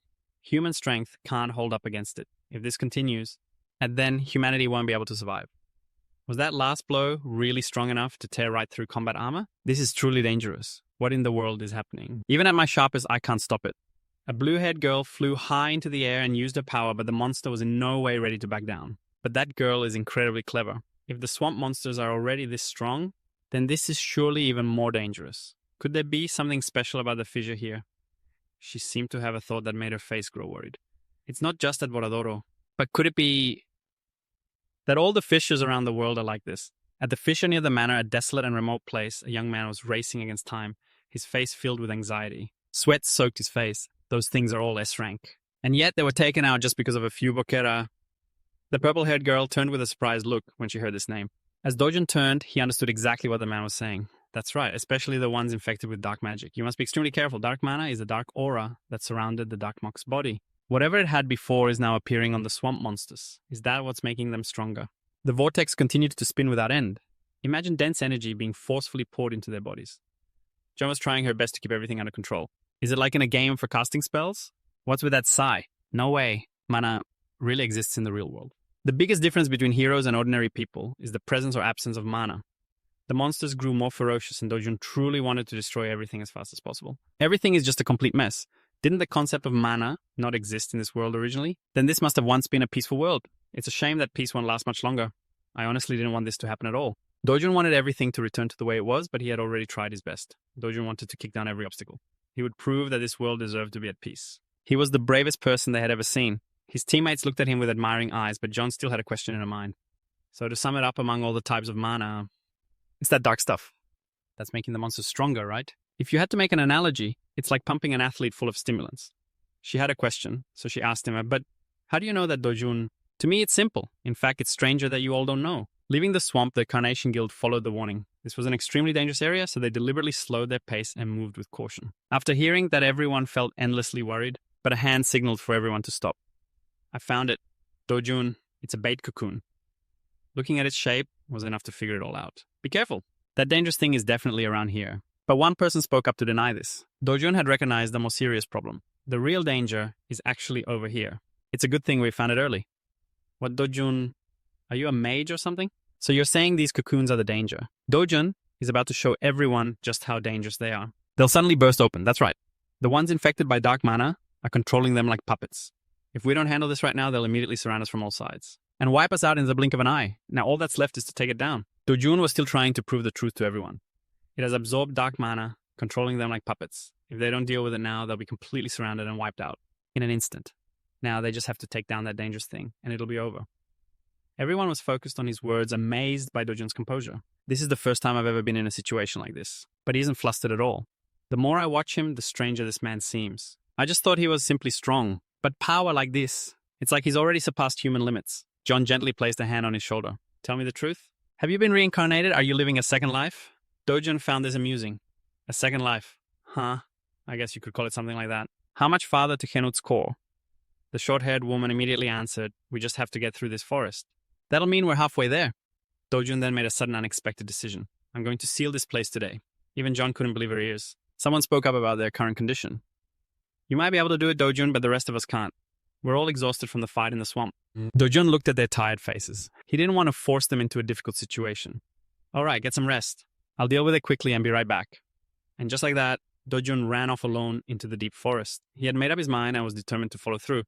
The others still had no idea what he intended to do. How does he still have that much incredible strength left? Dojun entered the deep forest, his eyes on high alert. He moved quickly, observing his surroundings with extreme caution. This forest is seriously creepy. Suddenly a spiderweb appeared before him. Dojun peered closer, trying to see if this was what he needed to destroy. He was thrilled. After all this time, he'd finally found it. Dojun immediately drew his sword. The spider possessed a terrifying power of its own. In an instant, it was right above his head as more and more webs began to appear. It was trying to break his concentration. Dojun had to refocus as quickly as possible. Their powers were evenly matched, but there was no way he was going to lose to it. At least not easily. Dojun fought it with just the sword in his hand. He was growing tired, but had to keep pushing himself. He let out a sigh of relief as he looked down at his own hand. Thanks to my mana technique absorbing the dark mana, I'm not tired yet. Dojun returned, leaving everyone speechless. John and the others stared at him, their eyes wide with disbelief. He took it down by himself. I can hardly believe it. And yet, he doesn't look tired at all. Dojun then made an announcement. I can no longer sense any monster auras in the forest. Let's rest for a bit. So everyone gathered around a fire to warm up. The smell of the roasting meat was mouth-watering. Dojun, however, was seriously focused on his own work. A woman approached and timidly asked him, "Excuse me, can I try some of this meat?" Dojun agreed right away without a second thought. Someone next to her, curious, asked the woman, "Why do you suddenly want to eat that?" She replied, "Maybe. This is the reason he's so strong." Hearing that, the other person ran over excitedly. "I want to try some too. I wonder if it actually works." "Sit down. It can't hurt to try." Two others who were bandaging their wounds watched her eat with envious eyes. Of course, he'd already guessed what they were thinking. That meat won't do anything other than fill your stomach. But I don't hate people who have the ambition to get stronger. He considered it being kind and giving them a small gift. As they were eating, they both felt a strange change in their bodies. Thinking it was working, she was overjoyed. "Wow, after eating this meat, I feel completely energized." Dojun couldn't help but chuckle at their reaction. "All right, it's time to discuss our next objective. We just have a little farther to go to reach Kenot's core. But everyone's exhausted. We should go back and rest. We can attack again tomorrow. Dojun, you said you wanted to seal it today, but our bags are already full anyway." Finding this a bit strange, Dojun turned to John. "You agree with them? What choice do I have?" "It'd be a lie to say I'm not tired. Besides, the monsters are getting stronger because of that so-called dark mana." Dojun looked at the map deep in thought. The initial plan was to delay sealing the fissure for as long as possible because we needed to gather as many rare materials as we could, like hearts. Blue alligators or materials only found abroad, as many as possible. But the appearance of dark mana has changed everything. A new variable is never a good sign. There's something about this dark mana that's making me uneasy. He poured all the diamonds out of his bag. "You take this and head back to the hotel first." Dojun abruptly turned away as soon as he finished speaking, leaving the two of them confused. He didn't forget to turn back and reassure them, "I'll finish sealing it and be right back." The monster's destructive power was still immense. Dojun was also trying his best to hold it back. He wouldn't let it invade so easily ever again. Dojun's eyes looked as if they had discovered something horrifying. He immediately readied the sword in his hand. Dojun didn't wait any longer and stabbed it directly. He immediately obtained a shining diamond. Everyone had just witnessed his skill. The short-haired girl was worried about his condition. "Dojun, he'll be okay, right?" Jeon felt this was just a normal day for him. "You saw him. He just said a quick goodbye and then shot off like a bullet. He's got plenty of energy to spare. He's still going strong." The short-haired girl looked at her expression and teased, "But why do you look so gloomy? Worried about him, are you?" John tried to dodge the question. "Worried? Why would I be? It's just saying he's an S rank just like us feels a little embarrassing, you know? In this world, is there anyone else who can even compare to him?" Dojun was still fighting with all his might without a single second of rest. He was about to take that monster down. Dojun just hoped he could get this done as quickly as possible. He swiftly took his sword and stabbed it straight in the head. The monster grew enraged at him. Dojun was able to let out a long sigh. That monster was furious at his calm demeanor. Dojun once again used his power. He would burn it with his intense energy. The monster didn't even have a chance to fight back before it met a painful end. Dojun is the sworn enemy of their kind. To think two giant monsters were taken down by him so easily. Dojun had also obtained the diamond he needed. Both girls had their luggage packed ready to go. With heavy backpacks on their shoulders, everyone continued on their journey. Dojun kept stabbing the monster with his sword. He wanted it to suffer the most painful death possible. When Dojun strikes, his cruelty is unmatched. He would make them feel the most excruciating pain imaginable. Dojun even pulled out their organs, put them in a jar, and showed no mercy at all. He quickly sealed the lid tightly and tucked it away. The monsters' bodies were gushing blood. The diamonds he collected appeared in greater and greater numbers. In a flash, he was close to becoming the person with the most. Getting this many from just one is pretty good. Dojun shouldered his luggage again. He would go to a new place and continue his journey. At the Hero Association headquarters in the Situation Room, everyone in the room looked horrified. A signal is being emitted from a small region. It seemed as if some new danger had appeared there. Everyone's faces were filled with worry, but after a moment, the three of them began to celebrate. The fissure is closed? That was a danger zone. Which team was dispatched there? It was a team from Korea called Carnation. But the woman next to him was puzzled. The report just came in that they returned 10 minutes ago. They said they had just stepped out of the fissure gate not long before that. What is this? What in the world is going on? About 10 minutes ago, the two-headed monster revived. Dojun hadn't expected its power to be so intense. Did this thing rapidly evolve thanks to the dark mana? Their wounds had also healed quickly. He could feel that they were even stronger than before. Dojun discovered a strange spot. Is that place the core? This'll be quick. Let's end this. The two-headed monster didn't want to lose to him either. Dojun brought out his sword. Its weapons were its fists. Dojun felt this fight was becoming harder to win, but he wouldn't give up because of it. The flame was about to start glowing. The monster stubbornly kept using its fists. Dojun realized danger was approaching him. He had to find a way to resolve this as quickly as possible. The magic book was activated. Magic was cast along the sword's path. The monster cried out in agony as it suffered the full consequences. It felt like 1,000 knives were stabbing it from within. The monster was in agony and couldn't do anything to him anymore. Dojun has many more interesting secrets up his sleeve. Surprising, isn't it? Things are just getting started. He quickly drew his sword again. The monster was about to attack him from behind, but before it could even move, it was stabbed straight through the stomach. The two-headed monster wanted to fight back, but it couldn't. Dojun found that provoking them was truly amusing. Now it's my turn to make a move. No one knew what he intended to do. The two monsters were bound by an invisible flame, writhing in endless pain. Their bodies couldn't withstand it. The heat that was cutting them apart was about to reach the highest temperature ever recorded. The monster never expected to face such consequences. It wanted to retreat quickly. To protect itself, the monster tried to strike him from above, but its leg was once again sliced in half. It screamed ceaselessly in pain. Dojun's power grew stronger and stronger. He continued to unleash as much power as he possibly could, his goal being to create a perimeter to keep that monster from getting near him. And just like that, he had swiftly eliminated all of them. Dojun let out a sigh of relief and sheathed his sword. The core began to become clearer and larger. He walked closer to it, feeling no fear at all. Even after getting close to the core, the concentration of dark mana hadn't diminished in the slightest. If it isn't radiating from the core, could this mana be radiating from an external source? Does that mean someone is behind this incident? To fill an entire fissure area with this much dark mana, this isn't something just anyone could handle. It would have to be a primordial lord or an archmage, if they truly exist here. Most life on Earth would have already lost all hope. He still couldn't come to a clear conclusion. In any case, if the source of mana was from the outside, just closing the rift wouldn't solve the problem completely. He told himself he absolutely had to find a way. Dojun slammed his fist into that core with all his might, and yet a crack actually appeared and the core shattered into small pieces. He still couldn't draw any clear conclusions. We still need to investigate further. At that moment, at the Hero Association headquarters office, he held a paper in his hands, and they began to tremble as he read. Regardless of the mana's origin or how the investigation was conducted, this entire report sounded unbelievable. There were a few rifts that required an allied force of 3 nations to close, and in the end, only one S-rank hero survived. And meanwhile, another team from Korea not only closed their rift, but also managed to keep every single member alive. The person reporting had already cleared up this doubt. We are receiving a series of urgent reports from other rift zones, but most of them indicate that the teams have failed and retreated. I will gather all the information and send a detailed report as soon as possible. But this still didn't ease his anxiety, even though each rift had at least one S-rank hero in charge, yet they still failed so miserably. How could this be? The only successful team was the Korean team led by Hero Dojun. But calling it the Korean team isn't exactly accurate. He held the report, but he still didn't quite understand. Did we miss something? Wasn't it the dispatched Korean team that closed that rift? How was the rift closed after they had already left? No, it's hard to believe. Then who closed it? Where is Hero Jeon right now? The reporter immediately updated him on the situation. She will be at headquarters shortly. To report on everything. He couldn't wait any longer. Let me see her right away. From the moment Jeon and that team left the rift, it took them about 1 hour to reach the headquarters. During that time, Dojun had already closed the first rift and was entering the second one. The core of this rift is underwater. He immediately dove in. All right, let's go. After hearing her out, he seemed a bit skeptical. You really expect me to believe that? John felt that what she was saying wasn't wrong at all. If it's him, it's possible. But the man was still suspicious of her words. Are you saying that Hero Dojun sealed the rift all by himself? Probably. He sat there still pondering the matter. This is highly classified, but in the other regions, quite a few S-rank heroes have already fallen. If it wasn't for Dojun, I'm afraid I would have been no different from them. He looked down, unable to say a word. To be honest, it's hard to believe. Even if the monsters became stronger thanks to that energy called dark mana, and that power can surpass even an S-rank hero. Is Dojun really above all of those ranks? However, a report just came in that a few rifts in the southern region have been sealed. Perhaps dark mana hasn't appeared in that area yet, but she still had to give a warning beforehand. Sir, don't be too complacent. The danger level is completely different from before. He picked up his phone to check the situation.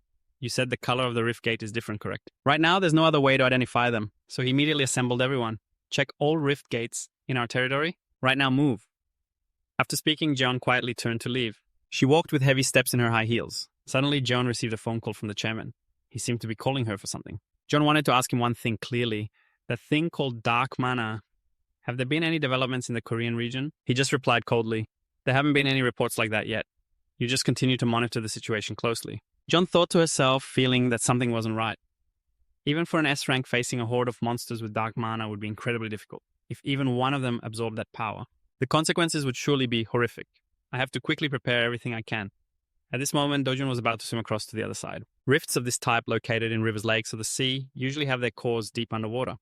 But humans can't breathe underwater, so the number of heroes who can use their full power in this environment is extremely small. There is one national hero here, an S-rank hero who specializes in underwater combat.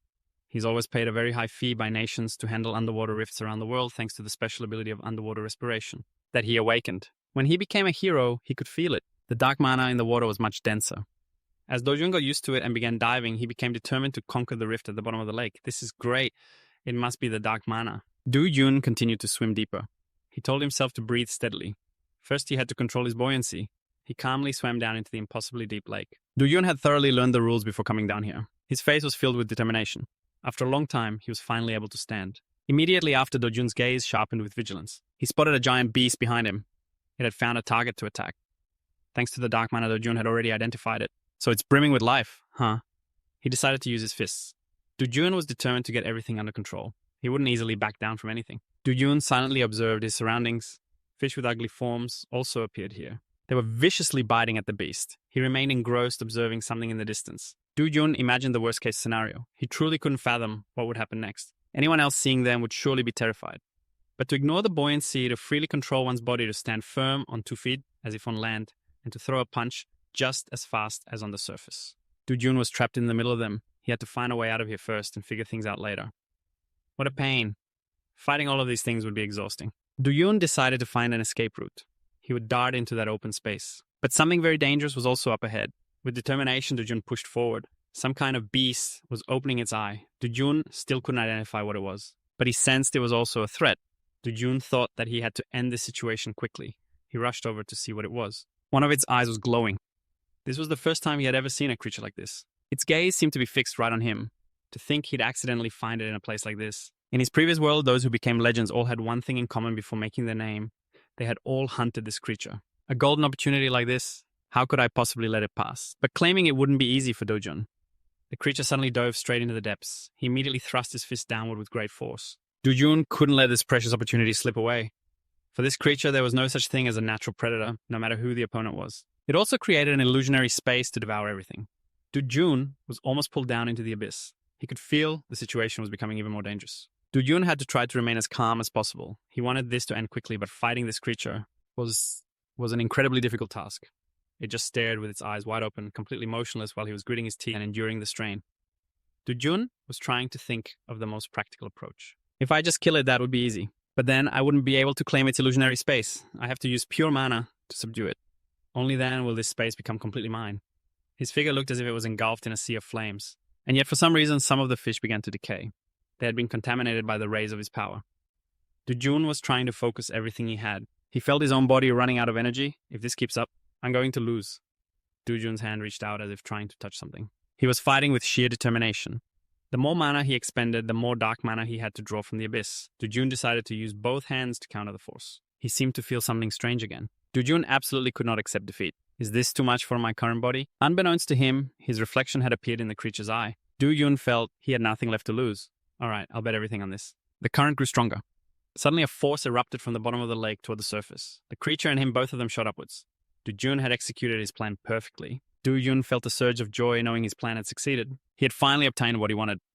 But a moment later, for some reason, he collapsed. The water's surface was no longer as peaceful as it was before. There was only an empty void in the middle of it all. And so time passed. Do-jun seemed to have drifted to some mountainous region. In front of him, a flock of birds stood watching.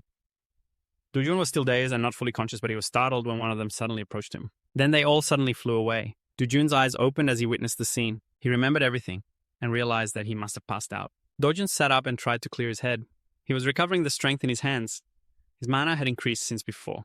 The fight was worth it. Do-jun seemed to remember something else. That virtual space was still seared into his mind. Do-jun had to fight to win it for himself. It was the most precious thing. He entered the circle again.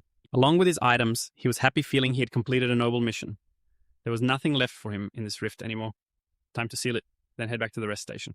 At the Korean Hero Association, an assistant spoke up. Although there has been no official announcement yet, the news about the passing of the heroes is confirmed to be true. Taegwa frowned, a look of regret on his face. We've lost valuable talent. The assistant continued. I heard this only happened in a few areas with special rifts. Taegwa asked, was Hero Seo Do-jun able to seal places like that? He's truly more talented than I thought. He added, the association's attention was already completely drawn to the incident involving Gyumatashi. I'm afraid after this, things will create an even bigger wave. He remembered back when hero Hyun Ju-seon was the center of attention in England. Honestly, I was very happy that a hero from our country became a topic of discussion because of the things he did. Now, what's the situation with the rifts in our country? The assistant held up a paper and replied, we haven't detected any unusual signs yet. Similar to Brazil, I suspect this might just be a sudden localized incident that can be resolved. Hearing this, Taegwa warned him. You are not allowed to jump to conclusions, and do not neglect the monitoring of those rifts. Not even for a moment. The assistant obeyed, replying, yes, sir. Taegwa spoke with concern. By the way, I'm a little worried about Hiro Seo Dojun. The assistant asked confused, what do you mean, sir? He explained Chairman Daniel Lopes of Brazil is known to be an extremely stingy person. He will definitely find a way to make the most of Hiro Seo Dojun's abilities. During the time he's in Brazil, you'll see. The assistant retorted, no way. Taiwa looked at him surprised. What do you mean, no way? The assistant continued, I think Chairman Lopes might get cleaned out of all his resources by Hiro Seo Dojun instead. After hearing that, both of them fell silent for a few seconds. Then suddenly Taiwa burst out laughing. That does sound about right. Seo Dojun is no pushover after all, see. Scene change. Chairman Lopes frowned, his face tense as he stared ahead, then said loudly, Hey, don't you think your demands are a bit much? Dojun replied nonchalantly, A bit much. Well, then I have nothing more to say. I'm leaving. Seeing him turn to leave, the man in grey hurriedly stopped him. Wait, please, think about the safety of Brazil. Isn't that the responsibility of an S-rank hero? Dojun questioned. Responsibility, I've already sealed 2 of your extremely dangerous special rifts, all by myself. What other responsibility do I have? Go say that to the Brazilian heroes who haven't fulfilled their duties. Don't misunderstand. The safety of Brazil has nothing to do with me. On the contrary, if the rifts in Korea were to change like the ones here, would you be willing to dispatch your heroes to help? The man in grey answered, flustered, That's... Seeing his apathy, the assistant tried his best to persuade him. Hiro Seo Dojun, the current situation is extremely critical. All the rift areas within a 500-kilometer radius of Santa Jim are inaccessible. The man in grey also added, That's right. The areas where the incidents occurred are already beyond saving. If this kind of incident happens again in the future, Brazil will face a catastrophe. Hearing that, Dojun frowned and looked at him. Injo and Yuseon also glanced at each other. Yuseon spoke up. Mr. Chairman, if that's the case, then the answer you're looking for is even simpler. Please accept Dojun's request. Compared to the safety of Brazil, that request isn't excessive at all. Chairman Lopes thought in silence, then made his decision. I agree. From now on... For every rift you successfully seal, I will pay you $50 million. Dojun replied, satisfied. Wouldn't it have been better if you just agreed to this sooner? But first, for the 2 rift locations that have already been sealed, they had to transfer the $100 million first. Yuseon thought to herself, if this gets out, he'll definitely be criticized as a money grubber. But the Brazil Association has very high self-esteem, so they won't let it leak out. She glanced at Dojun. Right now, he was looking at the man in grey with a resolute expression. Yuseon smiled to herself, okay? And he himself is not the type to be bothered. And he himself is, by such things. This really kills 2 birds with 1 stone for him. Seeing her smile, Inju looked puzzled. Dojun stared straight ahead, then closed his eyes and thought, Seo Dojun, this money is enough to buy the safest house you've always longed for. I've kept my promise. Are you satisfied now? Although the Brazilian government was hesitant about Dojun's demands, they had no other choice and ultimately had to accept. At the same time, they also made a request. Dojun had to sign a confidentiality agreement first, so his public image wouldn't be negatively affected in the public's eye. The scene changes to a man with a muscular physique. He's drinking alcohol, while another man is in the hospital covered in injuries. A group of people are carrying coffins onto a plane. Their relatives are all weeping in sorrow. Among them are Dojun and his comrades. Dojun bows his head sadly. At the hotel, Inju speaks up, asking, will you be coming with us to the next rift? Dojun just eats silently without answering, making her feel a bit awkward. You don't look very excited, do you? Suddenly Dojun speaks up. I'm just considering what would be more beneficial. Hearing this, she asks, beneficial? He continues, while I'm sealing 1 rift, your guild should move to the entrance of the next one, Inju. Inju asks, and then? We'll close the rift there together. Dojun smiles and praises her. You're a smart one. Suddenly someone speaks up. So while we're cleaning up the rift that was just closed, you Dojun will go and close another one. Dojun confirms exactly. That way we can close up to 3 locations a day. I'll even share an extra portion of my reward from the rift that we cooperate on. Hearing this, everyone cheers with excitement. Suddenly Dojun whispers in the purple-haired girl's ear, before I get to that rift, don't push yourself too hard. Just focus on protecting the guild members, okay? You can do that, right? I mean, you're an S rank after all. This makes her blush as she replies, yes. Seeing this, the others begin to whisper amongst themselves. What did those 2 just whisper about? Probably just encouraging each other. Look at Hiro Inju's face, it's bright red. They must really be dating. After that, everyone bursts into laughter. Dojun says, all right, let's head out after we finish eating. Everyone obeys. Yes, Captain. The scene changes. Under a clear sunny sky, Dojun is walking alone through a field of grass. Suddenly he hears a strange sound. It turns out to be a tall monster standing before him. Dojun looks at it and smirks. A Cyclops-type monster. All right, let's see now. With those words, he dashes towards the monster and lands a powerful punch on its face, then smiles and says, time to take you down and earn a little pocket money. Sunlight shines down on the forest in a peaceful scene. Suddenly, a flock of birds flies into the sky. It turns out Dojun just landed a heavy blow on the Cyclops-type monster, causing it to spit out blood. The monster staggers from his punch. It glares at Dojun with eyes full of hatred. Seeing it still standing after his devastating punch, he remarks with admiration, "Tough as nails, aren't you? Well then, let's test out a new skill." The monster lets out a roar and charges at him. Dojun swiftly dodges its attack, then raises his leg and kicks the monster straight in the face. His kick shatters a few of its teeth, sending blood splattering everywhere. However, this monster is quite resilient. After Dojun's kick, it remains standing, as if nothing happened. Its eyes, filled with hatred, glare at him. Suddenly, streams of smoke start rising from its body. Dojun glances at it, then manifests a spatial rift just as the monster swings its arm to attack. It immediately gets sucked into the rift. It cries out in pain as the punch it intended for Dojun is redirected by the spatial rift hitting its own head instead. Dojun thinks to himself, its efficiency in actual combat isn't that great yet. The mana consumption is just insane right now. The rift in the southern Mauzu region has been cleared. When everyone hears this news, they are all shocked. The man in the suit thinks to himself, he cleared the rift in a mere 8 hours. He immediately orders his assistant to pay them. The assistant obeys, "Yes, sir." After speaking, he immediately transfers $50 million US. Then he says in a bewildered tone, "But at this rate, in just a few more days, the amount we'll have to pay out will hit $1 billion, Mr. Chairman." The man in the suit replies sinisterly, "There's no way I'm letting him walk away with that much." The assistant now understands the implication in his words. He turns and asks, "So your intention is for us to delay the payment?" The man shouts, "Idiot, what if we do that and Seo Dojun just gives up and stops working?" The assistant stammers, "Do you have a better idea, sir?" The man in the suit orders, immediately summon all the international A and S rank hunters who are currently at the resort. Form a special team immediately to compete with Seo Dojun. The reward for this team will be $10 million. Motivate them with money and psychological pressure. Push them to close the rift gates. Before Seo Dojun can... The assistant immediately obeys. The man in the suit thinks to himself, "All right, let the showdown begin. Between Seo Dojun and the International Hero Alliance, let's see which side can clear more gates." At that moment, Jo Ungbi receives a text message. He picks up his phone to look. "The chairman, huh? So he's finally decided on this plan, huh?" The assistant next to him speaks up. "The rumors about the S-rank hunters dying are spreading like wildfire all over the place. It's making the whole situation chaotic." Jo Ungbi replies, "If you split $10 million among everyone, it's not that much.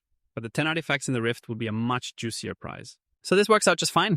But they're putting us all on one team. Everyone is deploying at the same time." The assistant replies, "Those are the orders from the top." Hearing this, Jo Ungbi grits his teeth and says, "If I get put on the same team as that hateful Seo Dojun, I'm going to lose my mind." As the assistant reads the list, he remarks, "Seo Dojun's name isn't on the list at all."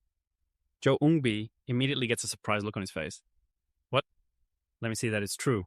On top of that, both Hyunju Jeon and Chung Inju have also disappeared from the list. So what the hell is going on here? At that moment, Dojun was on his phone checking the amount of money that had just been transferred. Joseon asked curiously, "Has the association sent the payment yet?" He replied coldly, "They have." Joseon guessed, "Your fee must have been so hefty that they just grouped all the foreign hunters into one team." Hearing this, Dojun scoffed slightly and added, "The association isn't stupid. Why would they let me take all the reward money?" Joseon mumbled in agreement, "Yeah, well." He then noticed something was off. "Is something wrong?" Joseon cheerfully pointed it out. "You really are easygoing, aren't you, Dojun? It's obvious the association is playing dirty behind our backs." Dojun thought to himself, "That's because I've already gathered the amount that Seo Dojun initially agreed to. Now money is no longer important to me. From this point on, there is something more urgent that needs to be done, exactly according to the association's calculations." The race between our two sides was decided long ago. An outsider in the room typed furiously, updating the situation at the rift. 1500 hours. The rift in Sector A35 has been closed. It was the work of Seo Dojun and his guild. 1710. The rift in Sector C12 has been closed, handled by the Hero Alliance team. 1 S rank and 5 A ranks suffered minor scratches, but 2 A ranks are seriously injured. Get the medical team here now. 2150. Rift. A 037 has been completely sealed. The one in charge was Seo Dojun. He handled it all by himself. Dojun stared ahead with a sharp gaze after taking down a monster. Just like that, several days flew by. Everyone in the briefing room showed clear signs of exhaustion from monitoring this battle for so long. A man noticed how tired his colleague was. He handed him a can of coffee and teased, "You've got dark circles down to your chin." The man took it and replied, "I'm a little tired. I managed to get a little sleep just now." But it didn't help one bit. That's just how things are right now. The places where rifts teeming with dark magic energy appeared were dealt with extremely quickly. But to put it another way, the normal rifts are being ignored. Those spots are being closely monitored by agents, 24/7 through machines and sensors. Since they have no idea what kind of incident might suddenly occur, they're always ready to engage. The man with glasses sipped his coffee. He continued to monitor the situation at the rifts. Suddenly, a large red dot appeared on the computer screen. However, that red dot then vanished, which meant the holes at the rift had been completely closed, causing the two supervising agents to stare with wide-eyed surprise. From a room in the building, a loud shout erupted. Dojun and the other heroes have successfully closed all of those gates. A joyful voice rang out. The rift in Sector B41 has been completely sealed. Everyone was so happy they burst into tears. It's finally over. Someone quickly ran towards a room. It turned out to be Lobit's assistant. He joyfully announced, "Mr. Chairman, we have sealed all of the rifts within a 500-kilometer radius. Around Santagen." Lobit breathed a sigh of relief and asked, "So I take it the emergency has been dealt with?" His assistant confirmed, "That's right. All rifts containing dark magic energy have been sealed." Hearing this, Lobit seemed reassured. "I see. You've all worked very hard." Seeing his assistant about to leave, he immediately called him back. "Wait, hold on a second. There are still a few rifts left, but taking a day off to rest probably won't kill anyone." The assistant, seeming not to understand, stammered back, What do you mean by that, sir?" Lobit replied, "I'm going to throw a celebratory party to show my appreciation for the hard work of the hunters and agents." At the party, fragrant meat sizzled on a charcoal grill. Dojun was standing and chatting with his colleague. A band was also playing music on stage. Inju walked up and said, "Mr. Chairman, we've come to say our goodbyes." Lobit asked in surprise, "Goodbyes?" Inju smiled and replied, "Our team is preparing to return to our country." Hearing that, he asked urgently, "Return home. Why in such a hurry?" Lobit looked towards Dojun. He wasn't looking at him, but was smiling in another direction. Lobit tried to persuade them. "There are still plenty of areas with rifts. At the very least, you should all finish this campaign before you go." Inju reiterated their agreement. The initial agreement was that our team would only handle the Santagen area. Now that we're done, we have to withdraw. Lobit quickly tried to stop her. Hold on. Don't be in such a rush. How about this? At the very least, could hero Seo Dojun stay behind? Hearing his words, Inju felt annoyed. What do you mean, at the very least? It's obvious that old man is only after Dojun. She turned to ask Dojun, "What do you think?" Seeing Dojun remain silent, Lobit quickly spoke up. "Hey, this isn't a good place to talk. I'd like to speak with you privately for a moment." Watching the two of them walk away, Inju asked Joseon, "What do you think, will Dojun stay?" Joseon replied with concern, "Well, he's already made enough money. And he even managed to collect it all. With all those top-tier materials plus the elite crocodile leather, I'm sure he'll decide to go." Inju teased the naive girl. "You can't bear to leave him, can you?" She shyly denied it. "Of course not. You're talking nonsense." The two of them secretly observed Lobit and Dojun's conversation. Seeing Dojun turn and walk away, they continued to guess. "Looks like he's decided to go." "Well, that's great, isn't it?" "I don't know." Suddenly they exclaimed, "It's Beth Holly." Inju nudged Joyeon, urging her, "Go see what they're talking about. Hurry up."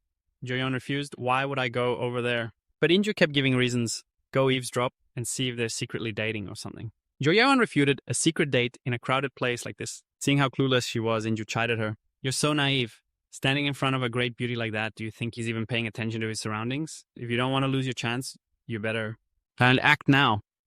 As Joyeon poked her head out, she suddenly overheard the conversation between Dojun and Beth Holly. "Please consider it carefully, Keiso, because this is a wonderful opportunity for you." Hearing this, Joyeon thought curiously. An opportunity? What did she just say? Could it be some kind of indecent proposal? Like living together, for example. Beth Holly proposed, "I'll be waiting for your reply. Just contact me whenever you're ready." Dojun didn't refuse outright, but replied, "I'll think about it."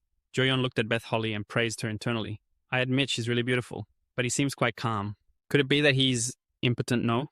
What am I thinking?" Suddenly Dojun spoke up to ask a favor. "Since we've run into each other here, could I ask you for a favor?" Beth Holly agreed, "Of course you can." Joyeon continued to eavesdrop on their conversation. Dojun asked, "I'd like to visit the upcoming Golden Market. Could you get me an invitation ticket?" She thought to herself. The Golden Market isn't that the world-famous annual auction held in Las Vegas. Why would Dojun want to go there? Beth Holly smiled and replied, "Of course I can. However, I have one condition. 1 week before the market opens, come to my house." Hearing Beth Holly's request, Joyeon was even more shocked, her mouth hanging open. Images of the sexy and alluring Beth Holly flashed through her mind. She looked at the two of them, thinking nervously, "What are you planning to do?" Joyeon stared daggers at the two of them, while Beth Holly smiled at him with an expectant look. Suddenly she noticed a pair of eyes staring intently at her. It was Joyeon, who had been standing there watching them talk for who knows how long. She spoke up. "Take your time to answer, but since I sincerely hope you'll come, I'll give you the Golden Market ticket in advance. This one is better than the single-use invitation, isn't it?" Right after he checked his phone and saw he had received a VIP Golden Market ticket, Dojun thanked her. Meanwhile, Joyeon was still lost in her bewildered thoughts. When did she get Dojun's phone number? Suddenly a voice rang out. The view over here is quite a sight to behold, isn't it?" It was Do Young-pyo. The young master walked over, sneering, the two great beauties of Korea and the US standing side by side. "Well now, what a delightful scene. You're doing pretty well for yourself, Dojun. With a flower in each arm.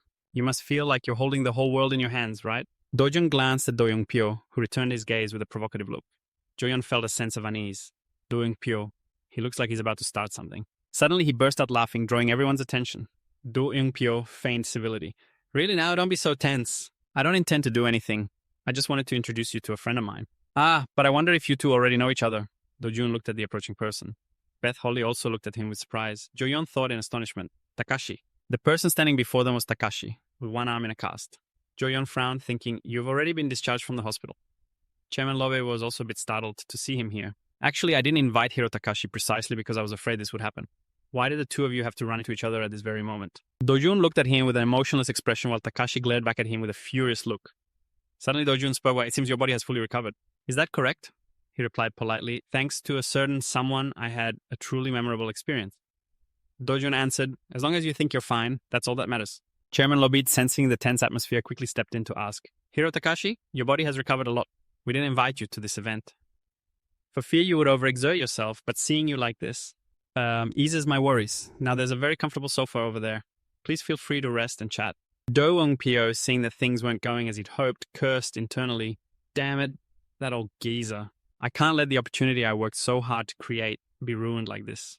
He immediately chimed in, Yes, Takashi, you should rest. The wound Dojun gave you must still be throbbing with pain, right? Ah, but I wonder, have you received an apology yet? After all, you were beaten, so you deserve an apology. Or am I wrong? The more he spoke, the angrier Takashi got.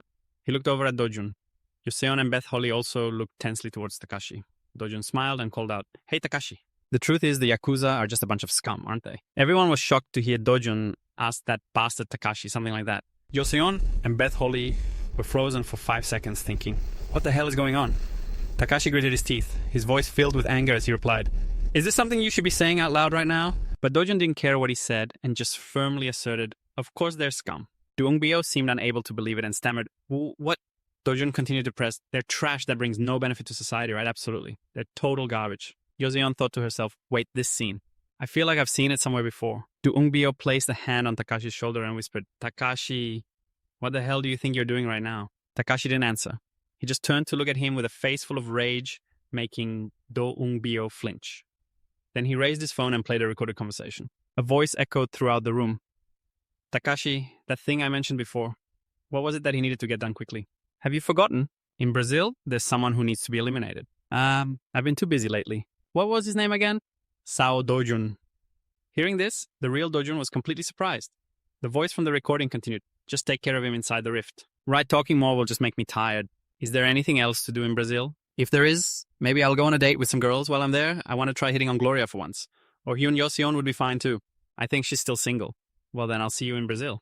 Do-young-pyo stared at Takashi, his face a mask of disbelief. Dojun thought with amusement, I didn't expect Lin's eye to be this powerful. Kang Do-young-pyo, you picked the wrong opponent. From this moment on, I'm going to trample you until you wish you were dead. Right then, hundreds of eyes were staring at Do-young-pyo, causing him to break out in a shameful sweat. He frowned so hard that the veins on his face bulged. Suddenly, Do-young-pyo burst out laughing. A voice rang out, Damn it, everything was ruined by that stupid Yakuza bastard. Takashi stood opposite Do-young-pyo. The atmosphere between them was like a flame that could erupt at any moment. The voice continued, That's right, even though he's already caused all sorts of trouble. Dojun thought, but if he keeps rambling on like this, something big is going to happen. And just as he predicted, Do-young-pyo raised his hand and threw a hard punch right into Takashi's face. It made him gag. Takashi cried out in pain. As he was injured, Do-young-pyo quickly made a run for it. Chairman Louise immediately ordered, Now grab him. The guards acknowledged the order. Yes, sir. And chased after Do-young-pyo. Seeing this, Joseon urged Dojun, hurry, catch him. But suddenly she froze, seeing that Dojun was still standing perfectly still. She thought to herself, he's not going after him either. In that situation, if it were Dojun, he could have stopped him. Joseon asked confused, why didn't you stop him? But Dojun just remained silent, not answering. It was a shocking night. News of the incident spread quickly across the world. The shock that both Korea and Japan had to endure was far beyond imagination. Both governments and the hero associations tried to evade public opinion. The media relentlessly exposed the past deeds of Kang Do-young-pyo and Takashi. In a certain room, furniture was seemingly being smashed by someone. Hong Hee-chu angrily shouted, Idiots! Bastards! Goddamn scumbags! Hong Hee-chu continuously used the golf club to smash the furniture. She seemed to be taking out all her anger on the household items. Manager Lee stood outside, silently enduring her wrath. Suddenly she yelled, Manager Lee, get in here now. It made him jump. By now, the furniture in the room was completely shattered after Hong Hee-chu's rampage. She picked up a cigarette and asked, "What's the current situation with Kangdo Ungbio?" Manager Lee immediately reported the situation. According to our sources, Interpol and the World Hero Alliance are frantically searching for him, but there hasn't been any information yet about him being captured. She cursed angrily. That despicable bastard. I hope he resists and gets himself killed just to get him out of my sight. And what about the loose ends? Have they been cleaned up? Manager Lee replied, "Yes, ma'am. I've already taken all the necessary measures. From our accounts to the exposed communication network and even the security cameras, everything has been thoroughly dealt with. Is there something that's worrying you, Madam Chairman?" Hong Hee-chu didn't answer, instead throwing the phone at him. Manager Lai caught it and asked in surprise, "Wait a minute, is this a phone?" Hearing that she shot back, "You can't tell just by looking at it. This is the one I use for personal matters. The only people who know this number are my family. Now read the new message." Manager Lai looked down at the phone and saw a threatening message. "Cooperate, partner. If you refuse, I will release the evidence. I will contact you again later," he asked suspiciously. "Could this be Kang Do Umbo? What the hell kind of partnership does he want with us?" Hong Hai-chu seemed to lose her composure and screamed, "What does that matter? Just being involved with him is enough to cause a huge problem. You're all a bunch of useless incompetents. Get out of my sight right now," she said, throwing a vase at him. As Manager Lai left, he thought worriedly to himself, "If I stay involved any longer, I'll be in danger myself. I need to find a way to save my own skin." Just as he stepped out the door, he ran into Sel Kyung-choi. His piercing gaze was fixed on Manager Lai. Sel Kyung-choi was Hong Hee-chu's father-in-law. He was the head of T Group. The moment Manager Lai saw him, his face turned pale with fear, and he quickly stammered, "My apologies, Chairman." Seeing him, Hong Hee-chu jumped in fright. She trembled as she tried to explain, "Father, I wanted to say that..." But Sel Kyung-choi didn't let her finish, slapping her across the face. Hong Hee-chu held her cheek, trembling on the floor as he furiously questioned her. "Do you see me as some over-the-hill old man?" Hong Hee-chu trembled and asked, "Father, what are you talking about?" Before she could even recover, Sel Kyung-choi slapped her again. He demanded, "You think I don't know that you hired Kang Do Umbo to kill Do-jun? My own flesh and blood is an S-rank hero. I will definitely bring Do-jun home." Hong Hee-chu was shocked to hear these words. Sel Kyung-choi continued, "I never liked those arrogant bastards from T Group, always acting high and mighty just because they had that Jang Sung-ho. The heavens are still on my side," Sel Kyung-choi said with a sinister smile. "But to do that first, we need to figure out how to clean up this mess you've made." Hong Hee-chu frowned, beads of sweat on her face. Meanwhile, as chaos erupted around Kang Do-umbo, Do-jun's team had returned to Korea. Looking out the airplane window, Do-jun thought to himself, this Rift expedition was quite profitable. We gathered enough materials and the money. Hyo-seon suddenly leaned over him and asked, "Brother, there's something I'm very curious about. Can you answer it for me?" Do-jun looked at her and asked, "What is it?" Hyo-seon replied, "It's about Kang Do-umbo. You let him escape on purpose, didn't you?" Do-yun smiled mischievously and replied, "Only by doing that." Can we move on to the next step? In Seoul, Korea, Yoon-jeon was happily enjoying a hamburger. Do-jun smiled and asked her, "Is it good?" The little girl replied with satisfaction, "It's absolutely delicious." He watched her eat with a happy expression, but his eyes seemed to be hiding something. Do-jun remembered what had happened earlier. After returning to the country and reuniting with his family, Do-jun was utterly shocked to see how much his grandmother's health had clearly deteriorated. Seeing this, he rushed to her side worriedly and asked, "Why didn't you go to the hospital? And you didn't even call to tell me a thing." Yoon-jeon said in a small voice, "Big brother, please don't scold grandma. She said that's money you had to risk your life to earn, so we shouldn't spend it wastefully." Do-jun placed a hand near his grandmother's ear and then said, "Going to the hospital when you're sick isn't being wasteful," he whispered in her ear. "I went to Brazil and earned a lot of money. So don't you worry, just go to the hospital. The things you need to do, the things you want to buy, from now on, don't hold back. Just live comfortably." Hearing this, his grandmother was moved to tears. Do-jun immediately had her admitted to the best hospital in Korea, and every day visiting her with Yoon-jeon. And eating hamburgers together became his daily routine. The two of them happily ate hamburgers together.